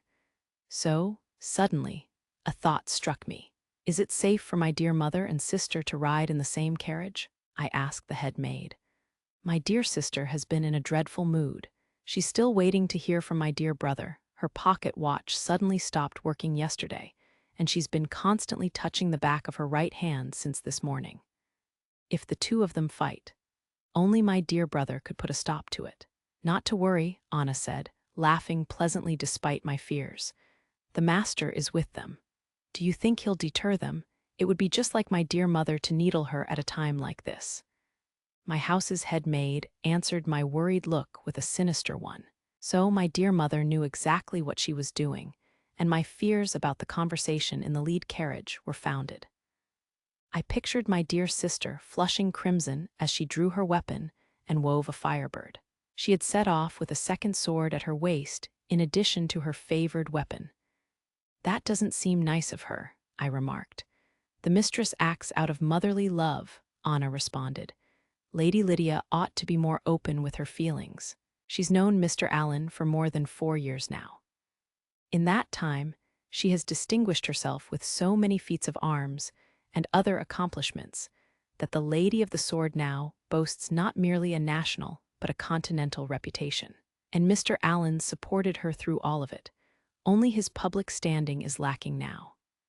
As I said earlier, I don't believe that my dear brother desires a title. I know that my dear sister loves him, but I felt the slightest of pangs in my heart. They were made for each other. I doubted that anyone could come between them, and yet I couldn't bear to simply admit defeat. "Fear not, Lady Lynn," Anna cooed. "No one knows what the future holds. But if Lady Lydia remains a late bloomer, then someone else is sure to run off with Mr. Allen before much longer. In my opinion," I drew in my breath. In your opinion," Anna folded her arms and pronounced. "Lady Stella is not to be underestimated. She has the tenacity to see anything she sets her mind to through to the bitter end. Likewise, I hear that Miss Foss has been closing in on Mr. Allen from a different angle, and the one who bears the most watching is Miss Karen." "I can understand Lady Stella and Felicia," I said, puzzled, "but Karen—" My dear brother and Lady Stella certainly seemed to understand each other. But Karen was his sister, even if not by blood. They struck me as being close, but no more or less than that. "How naive you still are, my lady," Anna said, wagging her finger. How so?" She gave me a wicked look. "That's classified information. My investigation of Mr. Allen's taste in women revealed. My dear brother's what? Who could have imagined she's been studying such things?" I gulped. Then Tina's and Ellie's faces crossed my mind. In short, I raised my hand to halt the head maid. "Don't tell me, Anna. It wouldn't be fair if only I knew. And it doesn't matter if my dear brother has a fondness for long-haired women with bestial ears and tails, as long as I win in the end." "My goodness," Anna exclaimed, taken aback. "Dear me, simply splendid, my lady." "Why you're so dashing, my lady," Sita chimed in, gazing at me with reverence. "Oh, and he does appreciate beast ears," the head maid chirped, confirming my conjectures based on the sleepwear that he had given my dear sister. "And what's more," she whispered in my ear, "young ladies transform when they realize they're in love." I felt more shaken than I had all day. Does that go for me too? Since still, my dear brother would never see Karen that way, or would he? They're alone together in the Eastern capital at this very moment. Who's to say what chance circumstance could trigger? Oh, the head maid was smirking at me. Beside her, the maid in training was grinning with her hands pressed to her blushing cheeks. "Anna, Sita," I said slowly, "I and the rest of the Leinster Maid Corps shall stand by you and Lady Lydia so long as we can see those dazzling smiles on your faces," Anna declared with a musical giggle. "Does that make sense to you, Sita? Then from this moment forth, you are a proud member of the glorious society for watching over Lady Lydia and Lady Lynn in public and private." "Why, yes, ma'am." Sita gave an exaggerated salute. The nerve of them! I fixed the smiling maids with a sulky glare, but to no avail. "What a delightful expression," Anna exclaimed, brushing off my anger. "Come here, Sita, I'll teach you how to use a video orb." "Why, yes, ma'am. Oh, wow. I've never seen one up close before." Geez. I stared out the window, where farms had given way to forest without my noticing. Then the view opened up to reveal a field of flowers as far as my eye could see. I opened the window wide, stuck my head out, and caught sight of the villa, a red brick building surrounded by red walls atop a low hillock. "Dear grandmother and grandfather, how have you been?" Once we passed through the villa's massive, thick steel gates, A short carriage ride brought us to the front of the main house. My dear grandparents' servants were lined up to greet us, although they really needn't have bothered in this heat. "Oh, Lynn," a kindly voice called as soon as I stepped down from the carriage. "Dear grandfather." I flung my arms around lean Leinster, a tall, slender gentleman with a soft smile and a sprinkling of gray in his curly red hair as he approached from behind. He must have been at work, because he was dressed for farming and wore a straw hat on his head. One would never know to look at him that he was the former Duke. "Is it me, or have you grown again?" my dear grandfather asked, patting me on the head. "How do you like the Royal Academy? I hear you've made friends there. We're expecting another good harvest of that honey you like so much. What would you say to making sweets together?" "Goodness, dear," a serene voice joined in from behind me. How is she supposed to answer all those questions at once? "It's good to see you, Lynn." "Dear grandmother." "Dear me," Lindsay Leinster said as I left my dear grandfather and embraced her in turn. Like him, she was dressed in farming clothes and a straw hat. They were a close-knit couple. Her scarlet tresses were as beautiful as ever. My dear grandmother was about my height and youthful, although it was impossible to place her exact age. She could have passed for my sister, yet I found her radiant expression reassuring. "I see you're eager for affection, Lynn," she giggled. "Your school uniform looks lovely on you." "Most eager," I replied, "but only with you, grandfather, and my dear brother." "Your brother?" she repeated. "Oh, you mean young Alan. Isn't he with you this time?" "He stayed behind in the Eastern capital, but he gave me lots of homework." I stepped back, then fished the handwritten notebook out of my bag and presented it. Its pages were jam-packed with exercises that ranged from silently casting a spell I found a bit challenging to conjuring two firebirds at once. Now this is something," my dear grandfather remarked appreciatively. "Most impressive," my dear grandmother added. "Lisa, will he be joining us?" "That's what I'd like to know, but this girl keeps dragging her feet," my dear mother said with a glance at my dear sister. She wore a scarlet dress and had disembarked her carriage ahead of us. After a shake of her head, she turned back to my dear grandparents and said, "Father, Mother, it's good to be home." Behind her stood my father, looking haggard, and my dear sister, dressed in her guard uniform, with her fists clenched and her shoulders trembling. Oh dear, what have we here?" Anna said. "Lily." "Coming right up," the scarlet-haired young woman replied as she unfurled a parasol. "Get ready, everybody." "Yes, ma'am." At her order, the maids all set about unloading tables and chairs from our carriages. As they arranged the furniture, Lily encircled it in powerful fire-resistant barriers, many layers thick. My dear mother ignored the proceedings and continued her report to my dear grandmother. "Alan has grown into a fine young man. I doubt that the royal family, to say nothing of the other ducal houses, will be able to ignore him for much longer. The Howards are already making their move, but Lydia is so immature for her age, I wonder whom she got that from, that I'm beginning to worry. Is now really the time to throw fuel on the fire?" I slumped into my chair, and a white porcelain cup immediately appeared in front of me. Sita looked nervous as she poured me iced tea. My dear sister had been staring at the ground throughout our dear mother's explanation. Now she raised her head and snapped, "You have nothing to worry about. I have absolutely no intention of letting anyone else take him from." She hastily stopped herself as our dear mother and grandmother donned identical grins. It had all been a trap, one designed to trick her into voicing her true feelings. "Well, if you say so," our dear mother said. "Lydia simply adores young Alan." Our grandmother giggled. "I can hardly wait to see my great-grandchildren's faces." My dear sister, in contrast, hung her head. She neither spoke a word nor moved a muscle, yet innumerable plumes of flame began to fill the air around her, and her manna shook the ground. Sita yelped and clung to my back as cracks started to form in the villa's thick glass windows. Then my dear sister raised her head with exceptional deliberation, a beautiful smile on her face. Oh no. Anna," I cried. "Certainly," the head maid chirped. "This way, masters." "Oh, yes, I see," grandfather responded. My dear father echoed him with less enthusiasm as they both retreated to my position. "Should I move as well, Anna?" my dear grandmother asked as she removed her straw hat and held it in both hands. You're perfect just where you are, venerable mistress, Anna replied. Allow me to look after your hat. Thank you. My dear grandmother let out a musical laugh. Anna took the hat from her while the other maids fled to the shelter of the fire-resistant barrier. Sita babbled in astonishment as numerous overlapping walls of water and stone rose around us. Mother, my dear sister said brightly, you've made a number of remarks recently. Alan and I aren't suited for each other. Some other girl will take him from me. He didn't join me here this summer because he's fed up with me. The list goes on. Don't you think you've said a little too much? Do you?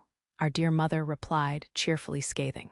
Alan is constantly maturing, but the only things about you that have improved in the past 4 years are your swordplay and your spellcasting. I hope you realize it will take more than that to keep your place at his side. The plumes of flame touched the barrier and scattered over the vicinity. I looked about me and saw that while Anna and the other veteran maids were their usual selves, all the newer girls and trainees, Sita included, had pale faces and chattering teeth. I know that, my dear sister snapped. But it's none of your business, so stay out of it. I most certainly will not. Lydia, you're a little too dependent on Alan, our dear mother sighed. If you carry on this way, then Stella, or perhaps Felicia, will. Before she finished her sentence, a firebird took flight with no warning whatsoever. Sita and her fellow trainees were too stunned for words. The ominous, all-incinerating bird was the symbol of the House of Leinster and the supreme spell of fire. Yet my dear mother sliced it in two with the edge of her hand, destroying it. What? All but a few maids exclaimed, flabbergasted by the spectacle. Goodness, how mischievous they both are, was the only remark from my dear grandmother, who stood by watching. I think your definition of mischievous is a little too broad. My sister clicked her tongue and drew her 2 swords. Whatever shall I do with you? My dear mother shrugged. Anna, at once, mistress. The head maid tossed a pure white parasol. How long had she been holding that?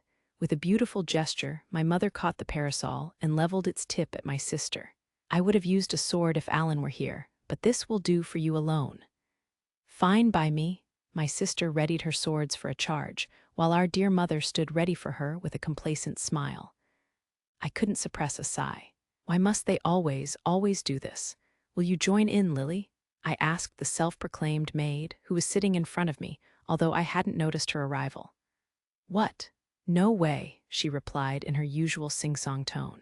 Fighting both of them would be like asking for death. Watch closely, Lady Lynn, Anna interjected. They're about to start.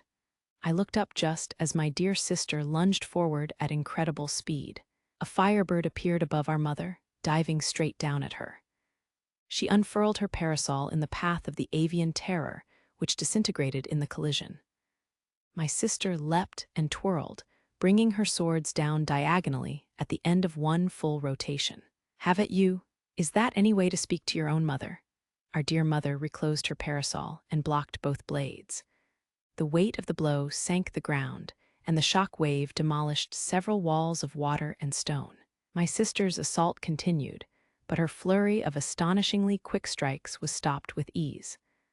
A horizontal sweep became a double thrust, became an unconventional slash. The 2 swords moved as though they had a life of their own. I doubted that I could have blocked even their first strike. Still, what is that, parasol? Anna nodded while she slowly poured tea into my cup and no one else's. Lily stretched, complaining that she was so tea-ired. Her bosom really is enormous. Simply deplorable. Mr. Allen picked out that perfectly ordinary parasol in the royal capital. The head maid explained, her gaze fixed on Lily's chest and her face devoid of emotion. I dare say the mistress's ability to block with it is a testament to her skill and mana. I took a moment to absorb that. But my dear sister seems quite serious to me, I said at last. Wielding 2 swords is a new technique for Lady Lydia, Anna responded. But her strength varies greatly depending on her proximity to Mr. Allen. This outcome strikes me as quite natural. Oh, I think I know what you mean, I said. When my dear brother is with her, she practically declares herself invincible for all to hear. but she really lets herself go when he's not around. She's like a different person without Alan, Lily agreed, sprawling her upper body on the table, and much more prone to loneliness than you'd think.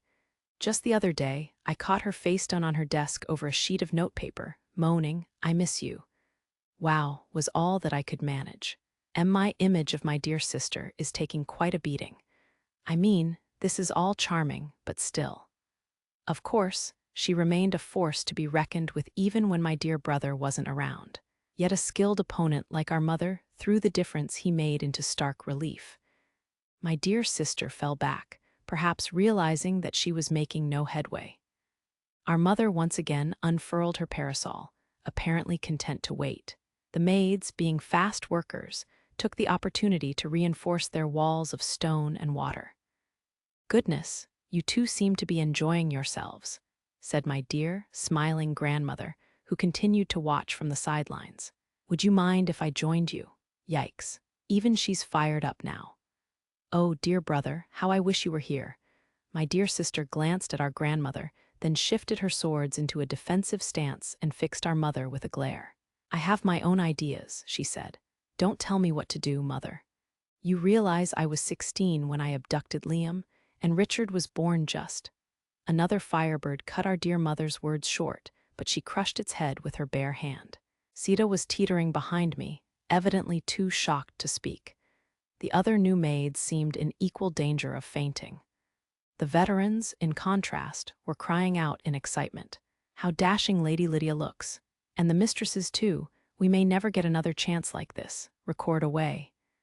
A chorus of "Yes, ma'am," greeted this last shout. They were so quick to adapt. My dear sister stamped, let out a shout of frustration, and yelled, "Mother, why do you say things like that?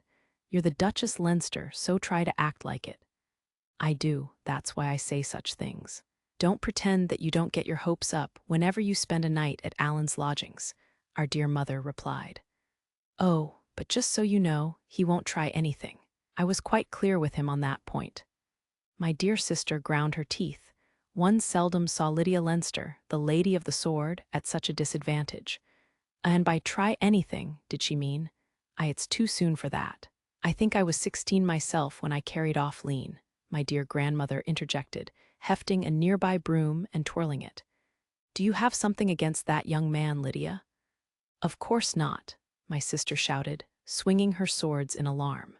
"I could never hate him, not even if the world ended. Alan is my one and only." She stopped herself suddenly in mid-tirade and blushed bright red. Her boundless, unswerving love for my dear brother elicited pronouncements from our dear mother and grandmother. "Then you have your answer, if only you had a spine. Love is all about offense. Never stop pressing the attack."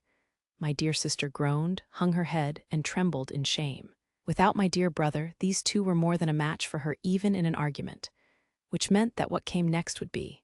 "Anna," I cried. "Anna, Anna, at your service," the head maid crooned, still recording with her video orb as she approached me. "Strengthen the walls and barriers. I'll help too." "Certainly. Lily, we have work to do." "Yes, ma'am," said the young woman who had been lounging beside me. She rose to her feet, and that simple action made her chest jiggle. While I grappled with feelings of defeat, Lily set about adding to her magnificent fire-resistant barriers, oblivious to the vengeful glares that Anna and most of the other maids directed at her bosom. I snapped out of my gloom and joined in, while the maids thickened their ramparts of water and stone. At almost the same moment that we completed our fortifications, my dear sister slowly raised her head. Her pasted-on smile genuinely frightened me. An artless swing of her swords filled the air with blazing plumes, which transformed into fiery daggers before making contact with our defenses. They pierced through dozens of stone and water walls with ease and cut halfway through the fire-resistant barriers before dissipating. Her mana beggars belief. Sita finally reached her limit and fainted with a little sigh. Other inexperienced maids soon followed her example. The veterans cared for their young colleagues without ever setting down their video orbs. What an awful habit they'd acquired. "Mother," my sister said brightly, "today I'll show you no more mercy." "Oh, really?" our dear mother replied with equanimity, matched by a cheerful "My, what a lot of mana" from our dear grandmother. I appreciate that you turned down so many proposals from riffraff for me, my dear sister continued. But that has nothing to do with me. Her voice dropped to a sudden whisper, marrying Alan, so, I can't hear you, Lydia. Don't tease her, Lisa. Deep down, she can't wait to be with her young man, and she wants enough children for a small orchestra. My dear grandmother giggled. Oh, Lydia, what a daring girl you are. Incensed beyond words, my sister crossed her swords and raised them above her head. A firebird appeared and entered a steep dive, only for her to absorb its flames into herself. 2 wings of fire sprouted from her back as both her blades shone scarlet. She was performing our house's secret art, the scarlet sword with 2 weapons. Our dear mother sighed and rubbed her forehead. How could you use the scarlet sword against your own mother? Now, our grandmother said, smiling. She's made good progress. Mother, grandmother, my dear sister said, you'll pay for this and tears won't save you. Oh dear, she's furious. Her rage was burning my skin through at least 100 fire-resistant barriers. One word from my dear brother would have convinced her to stop, but of course, my dear father and grandfather are here. 2 generations of Leinster dukes can surely put a stop to W8. Where are they? If you're looking for the masters, Anna said, responding to my look of confusion, they said, there's nothing we can do here. Ask them to finish up by dinner time, and we'll be resting from our daily toil.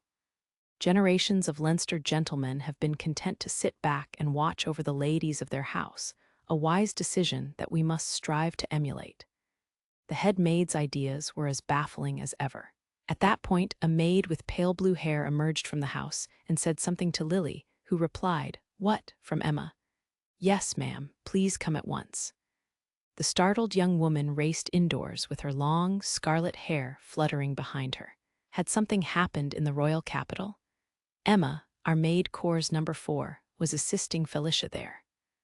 A torrent of mana drew my gaze back to my dear sister, who was leaning forward and holding her swords behind her as her blazing wings grew in power. "You're hopeless," our dear mother said, ostentatiously holding out her open parasol.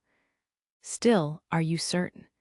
"It's too late to beg for your life," my sister responded, looking puzzled. "Alan picked out this parasol in the royal capital, you know. It can't withstand that strike. The next time I see him, I'll have to say that you threw a temper tantrum and burned it up." My dear sister staggered as if struck. "Sea coward. How dare you hide behind him? I'm not the one who brought swords into this. Now, I'm waiting, if you won't come to me." Our mother took a step forward. Instantly, she was right in front of my dear sister, who recoiled from a rapid thrust of her closed parasol and fell back. "Goodness, Lydia, your concentration is slipping." Our dear grandmother raised her broom and unleashed a scarlet firebird, a supreme spell from Lindsay Leinster, also known as Scarlet Heaven, who had toppled the former principality of Etna in a mere 3 days. My sister didn't even have a chance to evade before the firebird crashed into her head-on. Yet she was still the unrivaled lady of the sword. Her blades cleaved through the spell, filling the air with swirling flames that demolished several of our barriers. I set about systematically reinforcing the rest. Where is Lily when the scarlet-haired young woman rushed out of the house and whispered something in Anna's ear? They both looked anxious. My dear sister retreated again to regain her balance. "You made cutting that look easy, Lydia," our dear grandmother exclaimed. "You really have grown. Is this young Alan's influence, I wonder?" "It's also a weakness," our dear mother added. "Lydia, your back is wide open." She had already circled around my sister, who hastily looked over her shoulder and attempted to intercept using her wings of flame. But our dear mother scattered them with her parasol. It was then that Anna and Lily intervened. "What? Forgive my impertinence," the head maid said, still gripping my dear mother's hand. "It's an emergency," Lily cried, doing the same with my dear sister. The sight of their bloodless faces caused my dear mother to lower her parasol. Then my dear sister dispelled her wings and sheathed her swords. "What's happened?" my mother asked. "Are you all right, Lily?" my grandmother added with evident concern. "You look pale." My dear sister took out her pocket watch, which had stopped working the day before and started restlessly opening and closing its lid. "Please," Anna said heavily, "please listen calmly to what I am about to tell you." When Anna finished speaking, silence reigned over the gathering that had been so lively just moments before. I couldn't stop myself from trembling. No, it can't be true. Why would their house do such a thing to the royal capital? And two, my dear sister had been staring at her pocket watch throughout the explanation. But before Anna finished, she had abruptly closed its lid and started running away from the house. "Lydia, where are you going?" our dear mother had asked, seizing my sister's slender left arm while we rushed to her side. "You have to ask," she had replied, struggling to keep her emotions in check. "I'm going to the Eastern capital, where Alan is, where I belong." "You must realize that it's ... it's too late," our dear mother had argued, although her eyes were just as frantic. "We ought to focus on gathering intelligence for now." My sister shook her left arm free and muttered, "I know that. But, Mother took her by the hands and faced her head on. "Lydia, calm down, don't worry. It will be all right, I promise. Alan is a strong boy, the strongest. You should know that better than anyone." A single tear ran down my dear sister's cheek. Then, in a strained but heartfelt voice, she said, "Mother, if I lose him, Alan, how am I supposed to go on living? How could I keep walking in a pitch-dark world without him? He's the one who saved me. He's my one and only." That was her limit. That day, my dear sister, Lydia Leinster, the Lady of the Sword, unrivaled in strength, nobility, dignity, and beauty, went back to being a frail girl and broke down in tears. The report that had caused her transformation was ill news indeed. Rebellion by reactionary nobles under Duke Algren. Royal capital and palace in flames. Lord Richard, his Knights of the Guard, and the brain of the Lady of the Sword battled rebels in Eastern capital, fates unknown. Chapter 4. Wow. I've heard the streets of New Town aren't safe for humans, but it's a gorgeous spot for a walk, Alan. You'll be fine on the main thoroughfares in broad daylight, although I wouldn't venture into the side streets. So why a navy jinbei? Light day morning found me in New Town, on the city's east side.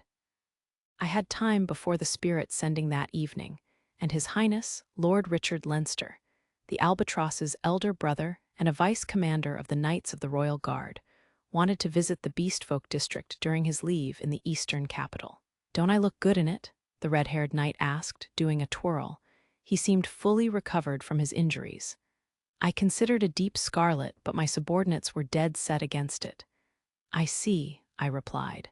"So you compromised your convictions." "Did you really have to put it like that, Alan?" We whiled away our time with idle chatter as we walked along a broad avenue, bound for a shop belonging to a friend of mine. Karen had been enthusiastic to join us, but I'd asked her to refrain. It was nice to have a guy's day out every once in a while. "So, you know the owner of the place we're going?" Richard asked. "Yes," I replied. "A childhood friend, I suppose you might say. We can buy your knights something to drink while we're there."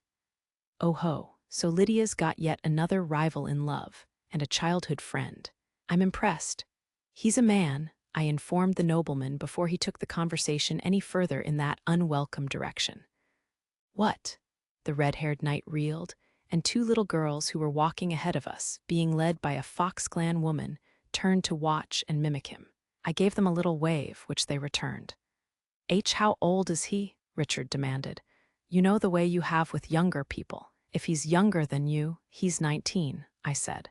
"Impossible," he made another exaggerated gesture, which the little girls once again imitated. "Look," I said, "the children are watching." Drat, I should have really hammed it up. "But thanks for your support." The vice-commander gave the girls a big wave, and they waved back with more enthusiasm than before. Humph. I crooked my left index finger and cast a little spell. Several rainbow-colored bubbles floated skyward. Once I made certain that the girls were watching them with delight, I transformed the bubbles into a menagerie of animals, griffins, and dragons, along with buildings and trains. The girls leapt up and down, cheering. I dispelled the bubbles and took a bow, and everyone in the vicinity erupted in applause. What? I only meant to entertain those children. You ought to show the girls that side of you," Richard remarked, grinning at me. Let's be on our way, I said, resuming my walk. The girls smiled at us, as did the woman I took to be their mother, so the performance had been worth the embarrassment. Hello, I called as I passed through the short curtain over the entrance to the old wooden shop. The sign out front reads Sways. Youch, a man cried from the back of the store. A woman's voice that I didn't recognize responded with a chiding, "Don't be in such a hurry." I heard running feet, and then a tall, fierce-eyed young Fox Clan man burst into the room, still hurriedly straightening his kimono. Alan, he said, you're the last person I expected. Sway, I responded. I promised to visit when we met on the canal the other day, remember. But if you're busy, I'll come back another time. Wait, you might as well come on in. I just so happen, mind you, to have some excellent liquor. Tonight is the spirit sending. Won't you be out with the militia? This is His Highness, Lord Richard Leinster. He's staying in the city. What? You're too good to drink with. Did you just say Lord Richard Leinster? The young man screamed before subsiding into stunned silence. I clapped, while Richard grinned awkwardly. What a magnificently unaffected reaction, I said. Richard, this is Sway of the Fox clan. If it's food you need, he's your man. Now, Sway, about today? Sway. My Fox clan friend remained unresponsive. I had apparently given him too great a shock. Oh well, Richard, let me tell you a tale of a certain merchant's romance with this finally roused Sway. Why don't I tell him about when you were a kid? He said, patting me on the shoulder. Like that time our master taught you to handle yourself in a fight. Every beast folk in the capital knows the story, I continued, unfazed. I believe his exact words were be mine. Just tell me what you want, Sway yelled, furiously scratching his head as he less than subtly changed the subject. 2 things. First, I'd like you to deliver liquor to the Royal Guard garrison on the western outskirts of the city. Richard, how many are there? 117, Richard replied. I'd like to do a little something to reward them, since we'll all be heading back to the royal capital the day after tomorrow. Hang on, Sway protested. Today's the spirit sending, remember? No carts on the streets. Don't worry. I'll bring my burliest knights, the vice commander reassured him. After a moment of silence, Sway asked, What's the second thing? I brushed off my friend's baleful glare and handed him a folded paper from my pocket. An order form, he said, still glowering. It can't be for much if Alan. The young Fox clan man sank into a crouch, clutching his head in his hands, then suddenly sprang up and seized me by the collar. WHWH, what do you need this kind of volume for? And for delivery to Alan and Co. in the royal capital. Why, you've got some explaining to do. Dear, you mustn't shout. A clear voice interjected as a human woman emerged from the back rooms. The tall southerner had glossy, jet-black tresses and a rather dark complexion, and she was wearing a floral print kimono. She gazed at Sway with perfect serenity. I put her age at around 20. It's a pleasure to meet you, I said. I'm Alan, Mamaji Toretto, she replied, smiling brightly. Hardly a day goes by without Sway mentioning you. Why, not long ago, he said. I'm glad to hear that Alan's out of the hospital, but he ought to give a thought to his friends. I've got so much I want to tell him. And then, Mamaji, Sway hurriedly stifled the raven-haired beauty. The Torettos are a major merchant family with roots in the eastern capital, I mused. And did I hear her call you dear? Sway, are you keeping secrets from me? My friend looked away, giving Mamaji a chance to escape. Honestly, dear, she said, as you've doubtless guessed from my hair and skin color, I'm not related to the Torettos by blood. They took me in as a child, and just the other day, my adoptive parents ordered me to leave the house. She hung her head and fingered the bracelet on her right wrist, her cheerfulness gone. Then Sway unaffectedly clasped her hand, and her face brightened. My friend certainly was kind. Still, that hardly sounds reasonable, I said doubtfully, telling you to leave on such short notice. My Fox clan friend scowled. Might be because I'm beast folk. They showed up out of nowhere, said, take our daughter, and we forbid you to visit the royal capital. And that's the last we heard from them. We went to their big house in the royal capital, but they wouldn't see us. Something wasn't quite right. How so? Sway stroked Mamaji's head, seemingly without thinking, as he nodded and said, I heard voices through the door. Mrs. Toretto was crying. The Torettos had a generation-spanning reputation for promoting capable people regardless of race, and also boasted strong ties to the ducal house of Algren. It sounded to me as though they wished to keep Mamaji out of the royal capital. So, have you two tied the knot? Richard interjected. We're engaged, Mamaji replied while Sway panicked. I see, said the red-haired knight. What do you say to that, Alan? I'll return to the royal capital after the spirit sending, I said. Consider that order a wedding gift. It doesn't list a price, Sway objected hesitantly. Name your own. No thanks, then. The young man thrust the order back at me, then crossed his arms and turned his face away. Excuse me, Mamaji said, plucking the paper from my hands. After a pause for thought, she produced a pen from the folds of her kimono, jotted something down, and handed it back to me. Will this do, Mr. Allen? I ran my eyes over the figure, which was, quite frankly, outrageous. Will you turn any profit at this price? That depends on the merchant's skill, but I have a condition. Hey, Sway cut in, Mamaji, be quiet for a moment, dear. Fine, came the sullen reply. I got a sense of the couple's relationship. Mamaji was not to be underestimated. Richard was pinching the bridge of his nose, doubtless recalling his days in the Leinster household. What condition? I asked. We will supply the goods, Mamaji replied. In exchange, I'd like you to attend our wedding ceremony. Mamaji, Sway quite literally jumped. Very well, I said. Alan. Thank you very much, Mamaji responded. Then we accept this order. I take it that we ought to contact Miss Felicia Foss in the royal capital to work out the details. Yes, please do, I said. I wish you luck, she's a formidable opponent. I have every faith in Sway. The young Foxglen man slumped dejectedly and grumbled, Oh, come on. Don't ignore me. He hadn't changed.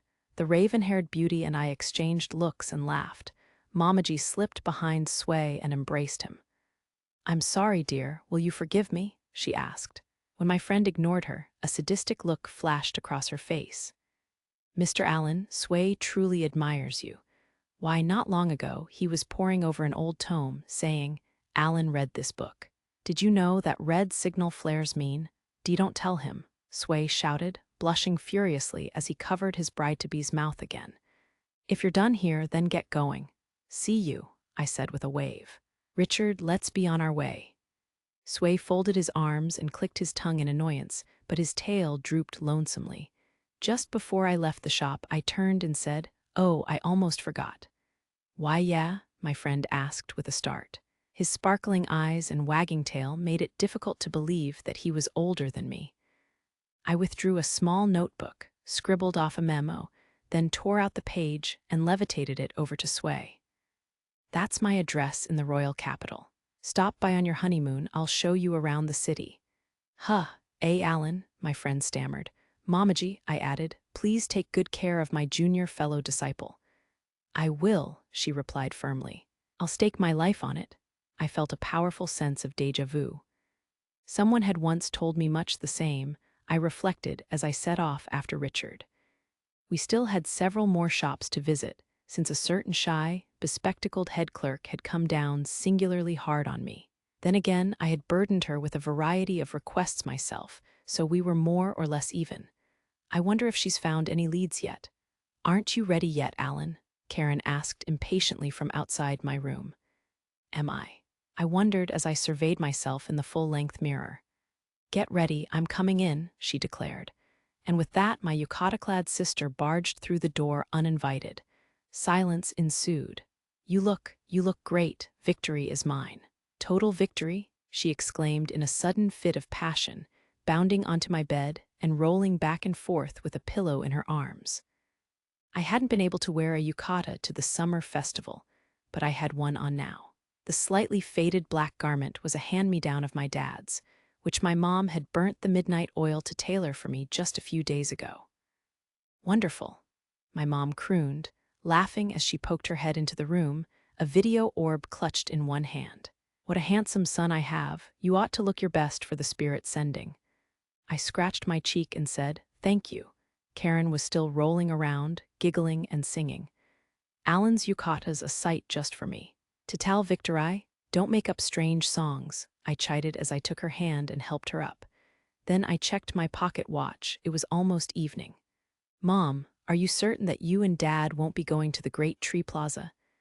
The neighborhood canals are good enough for us, my mom replied. And I'm sure that's just how Karen wants it. That's? Yes, Mom and I asked in unison. True, Karen grudgingly admitted. JG's, don't tease me like that. At that point, our dad dropped by. Alan, Karen, haven't you left yet? You both look great. Thank you, I said a little bashfully. Karen echoed me with no such reservations. Of course they do, Nathan. My mom laughed musically and swelled with pride. You picked their outfits. I suppose you're right, especially since you picked them out with me. Nathan, Ellen, my parents went off to their own little world. They were a close-knit couple and still passionately in love. Let's go, Alan, Karen said, squeezing my left hand. Let's, Mom, Dad, we're leaving. Have a nice time. Take care, our parents said, gazing lovingly at us. The spirit sending had a 200-year history in the Eastern capital. It had supposedly originated as a seasonal ceremony performed by individual families.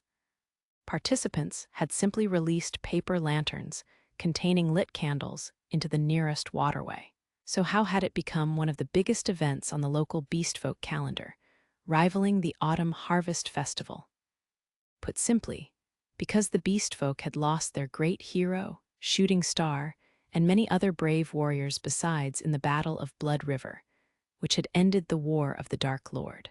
On this one day of the year, those valiant departed spirits returned to the great tree. The belief had no basis. Most likely, the practice had begun as a simple ceremony for their eternal rest, and gradually taken on its current aspect over a long period of time.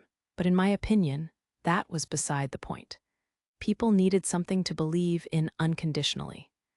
As we crossed the western connecting bridge into the vast plaza before the great tree, the weight of a head against my left shoulder snapped me out of my reflections. Karen, I said. No brooding, she responded. No brother who neglects his charming little sister has any right to complain about. Oh, Karen. Carrion. A pair of girls from the Squirrel and Leopard clans called my sister's name out of the throng. They held lanterns in one hand and waved with the other. Karen gave me a look. We'll meet at the Great Bridge, I said, nodding. You can trace my mana, can't you? If you're nervous, I could conjure a little bird to, geez. I'm not a child, declared the Student Council Vice President. Don't worry, I'll find you. I waved to Kaya and Coco as Karen wove her way through the crowd toward them, and the girls waved back. Once I was on my own, I resumed slowly crossing the bridge. Lantern-bearing gondolas and skiffs crammed the waters below, standing by in case anyone fell from the plaza or one of the connecting bridges. When I returned my attention to the crowd, I spotted Toma of the Bearlet clan and Shima of the Hare clan walking side by side. Do my eyes deceive me? They're holding hands. Congratulations are in order, although it took them long enough. I reached the entrance to the plaza, where the militia was handing out palm-sized paper lanterns. As I came abreast of the group, I overheard its male contingent crying, Toma, how could you? Traitor, and other jealous gripes. Their female colleagues followed with congratulations, Shima. Thank goodness, and you men get back to work. Congratulations, chapter leader. Both Toma and Shima served in the militia. My turn came, and I received a small lantern topped with an umbrella from a man who exclaimed, I'll be. Alan, that canal I asked your advice about is going well. Thank you very much, Rollo, I replied. The Leopard clan man laughed. Rollo was the captain of the militia, although architecture was his true profession. Beastfolk military might was a thing of the past. The militia was roughly 500 strong, and its main duty was keeping the peace in the Beastfolk districts. Have you noticed anything out of the ordinary? I asked, just to be safe. Not especially. Rollo paused and then said, Actually, there was one odd thing. A few days back, the Ducal House of Algren wanted to know if the militia would be participating in the spirit sending. That was odd indeed. The Ducal House ought to be well aware that the militia stood guard at this ceremony every year. Why would they make a point of asking? Probably just someone new overseeing things, Rollo said, giving me a shove on the back. Now move along. I wasn't convinced, but I made for the Great Bridge. Along the way, I passed communication orbs set on wooden platforms. Suddenly, the paper lantern in my hand lit up, and a Wolf Clan girl stood before me. "Welcome back, Karen," I said. "Where are Kaya and Coco?" "They said they'll drop their lanterns from the plaza," she replied. "I see." I lit my sister's lantern, and after a soft cry of surprise, she hugged my left arm. "Thank you so much," she said. "I had no idea you knew about that. A man and woman who light each other's lanterns are destined to be, never mind. Forget I said anything. A man and woman who light each other's lanterns are destined to be happy as long as they live. I've heard that rumor." After an awkward silence, Karen said, "Alan, I hope you realize that sister bullying is the very gravest of offenses. I want you to be happy. And I want you to be happy too. But not with Lydia." I shot her a puzzled look. "How does Lydia fit into, oh, it looks like it's time?" Streetlights and hand lanterns went out across the connecting bridges, plaza, and Great Bridge, leaving only the soft glow of paper lanterns. Then a dignified voice sounded from the communication orbs set near the streetlights. "Once again, this day has come," intoned Ogi, the Wolf Clan chieftain and overall leader of the Beast Folk. 200 years and more ago, we lost many valiant warriors. A moment of silence for their sacrifice. Quietly, I closed my eyes. In the darkness, Karen took my hand, so I gripped hers in return. After a period of silence, the voice continued, "Now, cast your lanterns into the Great Canal. May the heroic spirits rest in peace." I dropped my lantern over the railing of the Great Bridge, and the hazy light floated slowly down to land in the canal. The water's surface was beginning to look like a field of flowers, with pale emerald glows flitting through the enchanting scene. I supposed that people might have taken these lights for spirits, although they were supposed to actually be mana seeping from the great tree. They did look as though they were dancing merrily. As a child, this spectacle had cemented my belief in elementals. I offered a silent prayer, then pain shot through my left arm. I turned to find my sister sulking. "What did you just pray for, Alan?" she demanded, glaring at me through narrowed eyes. "For moms, dads, and your happiness, and to see my students again safe and sound," I replied. "Throw in a prayer for yourself, too." "I prayed for you." "Karen," I said, "you really are kind. I'm proud to be your brother, thank you." My yukata-clad sister reeled as though from an electric shock and staggered away from me. Springing that on me with a straight face is sea-cowardly. "It's unfair," she protested weakly, clutching her hands to her chest. "Why, her words dwindled to inaudibility. "I love you." Fireworks rose from the great tree behind us, dyeing the Great Bridge in light. "What a lovely display," I said. "Come on, Karen, let's go home. What was that last thing you said?" "A secret," she said after a long pause. "You're so insensitive." Later, Toma and Shima, who had been drinking in the plaza, spotted me and put me through no end of hassle. Other militia members joined in one by one as they got off duty. The party ultimately dragged on late into the night, and I returned home with a sleeping Karen on my back. Needless to say, our mom gave me quite a talking to. I like sleeping as a general rule, and since I was back in my childhood home, I felt an urge to sleep in. Yet, "I can't help waking up like normal," I grumbled as I reached out and checked the pocket watch at my bedside. As I'd feared, I was right on time. I got out of bed and quietly padded over to the wash basin. Even early risers like my mom were still asleep at this time of morning, and birdsong was the only noise outside. I took care not to wake anyone as I washed my face and brushed my teeth. Then I checked my face in the mirror, nothing amiss. Silently, I returned to my room, dressed, and moved to the inner courtyard. After some warming-up exercises, I began my basic magical training. First, I conjured spheres of all 8 classical elements and then dispelled them. By repeating the exercise over and over again, I made certain of my spell formulae so that I could cast them quickly and silently in an emergency. I practiced again with 2 elements at once, then with 3, 4, 5, and so on. The trick was not to rush. Then I moved on to several formulae that I had been experimenting with. After running through them all, it was time for one last spell. I waved my right hand, conjured a dozen or so little birds, and launched them skyward. Channeling lightning, wind, and light, I cast a far-reaching detection spell through the magical creatures and projected the results on a map of the whole city in the air before me. Part of the chart began filling in with the shapes of buildings and everything moving among them. I suppose I can't hope for much greater precision with my mana, I said. I ought to teach Karen or Ellie to him? I couldn't suppress a stunned cry. My map displayed an army advancing on the beastfolk districts. Not a single force, but multiple. They numbered in the thousands and might even have been over 10,000 strong altogether. My mind was in a whirl. This was the eastern capital, right under the nose of the ducal house of Algren. How could so many troops? I broke out in gooseflesh as I came to the worst possible conclusion. No, this is an Algren rebellion, and they're striking here, not just in the royal capital. I waved my hands to conjure another several dozen birds and sent them winging through the air at top speed, bearing the urgent news to all concerned. Unless I acted quickly, it would be too late.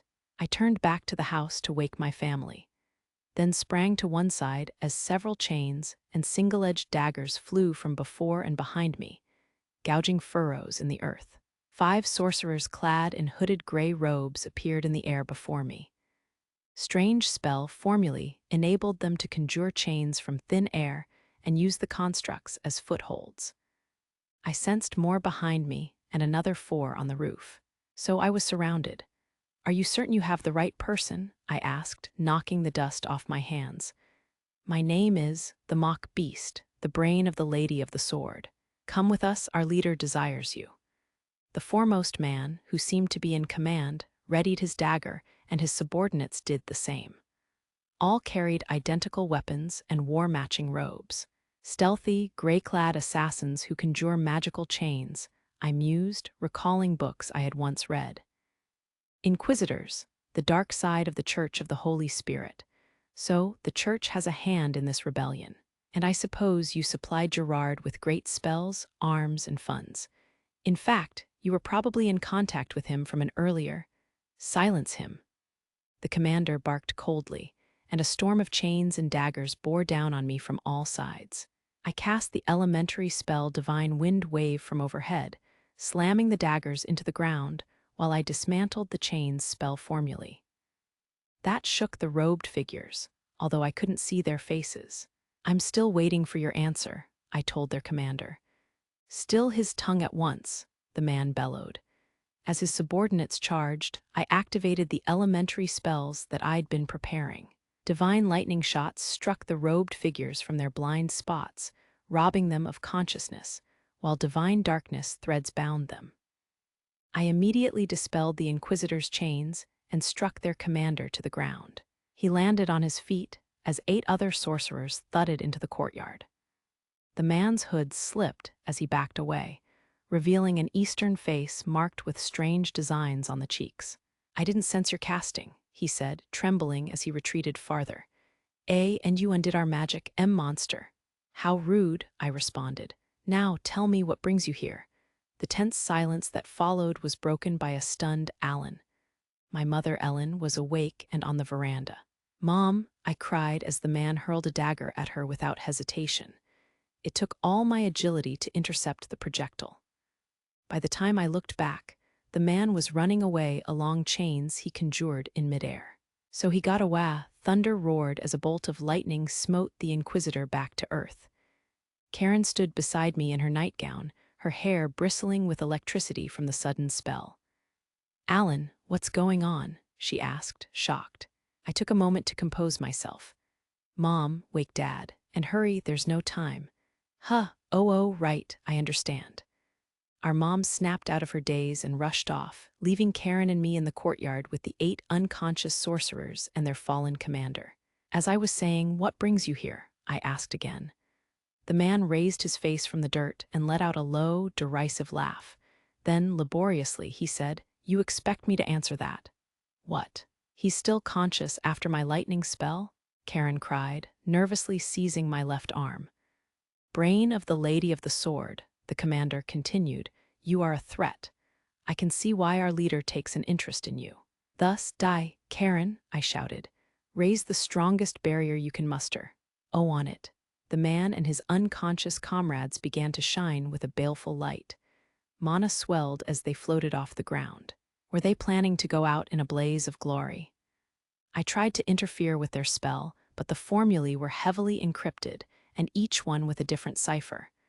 We are defenders of the faith, the commander boomed. The saint and the Holy Spirit will it so. The inquisitors' bodies swelled abruptly, losing the capacity to maintain their proper forms. They were about to explode, but in the next instant, they began crumbling harmlessly to ash. Why didn't it ... detonate? The commander asked, looking truly mystified as all 9 assassins disintegrated. Those spell formulae must never have been designed to activate. The saint, I murmured. It was the name of an ancient hero said to have healed the world with her great spell, resurrection. But the hero, that gentle girl, was supposed to be the only living heir to such a legendary title. My little birds arrived bearing news. Part of the Beastfolk district was already under attack.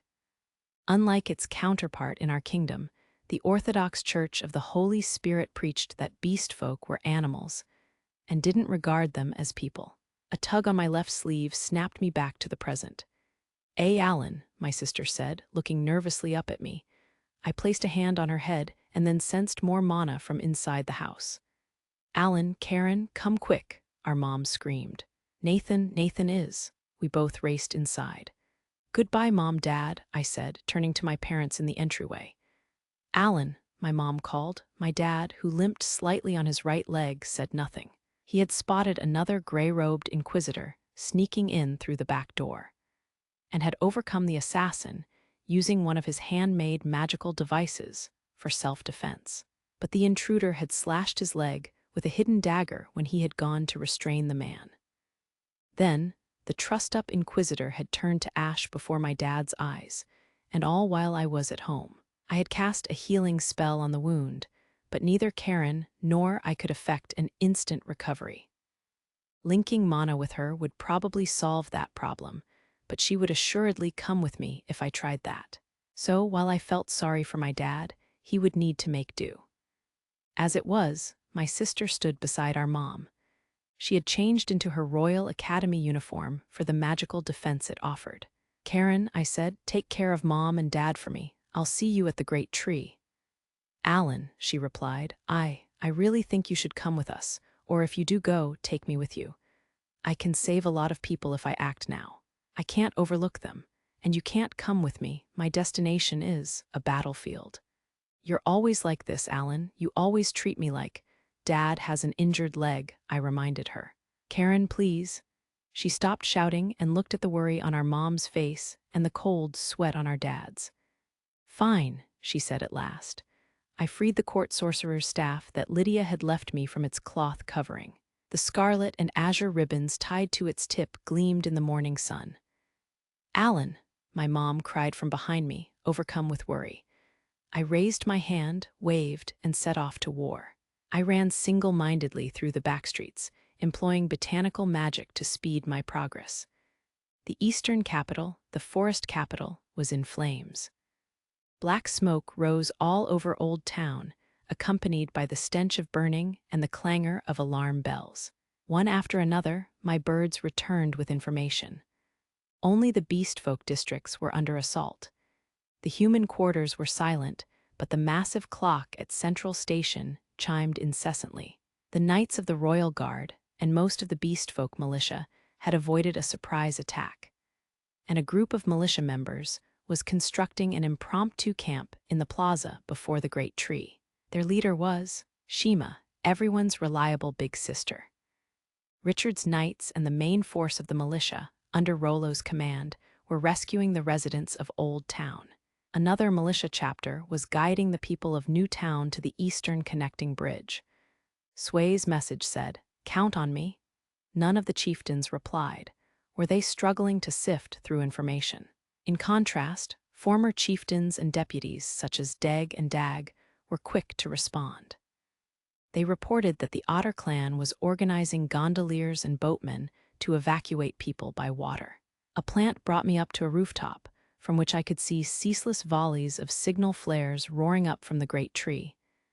They were pitch black, enemy attack, fall back to the great tree, leave no woman, child, or elder behind. I had learned about the signal flares in Beastfolk school, but I had never expected to actually see one. The middle of Old Town's main thoroughfare came into view. Several dozen knights of the Royal Guard had already formed a shield wall against around 100 rebel troops. Behind their bulwark, I spied several hundred beastfolk in the process of evacuating. Many were wounded, even among the children, so they're giving no quarter. "Richard," I called. "Alan," he hollered back. "The Algrins are in revolt. We found documents proving their ties to Gerard's. We can talk later." I leapt off the roof and struck the rebels from the rear. Judging by their standards, this is an advance force under Earl Gesclin, an Algrin vassal. A sweep of my staff sent creepers of ice running along the ground to ensnare several dozen soldiers and throw the unit into disarray. "What are you playing at?" A portly mounted knight in the extreme rear barked, pointing his baton at me. "He's only one." I bounded over the soldiers and struck the Earl full in the face with divine lightning shot, dismounting him. With another leap, I cast multiple divine water waves in the air above the heart of the enemy formation. That left the soldiers drenched. I then used wind magic to control my trajectory, landing amid the front ranks of the Royal Guard. The butt of my staff struck the ground, unleashing the elementary spell Divine Lightning Wave along the street. The whole enemy formation burst apart as soldiers fell, flailing and groaning. Only the horse remained standing. I had made a point to spare it. "Now it's time for questions," I said. "Oh, come on," Richard responded, but then he stopped himself. "Forget it, you're Lydia's partner. This probably doesn't even count as a scrape by your standards." I shrugged, seeing that he had explained my attitude to his own satisfaction and that of the surrounding knights. "Forgive me," I said, bowing deeply to the red-haired vice-commander. "It seems as though I'll be making unreasonable demands of the Royal Guard. They almost took us by surprise, but your warning bought us time to move anyone who can't fight to the great tree. You have my sincere gratitude for saving the lives of my knights. I guess I'm in your debt again." "Why again?" I asked. "And you mentioned documents." "Someone tossed them into our garrison out of the blue late last night. They detailed dealings between Grant Algrin and Gerard," Richard explained. "Alan, is this rebellion?" I nodded. "The ducal house of Algrin isn't acting alone. We should assume that every hardline noble of any significance in the East has risen up. I'm certain that they've also struck the royal capital by now. They have assassins from the Church of the Holy Spirit with them. Some came after me." A stir spread through the nearby knights. Religious organizations taking a hand in politics was almost unheard of in our kingdom. Several of my birds returned. I scowled. The chieftains want to attempt to negotiate with the Algrins. Under these circumstances, what are they thinking? I set the thought aside and said, "Richard, let's fight a delaying action as we fall back to the Great Tree Plaza. This main avenue is the only street in Old Town broad enough to deploy a line of troops, and the residents are supposed to follow it to the Great Tree in emergencies. We'll have to leave the rest to the militia." "Got it," said the vice commander. "Knights, I shouldn't have to tell you this, but I'll reintroduce you just in case. This is Alan. Listen to what he has to say, or you'll have no right to complain when you wind up dead. Take that to heart." "Yes, sir." The knights all beat their breastplates in unison. I couldn't help but scratch my cheek. "Well then, let's begin by fortifying our position," I said, issuing orders to mask my embarrassment. "This will be a long campaign." I blocked a sword stroke with my staff and twisted out of the way of a spear thrust as I delivered a lightning-infused kick to the gut of an enemy knight. He grunted, his bearded face contorting in pain, and fell to his knees. I used his face as a foothold to propel myself onto the roof of a house. No sooner had I landed than a barrage of offensive spells bore down on me. I sprinted along the disintegrating rooftop and sniped at the sorcerers, who brought up the rear of the enemy line with a burst of the elementary spell Divine Light Shot. I heard shrieks, followed by curses from the knights who made up the front line. Damn him. The dastard only strikes at our rear. No human should side with animals. The enemy's banners marked them as the forces of Viscount Ridelot, another Algren vassal. More numerous than our previous opponents, they were roughly 200 strong. This was the third group we had faced. Our encounters, coupled with my little bird's reconnaissance, made it plain that the rebels were holding their main force in reserve and forcing lesser nobles to bear the brunt of this initial clash. A textbook example of a piecemeal offensive. I chuckled to myself as I retreated along the rooftops to the Allied position. How unlike the ducal house of Algren, we would have been helpless in the face of overwhelming numbers. As my spirits rose, I gave my staff a twirl and cast 8 consecutive divine ice mirrors. The rebel knights and sorcerers had their hands full with defense as their own offensive spells rebounded on them, ricocheting wildly. "Richard," I cried, "Knights of the Royal Guard, advance," he roared. "Yes, sir." The knights followed their vice-commander's lead and surged forth from their defensive position. Their perfectly ordered charge made short work of the enemy battle line. I checked a fresh report from my birds as I surveyed the Royal Guard's handiwork from my rooftop. No good news. The chieftains were still in disarray. Even the signal flares, it seemed, were the result of the militia in the plaza taking matters into their own hands. The evacuation of both beastfolk districts was proceeding, but it would take time. And to make matters worse, they want to recall the militia to the plaza for the defense of the great tree and invoke the old pledge to initiate talks with the ducal house of Algren. I repeated incredulously. My heart sank. Unaided, the Royal Guard would be helpless if rebel forces swarmed the narrow side streets.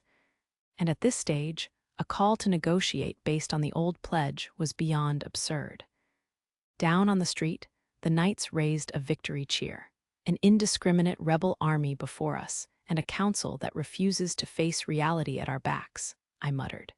"Lydia, I've never missed you more keenly than I do today." After routing Viscount Ridelot's forces, we riddled our first camp with booby traps and abandoned it. We set more traps behind us as we retreated to our second encampment, which we had constructed closer to the connecting bridge. Richard and I brought up the rear. "This is Rollo of the Leopard clan, captain of the militia," a voice called from behind us. "I hear Alan's about. Where is he?" The vice-commander and I exchanged glances. There were no enemies in sight on the main road, and my scout birds indicated that their forces were in disarray. Our fleeing foes had careened into other units standing by behind them. The knights around us struck their breastplates and shouted, "Richard, Mr. Allen, please go to him. We'll fill in for you." Any knight would be honored to serve as rear guard, and most wind up to, "Someone shut this man up." The red-haired nobleman grinned. "I guess you leave me no choice," he said. "Allen and I will step out for a bit. Hold the fort while we're gone." "Yes, sir." We left the knights to serve as rear guards and made our way down the avenue to our first encampment. Amid the bulwarks of tables and chairs taken from nearby houses, we found a sour-faced Rollo, lightly armored and carrying a halberd, in conversation with Richard's second-in-command. Sir Bertrand, I believed his name was. "Rollo," I cried, waving my hand wildly.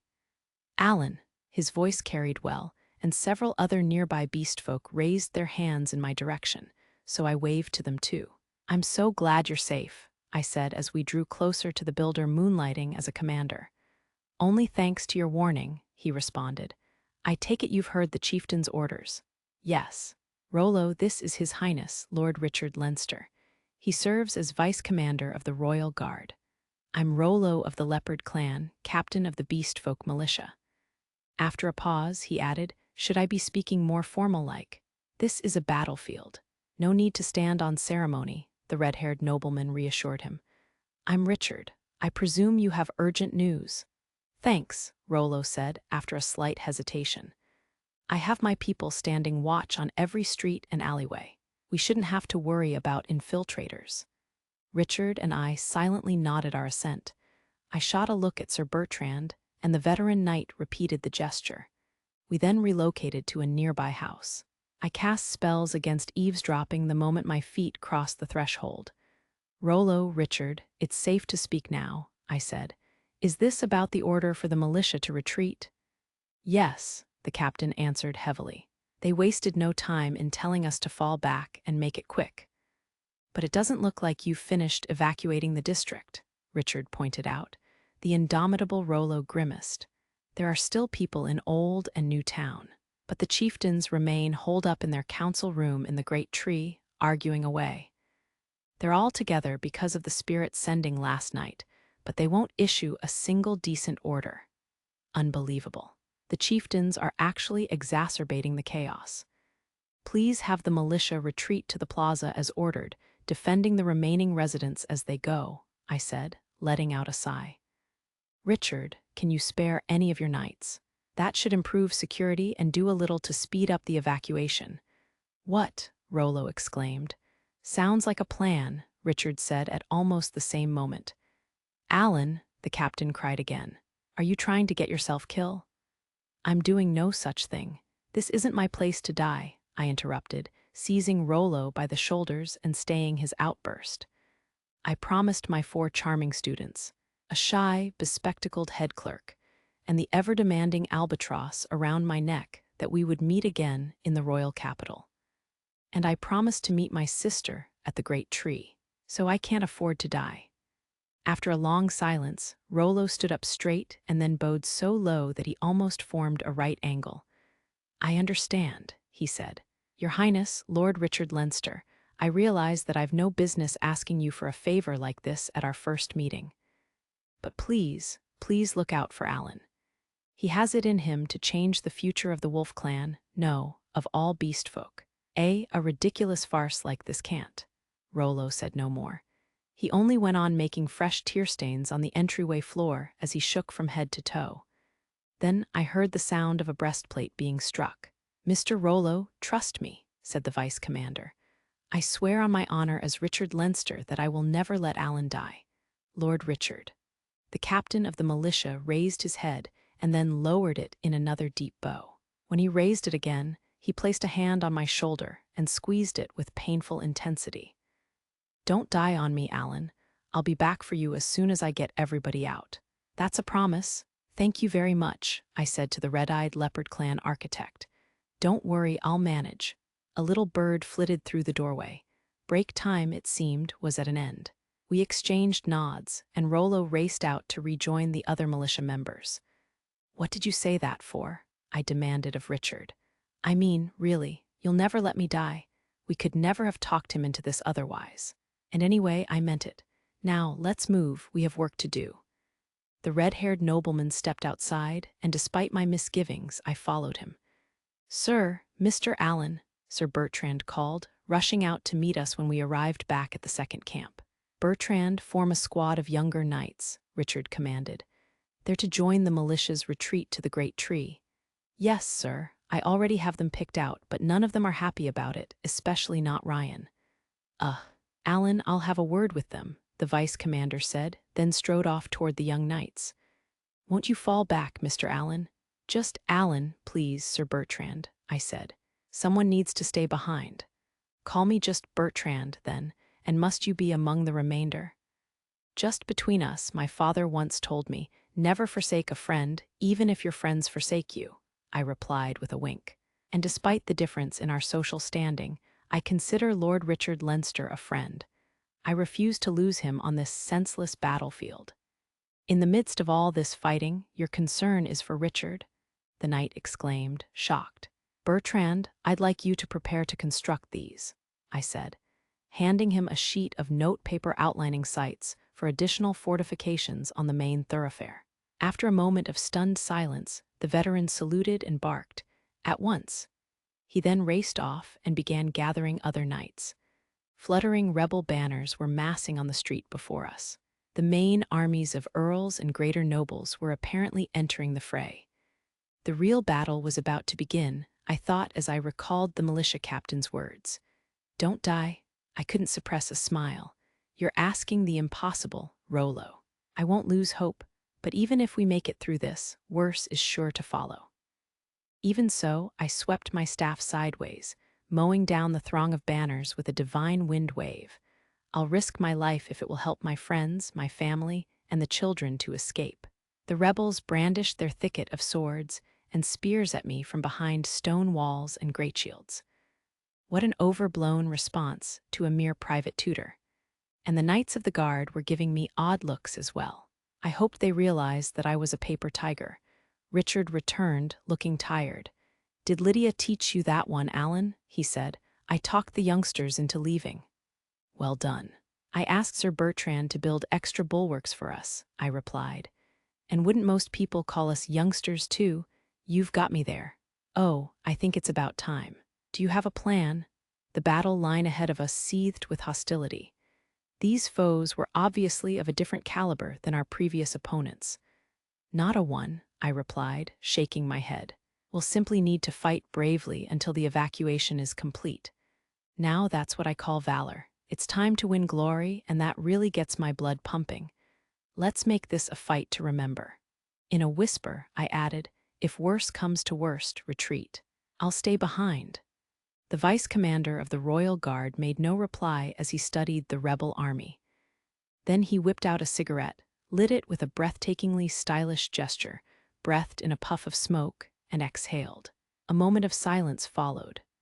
Once the flames had reduced his cigarette to ash, without a glance at me, Richard Leinster shouted, "I don't think so, not on your life. I won't take that advice, and you can't make me." "You're the future Duke Leinster," I reminded him. "You needn't risk your life in a place like this." Richard had failed to master the symbols of his house, the supreme spell Firebird and the secret Scarlet Sword, but he could claim credit for whipping the Royal Guard back into shape. He ought to inherit the dukedom. "Alan," he said, giving me an indignant look, "nowhere in the traditions of the House of Leinster does it say, 'Ditch your friends and win honors.' And in case you've forgotten, I'm deep in your debt." "You are?" Someone barked an order, and the enemy advance began. Richard drew his sword and began weaving spells as he replied, "You saved my knights' lives. And you saved my sister, Lydia, too. Everyone was just about ready to declare her a lost cause when you swept away her darkness and became her light. You saved my little sister's life. I owe you for that, and I was raised to pay my debts. Knights of the Royal Guard, it's time for battle. We're about to become living shields to buy the weak time to escape. If that's not knightly, I don't know what is. Remember why you joined up." "Yes, sir," the knights roared, inspired, as they readied swords, lances, and great shields. "His Highness certainly is a handful. And he called me friend." "I don't know what to do with you," I said, taking my place beside Richard. "Neither of us can afford to die here, then." "I hear you loud and clear," Richard roared, activating the advanced spell Scorching Sphere on the tip of his longsword. The enemy line halted and bristled with staves as a series of flame-resistant barriers rose and collapsed. Consternation sparked an uproar among the sorcerers in the enemy rear. I might not have stood a chance against a force of hundreds or thousands, but my magical interference was effective against a few dozen. The massive fireball gouged a hole in the enemy ranks, scattering their knights before it. "Now," Richard commanded, "Knights of the Royal Guard, charge!" The knights bellowed in response as they all broke cover and surged toward the foe. We would win this engagement, but our enemies had us overwhelmingly outnumbered. Sooner or later, those numbers would take their toll. "Nevertheless, I'll keep them safe," I murmured. "This is no place for me to die." With that, I broke into a run. "Alan, can you hear me? Everyone in Old Town is across the bridge. Withdraw as soon as you can. If you need help, all the militia forces here will come to your rescue." The longed-for message reached my ears in the lull after we broke the fourth wave of the main rebel army. We had already retreated as far as our final barricades before the bridge, and frankly, we were all in rough shape. None of us had died, a miracle in itself, but some of the knights had suffered heavy injuries or exhausted their mana supply. Every last one of them had screamed that they could still fight when we forced them to retreat to the plaza. The Royal Guard beggared belief. "Rollo, I've been waiting to hear from you. I replied into my communication orb while I wrapped bandages around my right arm and then my left. What about New Town? We're not done there yet, although I think just about everyone's across, he said. Understood. We don't need reinforcements, so focus on fortifying the plaza. You know as well as I do how unassailable its construction is. Once we fall back, destroy the western connecting bridge, even if the chieftains don't order it. All right. I'll be waiting. The communication ended, and I turned to the red-haired vice commander of the Royal Guard, whose white armor was stained with his own blood. Richard, the evacuation of the Old Town beastfolk is complete. Let's withdraw. Heavily, he replied, Sorry, Alan, but it looks like that's not in the cards. What do you owe, I see? 2 banners fluttered behind the rebel line. One belonged to the ducal house of Algren, one of the kingdom's 4 great dukedoms. So they had finally sent their very best forces. But the problem was the insignia on the other banner beside it, a small goblet and dagger wrapped in chains and surrounded by crosses on 4 sides. Bertrand, his forehead swathed in bandages, stood beside Richard and groaned. What are the Eastern Knights of the Holy Spirit doing here? The Algrens invited them, I spat. They've sold out the kingdom. The mighty knights of the Royal Guard stood stunned. The 4 great dukedoms had guarded the kingdom from countless perils since its founding. The sky falling seemed more plausible than one of them welcoming a foreign army into its borders. Yet they had. The knights' shock was understandable, but this whole sequence of events finally made sense. The ducal house of Algren's reluctance throughout Gerard's insurrection, Gerard's possession of a rough approximation of resurrection, as well as radiant shield, to say nothing of blazing Killen. Lord Grant's obedient consent to answer for himself before the royal family and the other 3 ducal houses, the unusual activity concerning material that Felicia had mentioned in her letters, the major military exercises that the Empire was conducting along our borders in the north, and the League of Principalities in the south, the inquisitors from the Church of the Holy Spirit who had identified me as the brain of the Lady of the Sword and attacked me, the rebel army's unflinching, merciless attacks on unprotected beastfolk, Gil's failure to visit me in the hospital fit right into place. What a fool I had been. Richard, I said. Alan, I still take pride in my house, even if you wouldn't always guess it, the red-haired knight replied, breathing deeply and gripping his longsword. You can't imagine how many times my father and grandfather told me that the ducal houses have a duty to defend the kingdom. And yet blood oozed from his hand as it tightened on his sword hilt. Lord Richard Leinster was truly worthy to inherit a dukedom. The enemy ranks parted with practiced precision, and an imposing, gray-haired man advanced. Despite his obviously advanced age, his steps were firm. He gripped a single-bladed spear in his right hand and wore the heavy armor of a knight. Once he reached the middle of the square, he roared, I am Haig Hayden, vassal to Duke Algren. I wish to speak with your commander. I exchanged glances with Richard, then hollered, I hate to disappoint a grand knight, but we must decline. You gentlemen are traitors and cowards who made a point to turn your swords against defenseless beastfolk on the morning after the spirit's sending. We have nothing to say to such miserable excuses for knighthood. The knights in the enemy's rear line rattled their weapons. All carried identical, long, single-bladed spears and massive shields bearing the Algren arms. These were the personal guards of the ducal house of Algren, spoken of in the same breath as the Violet Order. The grizzled knight narrowed his eyes. You claim that our forces assaulted the citizenry, young sorcerer. I won't let you feign ignorance, I replied. Algren vassals and soldiers unleashed their swords, spears, and spells on undefended people. A long pause followed. I know nothing of this. The knight sounded as though he forced the bitter words from his lungs only with great effort. Could he be speaking the truth? Before he recovered from his shock, another knight emerged from the gap in the line. The new arrival's boxy helmet hid his face, and his heavy breastplate was emblazoned with a small goblet and dagger wrapped in chains. A knight of the Holy Spirit, the massive greatsword in his right hand rested on his shoulder. Sir Hayden, there's no sense in bandying words with them, he sneered. Our mission is to take the great tree. Sir Gotcher, the old knight replied stiffly, I'll thank you to hold your tongue. What difference does a dead animal or two make? Hundreds or thousands will soon be. I was out of patience. My fury boiled over as I darted out of cover and cast the strongest magic that I could muster. The elementary spell Divine Earth, Meyer turned the ground to clinging mud under Sir Gotcher's feet.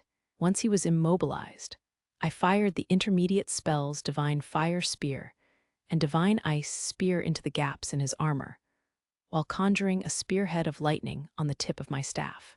Then I closed in and leapt, twirling as I brought my staff down in sync with the projectiles, only for the Knight of the Holy Spirit to block it with his left hand. He had dispelled my intermediate magic without even looking. Mock Biast, I narrowly escaped being slammed into our barricade by cushioning myself with a levitation spell. The man's armor was intensely resistant to magic. No spell at my disposal could pierce it. I got to my feet, readied my staff, and coldly told the grizzled knight, You've turned your blades on the people you're sworn to protect. It's too late for excuses. My words hung in the air for a moment before he said, I must confirm something. Sir Gotcher, withdraw for the present. I refuse, the Knight of the Holy Spirit snapped. My mission is to seize the great tree. The Holy Spirit and the Saint desire it. Confirmation comes first. The two knights glared at each other. The Saint again? I made a mental note while I racked my brain for a solution. The lone Knight of the Holy Spirit before us would be one thing, but the Royal Guard couldn't afford a clash with his whole order at present. They would overwhelm us with numbers. I really am incorrigible. While I was busy berating myself for my folly, the vice commander stepped out of cover. Richard, what are you thinking? I cried, flustered. Oh, nothing much, he said. I'm just feeling light as a feather. Maybe that rare glimpse of you losing your temper had something to do with it. Anyway, I think I'm up for one more good tussle. This'll make a great story to tell Lydia, Lynn, Mother, and Anna. He then shifted his attention to our quarreling enemies. This is a battlefield. If you want to talk, do it with swords. The elderly knight grunted, while the Knight of the Holy Spirit gave a derisive sniff and said, Well spoken for an infidel.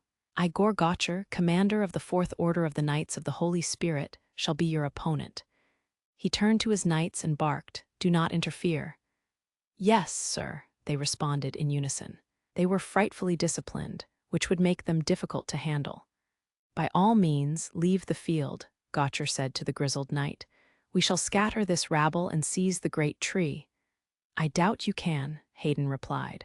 The Knight of the Holy Spirit snorted and rested his greatsword on his shoulder, looking sour. For an instant, my eyes met those of the departing Hayden. Was that an overpowering sense of regret in his gaze? Gotcher waited to see the grizzled knight and his Algren guards begin to withdraw, then abruptly swung his greatsword at the earth. A cloud of dust rose as he taunted us, shouting, Now, infidel and mock beast, face me if you dare. Dear me, I said.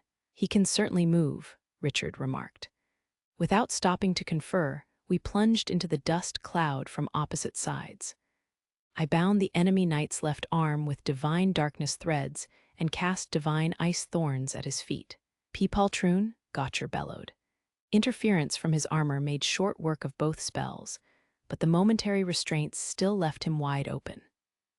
I ensconced the tip of my staff in flame and unleashed a rapid series of thrusts, targeting gaps in his armor and working my way down from shoulder to hip. The knight groaned, Success!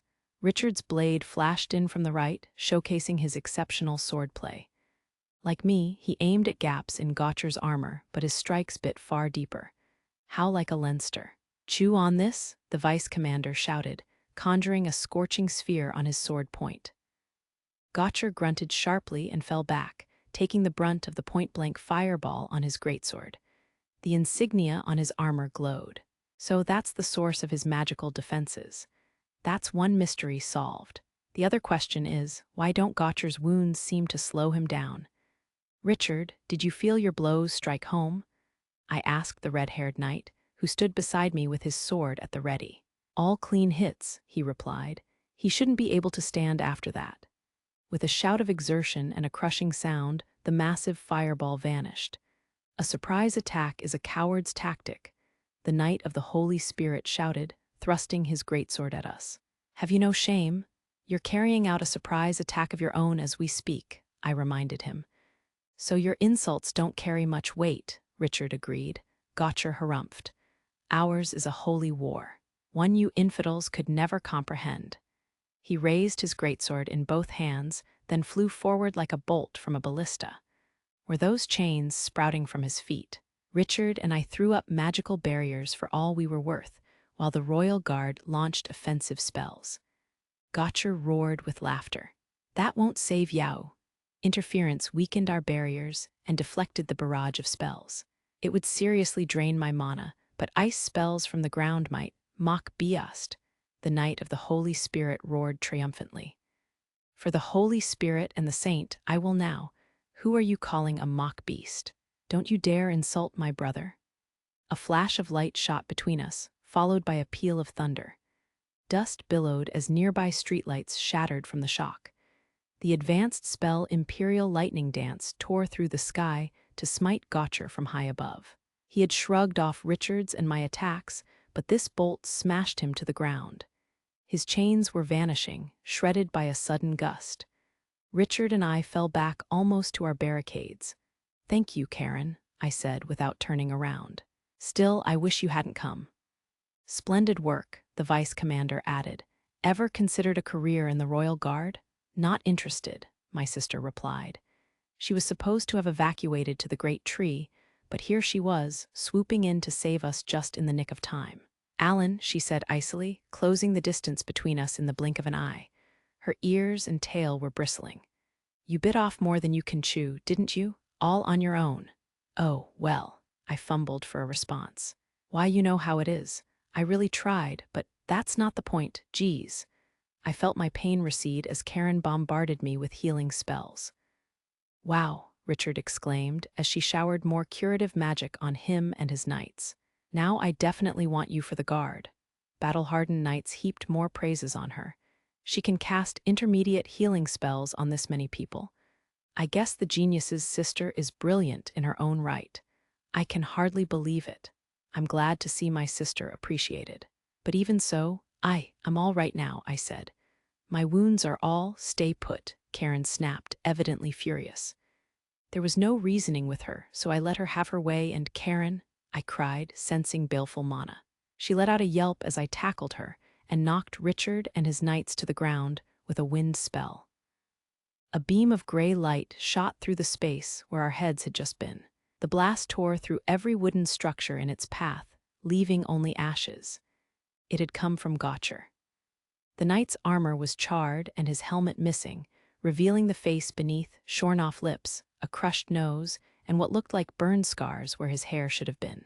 Karen's lightning spell hadn't caused these injuries, and the left half of his face was covered in a gray spell formula, which writhed as though with a life of its own.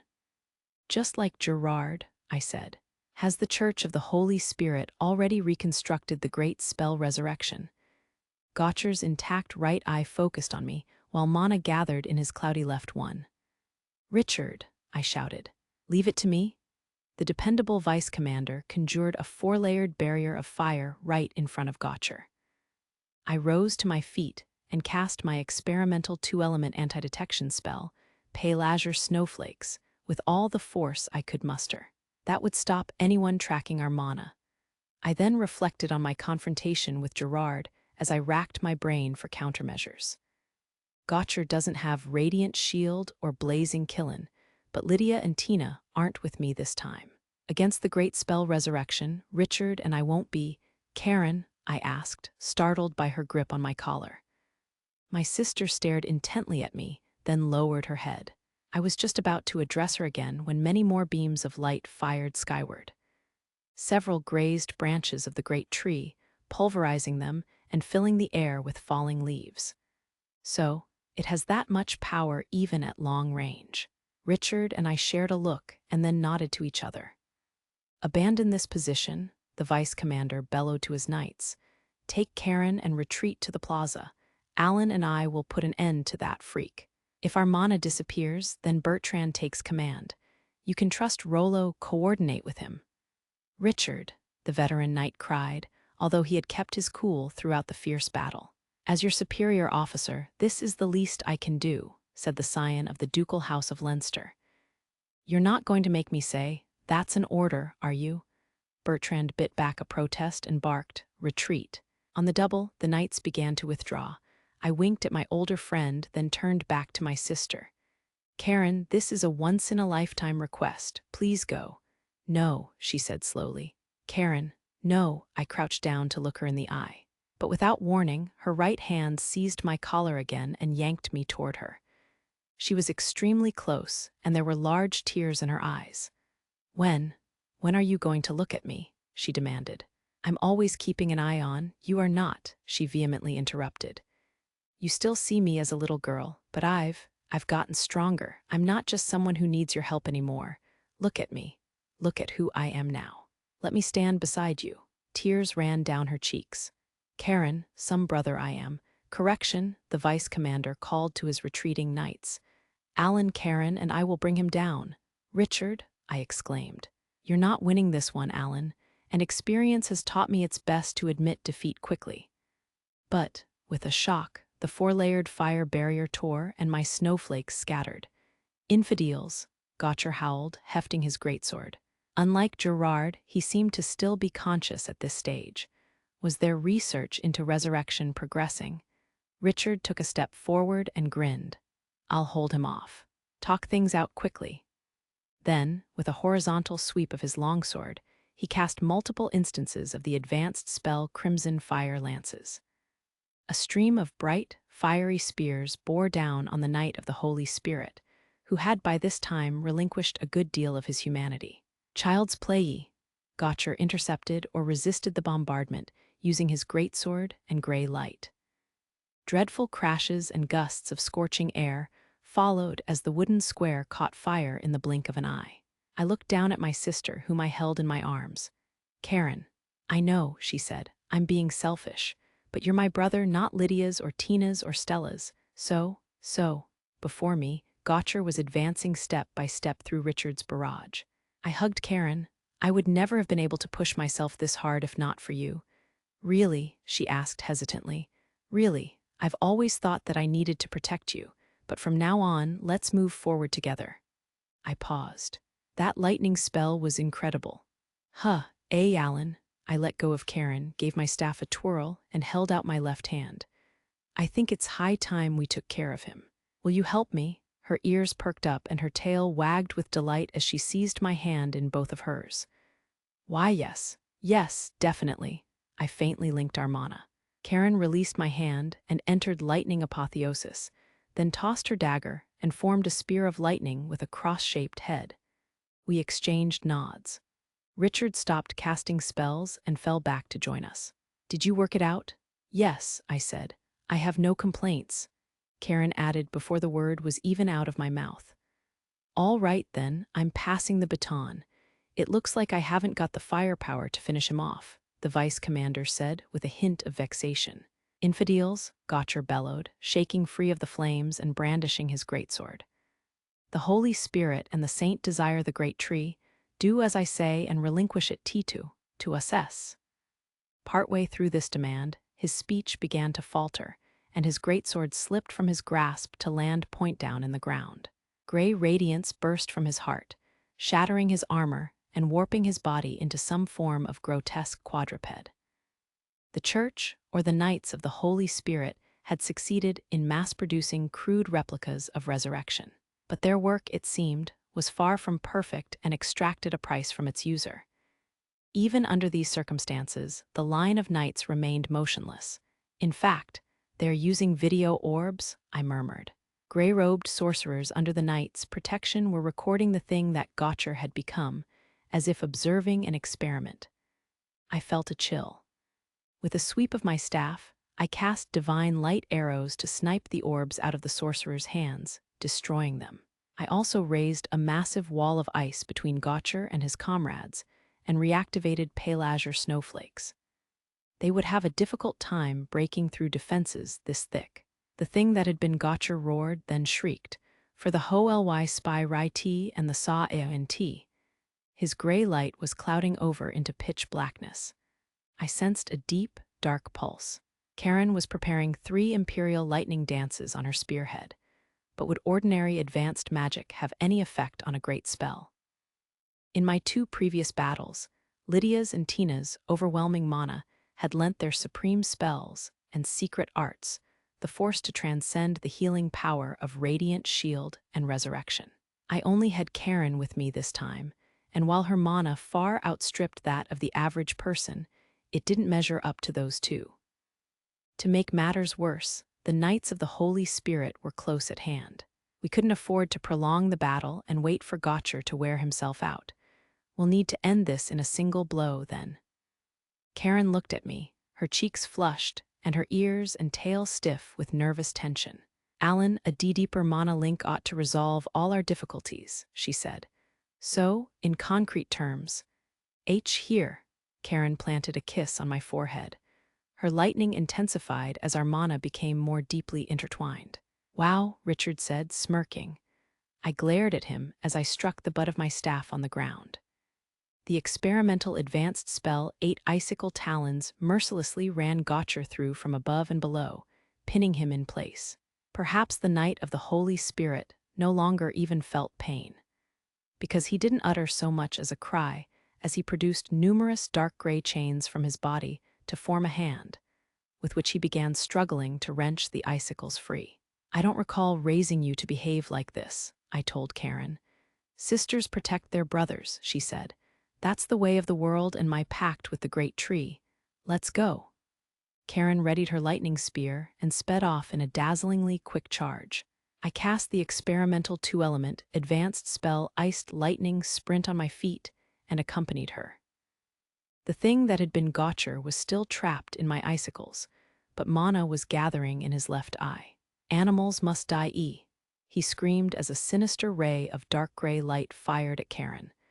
"Not on my watch."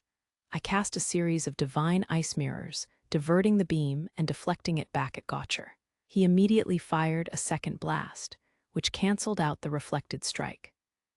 The shock wave demolished nearby buildings, and many more hands of dark gray chains struck at us out of the swirling dust. I incinerated them all with another experimental advanced spell, Scarlet Burning Field. At the same time, I cast the experimental 2-element support spell, Heavenly Wind, bound on Karen and myself, and leapt. Another ice mirror provided a foothold in midair, right over Gotcher's head. Only one thing left to do. "Karen." "I understand," she responded immediately.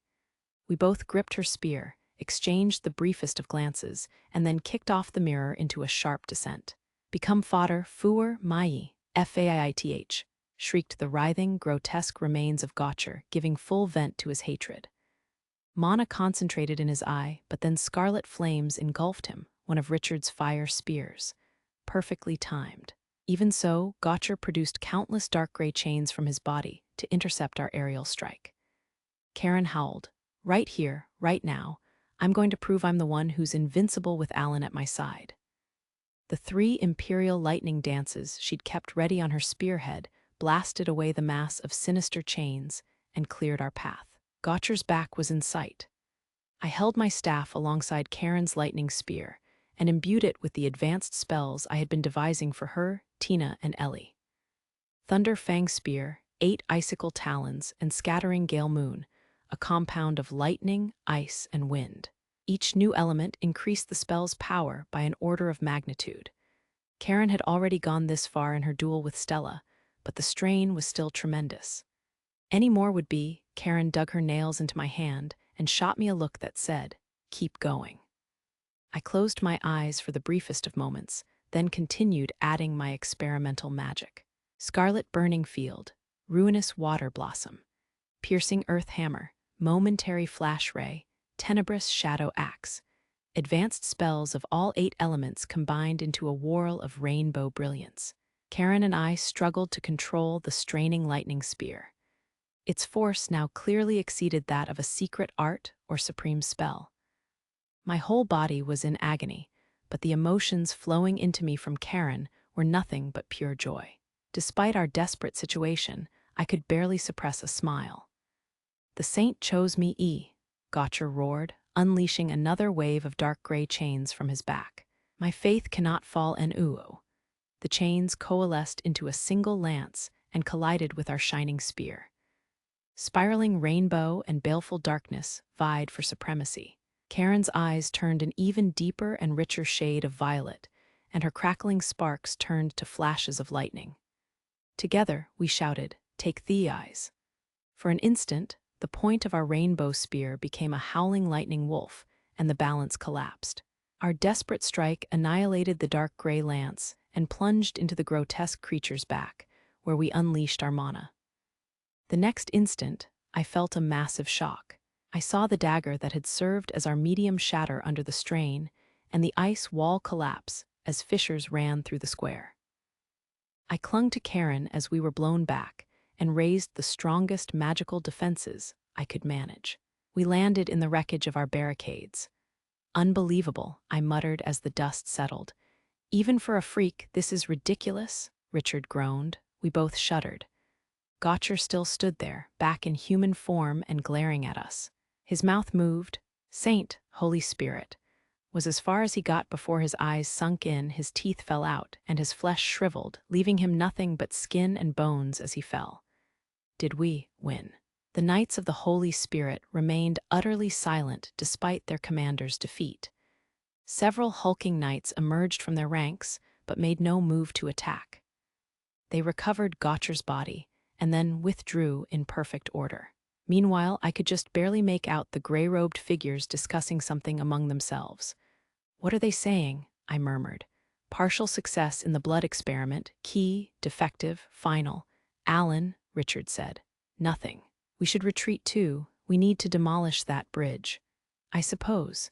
And by the way, Karen will suffocate if you don't let go of her." "What?" I looked down at myself. Karen was still clasped in my arms, stiff as a board and blushing furiously. I hurriedly released her and severed our mana link. "Forbid you to hug me that tight without warning," she snapped, puckering her lips. I don't see what else I could have done in that situation," I said, "but I'll take care to avoid it from now on." "No, you will not. No, you will not." Karen advanced on me, looking deadly serious and radiating extraordinary intensity.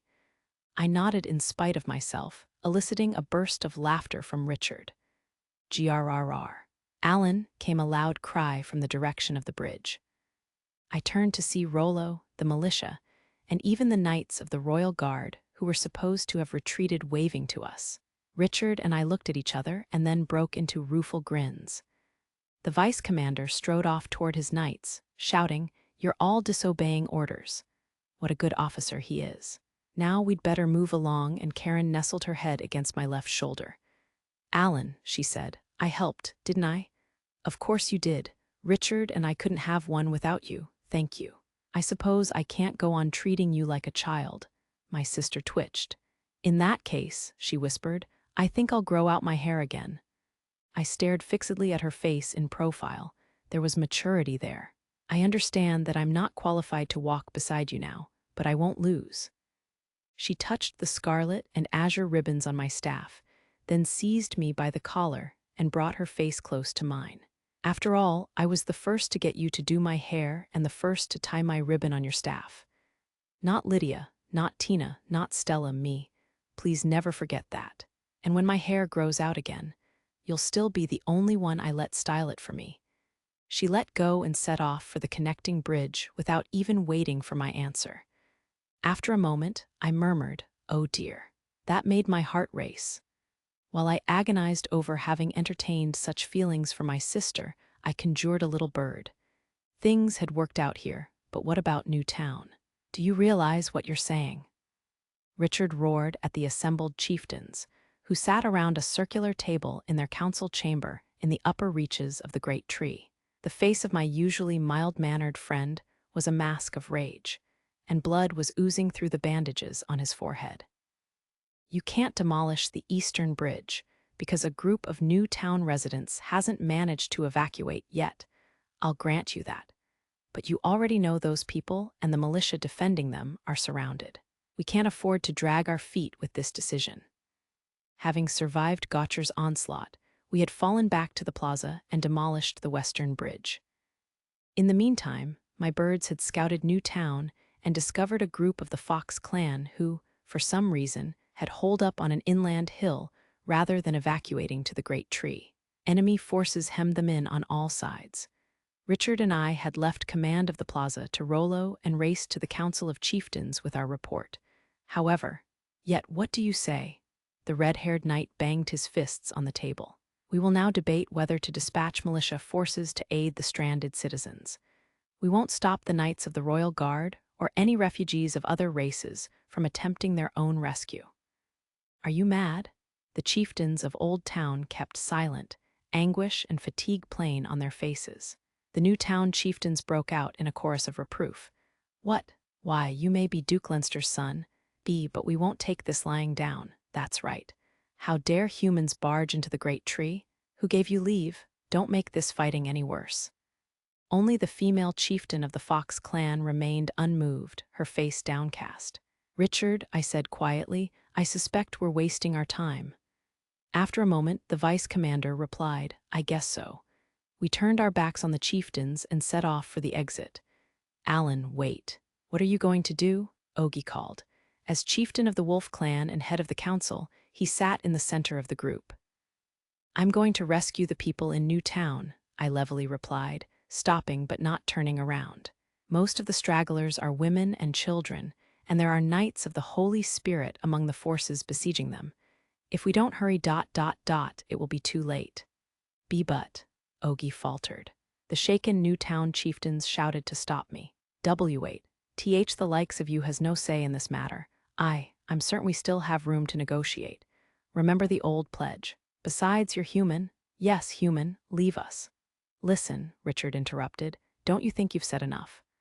The New Town chieftains stopped their insults in shock as the flames of his wrath singed my skin. Exhausted, Ogie pleaded, Alan, can't you give us just a little more time? You've had more than enough time to deliberate, I replied icily with a shake of my head. You must realize that the old pledge with the Algrens is a dead letter. I swept my gaze over the table. In the face of this unprecedented Algren rebellion, the council seemed to have given up on thinking for itself, driven by the distrust of humans that had been smoldering since Atra's death. Sorry, Lydia, I'm about to throw caution to the wind. You've already decided that you can't make up your minds, so I'll do as I see fit, especially as you evidently don't consider me beast folk. I gave an exaggerated shrug of my shoulders and chuckled. I suppose I really am a mock beast. That shook the Old Town chieftains. Alan, Ogie cried, rising to his feet as the blood drained from his face. I bowed deeply. Thank you very much for all you've done for me. This is goodbye. Richard, let's be going. Epilogue. I stopped in my tracks as soon as I left the Great Tree. Alan, asked the red-haired nobleman, what's wrong? I'm a bit tired, I replied. Would you see to the fortifications and explain things to the knights and militia for me? Richard clapped me on the shoulder and walked off. He must have realized that I wanted to take in this scenery one last time. How considerate of him.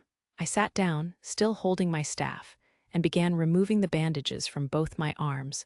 I didn't want my mom to see them. Numerous beast folk and a scattering of dwarves, elves, and humans passed to and fro around me. The gravely wounded had been moved inside the Great Tree, it appeared, so everyone out here was in relatively good health.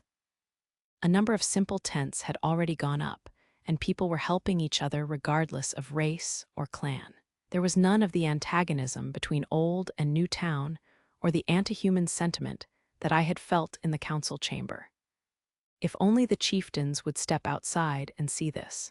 Just then, one of the young Fox clan girls I'd met in New Town the other day ran up to me. Tears welled in her big eyes. I said. Where's your big sister? She clung to me without a word, so I patted her on the back. She was shaking. Inni, a flustered Fox clan woman cried, racing toward us from the direction of the bridge. Bloody bandages swathed her cheeks and right arm. Your mother's here for you, I told the girl, but she wouldn't let go. Listen, she said, looking me in the eye. Her voice was hoarse with weeping. Listen, my big sis is still, on the other side of the bridge. My eyes widened. She is, I understand. But don't worry, everything is going to be all right. I'll go fetch her, I promise. Really? The girl paused. Okay, she beamed and returned to her mother, who tearfully embraced her. I gripped my staff, stood up, and then spotted my parents huddling together amid the crowd. I wanted to run to them, but I restrained myself and started walking toward the great bridge. On my way, I met many people. A female cat clan healer and a dog clan sorcerer had remained outside the great tree to help people in the absence of official orders. A young human woman with streaks of gray in her hair was assisting them. An elderly squirrel clan woman and an elven man were giving out hot soup that they were brewing in a cauldron. Members of the ox clan and dwarves were carrying spare chairs and tables from the great tree out into the plaza. Griffin riders who had arrived from the royal capital the night before had been swept up in the commotion.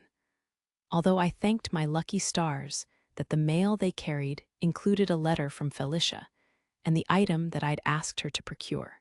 I even got to exchange a few words with Deg, the former deputy chieftain of the Otter clan. We ask too much of you, he said in parting as he entered the great tree to report on evacuation efforts. People, it seemed, were taking matters into their own hands and keeping chaos to a minimum. When I at last caught sight of the great bridge, I spotted a familiar face amid the fleeing crowd. Tonri, I said, patting him on the shoulder from behind. WH what? Oh, it's just you. Chieftain Oga's son clicked his tongue. His entourage of other boys was with him. None of them seemed hurt, and their clothes were clean, but for some reason they seemed terribly rattled, no, frightened. I was just about to question them when 3 signal flares burst in the eastern sky. Their vivid hues were red, red, red. A second volley took flight, red, red, red. The adult beast folk nearby began to clamor. Look, oh, I know those colors. The fools, we must tell the chiefs. One after another, they ran off at full tilt toward the great tree. But the chiefs wouldn't be able to make up their minds immediately, and while they deliberated, the stragglers were in mortal peril. My plans hadn't changed. To the great bridge. Hey, Tonri shouted, his tone a mix of fear and irritation. Where do you think you're going? Isn't it obvious? I'm going to rescue those people in Newtown. The adults stared at me, wide-eyed and shaken. Tonri and his flunkies were stunned. Don't you know what those colors mean? The Wolf Clan boy stammered. 3 red flares mean ambush, stay away, abandon us. I know that, but what of it? Beast folk don't turn their backs on family, and I am beast folk even if I don't have beast ears or a tail. It's my time to serve. After a brief pause, I added, I don't care if I'm not accepted. I strode forward, leaving the speechless Tonri behind. If Richard opposed the operation, I would set out alone too. Someone stood before the great bridge, her arms spread to bar my path. Despite her small stature, she loomed larger than anyone else there in my eyes.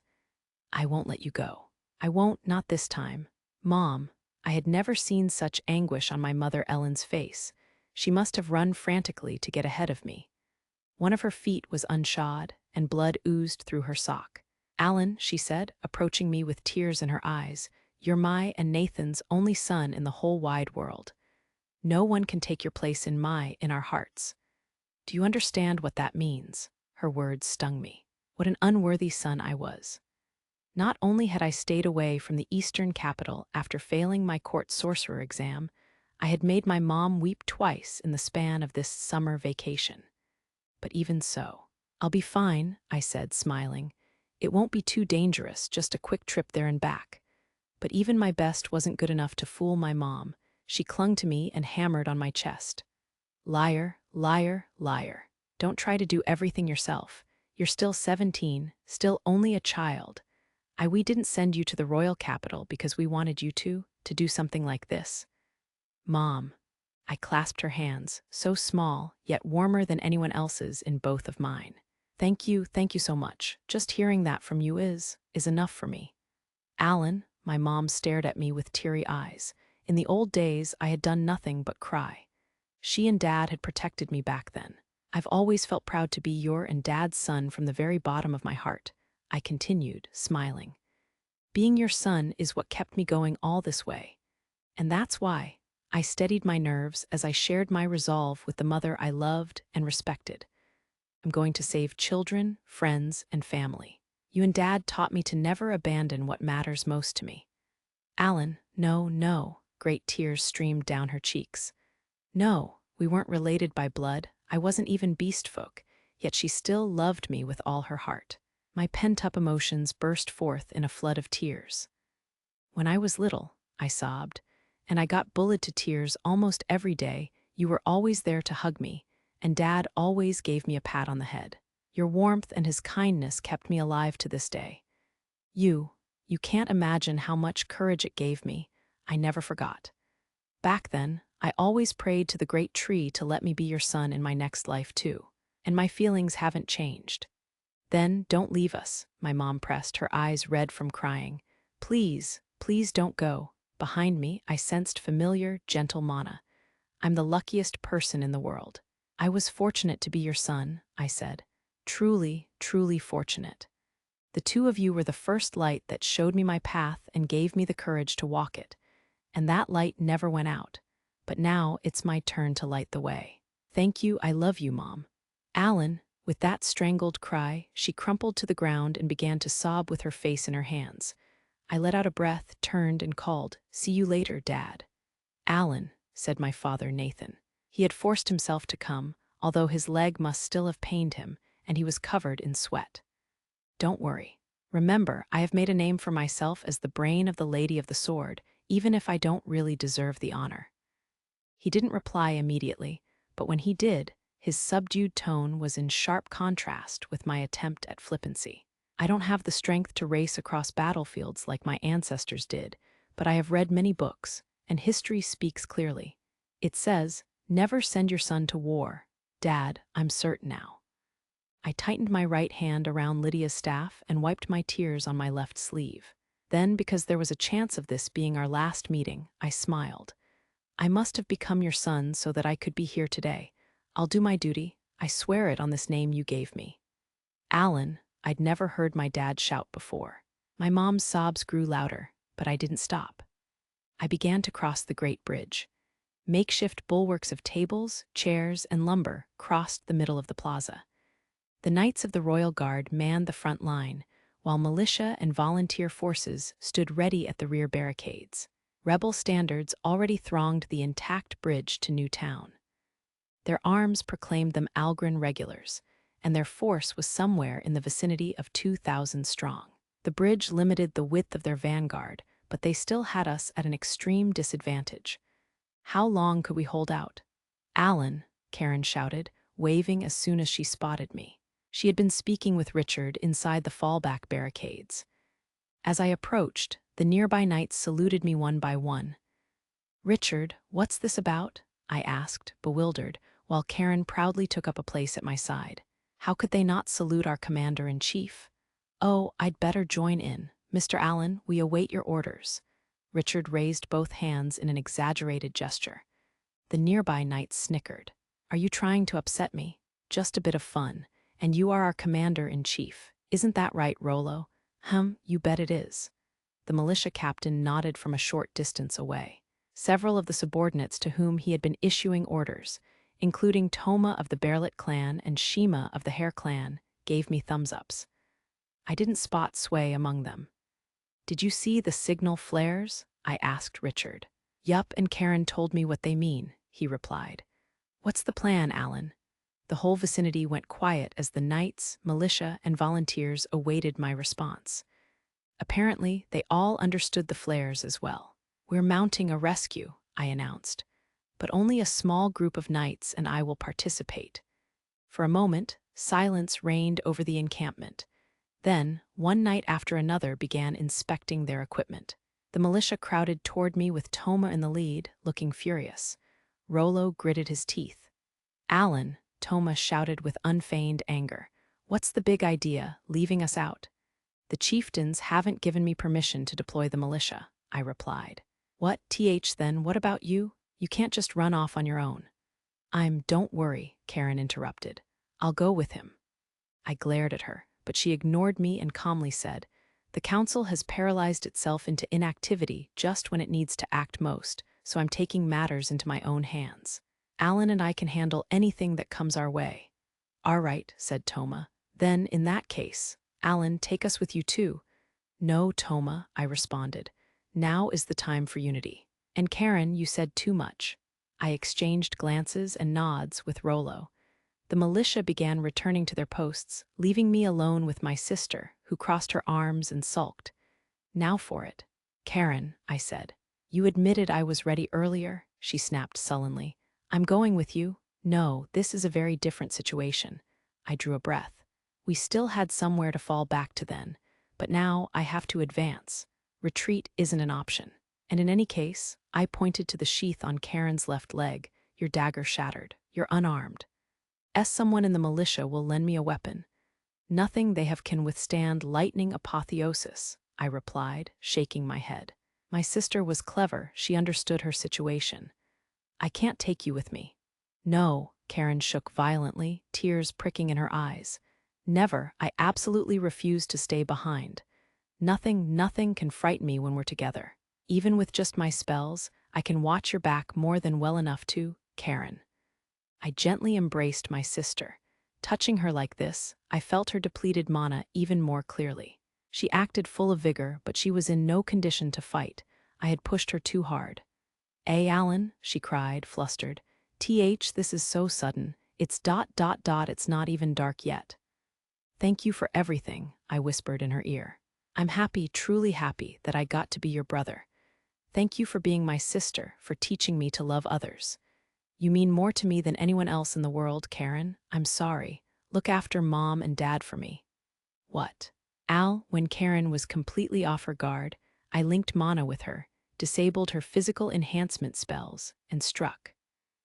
Her school beret fell, and the silver wing and staff that marked her as vice president of the student council lost its luster as I caught her limp body. Call me a liar, I've earned it. Elder brothers protect their sisters. I gently released Karen's vise-like grip on my left sleeve, tenderly stroked her head, then withdrew my watch from my inner pocket and left it with her beret. I then shot a meaning glance at Shima, who had been watching the whole exchange from a distance. She nodded, repeatedly wiping her tears as she approached and scooped up Karen in her arms. I reached into an inner pocket and produced the delivery from the royal capital, a dagger in a pale violet sheath, then drew and inspected it. The jet-black blade was entirely dull, but extraordinarily strong. This weapon, I was certain, could withstand the strain of compounding all 8 elements. Felicia had outdone herself. I returned the dagger to its sheath, along which I then ran my fingers, using my paltry mana to construct a permanent formula that would aid in magical control. It would be of some help to Karen. Shima, give this to Karen when she wakes, I said, passing the dagger to the Hare Clan woman. Alan, you planned to do this all along, didn't you? But what about your own safety? Shima wept openly. A skilled sorceress like her couldn't fail to notice that my mana was more than half depleted. I haven't the courage to take my adorable little sister off to war, I said, winking and forcing a smile. Then I surveyed the militia members who had gathered nearby. Well then, the rest is in your hands. Please don't lose hope. You needn't worry about me. I promise I'll rescue the people trapped in Newtown. But no one answered or looked away. Toma started blubbering when he realized the truth. Alan, he sobbed, just because you've got the same name doesn't mean you. In the battle that had brought the War of the Dark Lord to an end, the legendary Wolf Clan warrior Shooting Star had forded the Blood River to safety, then unflinchingly returned to save his stranded comrades. He had rescued every last one and given up his life in the process. Shooting Star was the true standard of heroism that I had aspired to as a child, yet I was but a private tutor. I could never emulate his feat. Nevertheless, someone needed to go, and that little girl was counting on me. So I would struggle to the bitter end. This would hardly be my first brush with death, and I wasn't fond of breaking promises. Of course, I had survived all those previous perils with a scarlet-haired young woman at my side. She gave me an unshakable conviction that together we were unbeatable. She'll be furious when she hears I gave away that pocket watch. My sister was still weeping in her sleep. I stroked her head one last time, then began walking toward the battlefield. The force of knights was already assembled at the foremost barricades. They worked fast. "Richard," I called, taking up a position beside the red-haired nobleman, who was leisurely surveying the enemy army. "I have a hand-picked company of knights ready to go, 47 in all," Richard said. "No eldest children, no one with a spouse, child, or fiancé, and no one injured." Without changing his expression, he added, "Oh, and needless to say, I'll be joining you." "I seem to recall you being an eldest child and having a fiancé," I responded with forced levity. "Who will oversee our forces here? You should remain and—" "Alan, I'm still a Leinster, not a Sykes, and I have a responsibility as a member of a ducal house. The longest-serving knights will see to things here. And don't forget Rollo, he's the kind of person I want in the guard." "He's an architect by trade," I said. "He's also an eldest child with a lovely wife and daughter." What a shame.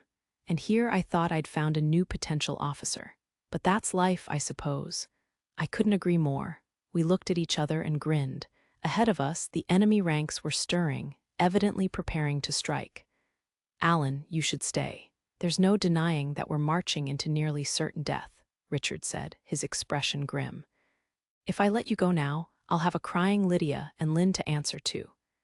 Even in these desperate straits, my kind-hearted friend remained eminently sensible.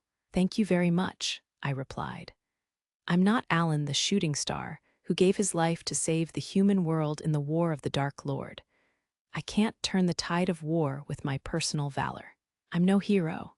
The 2 ribbons on my staff glowed as I began weaving a spell on its tip. The enemy's standards bristled with greater fighting spirit than ever before. Barked orders heralded their onslaught. "But my parents took me in and gave me this name when I had none," I continued. "All this time, they loved, nurtured, and protected me at least as well as any child of theirs by blood." I struck the butt of my staff on the ground, turning the earth under the feet of the heavily armored enemy knights to mud and freezing it solid before they could start their advance. Overhead, I cast invisible divine wind arrows, targeting the chinks in their armor. Bellows and shrieks filled the air, but such paltry spells were powerless to halt an elite force. The mires were filled in, the ice was melted, and the glow of healing magic showered the wounded knights. So, I can't forsake friends, children, and my beastfolk family and stay out of harm's way. I told Richard as the royal guard stood ready for battle, and their war cries echoed in my ears. "The guard is a force to be reckoned with, but you don't know the lay of the land here. You need someone to show you the way." Oh, silly me, I forgot to introduce myself. I winked and gave a respectful bow. "I am Alan, son of the ever-compassionate Ellen and Nathan of the Wolf clan, and I will be your guide to purgatory. Do you have any objections, Your Highness, Lord Richard Leinster?" The vice-commander was speechless and his knights stunned. But soon they all broke into laughter. Their mirth spread to the whole company and then to the whole force. The enemy advance slowed ever so slightly. Perhaps we had confused them. "You're an utter fool, Alan," my older friend said with evident difficulty. "No wonder Lydia likes you. Now, would you mind leading the way?"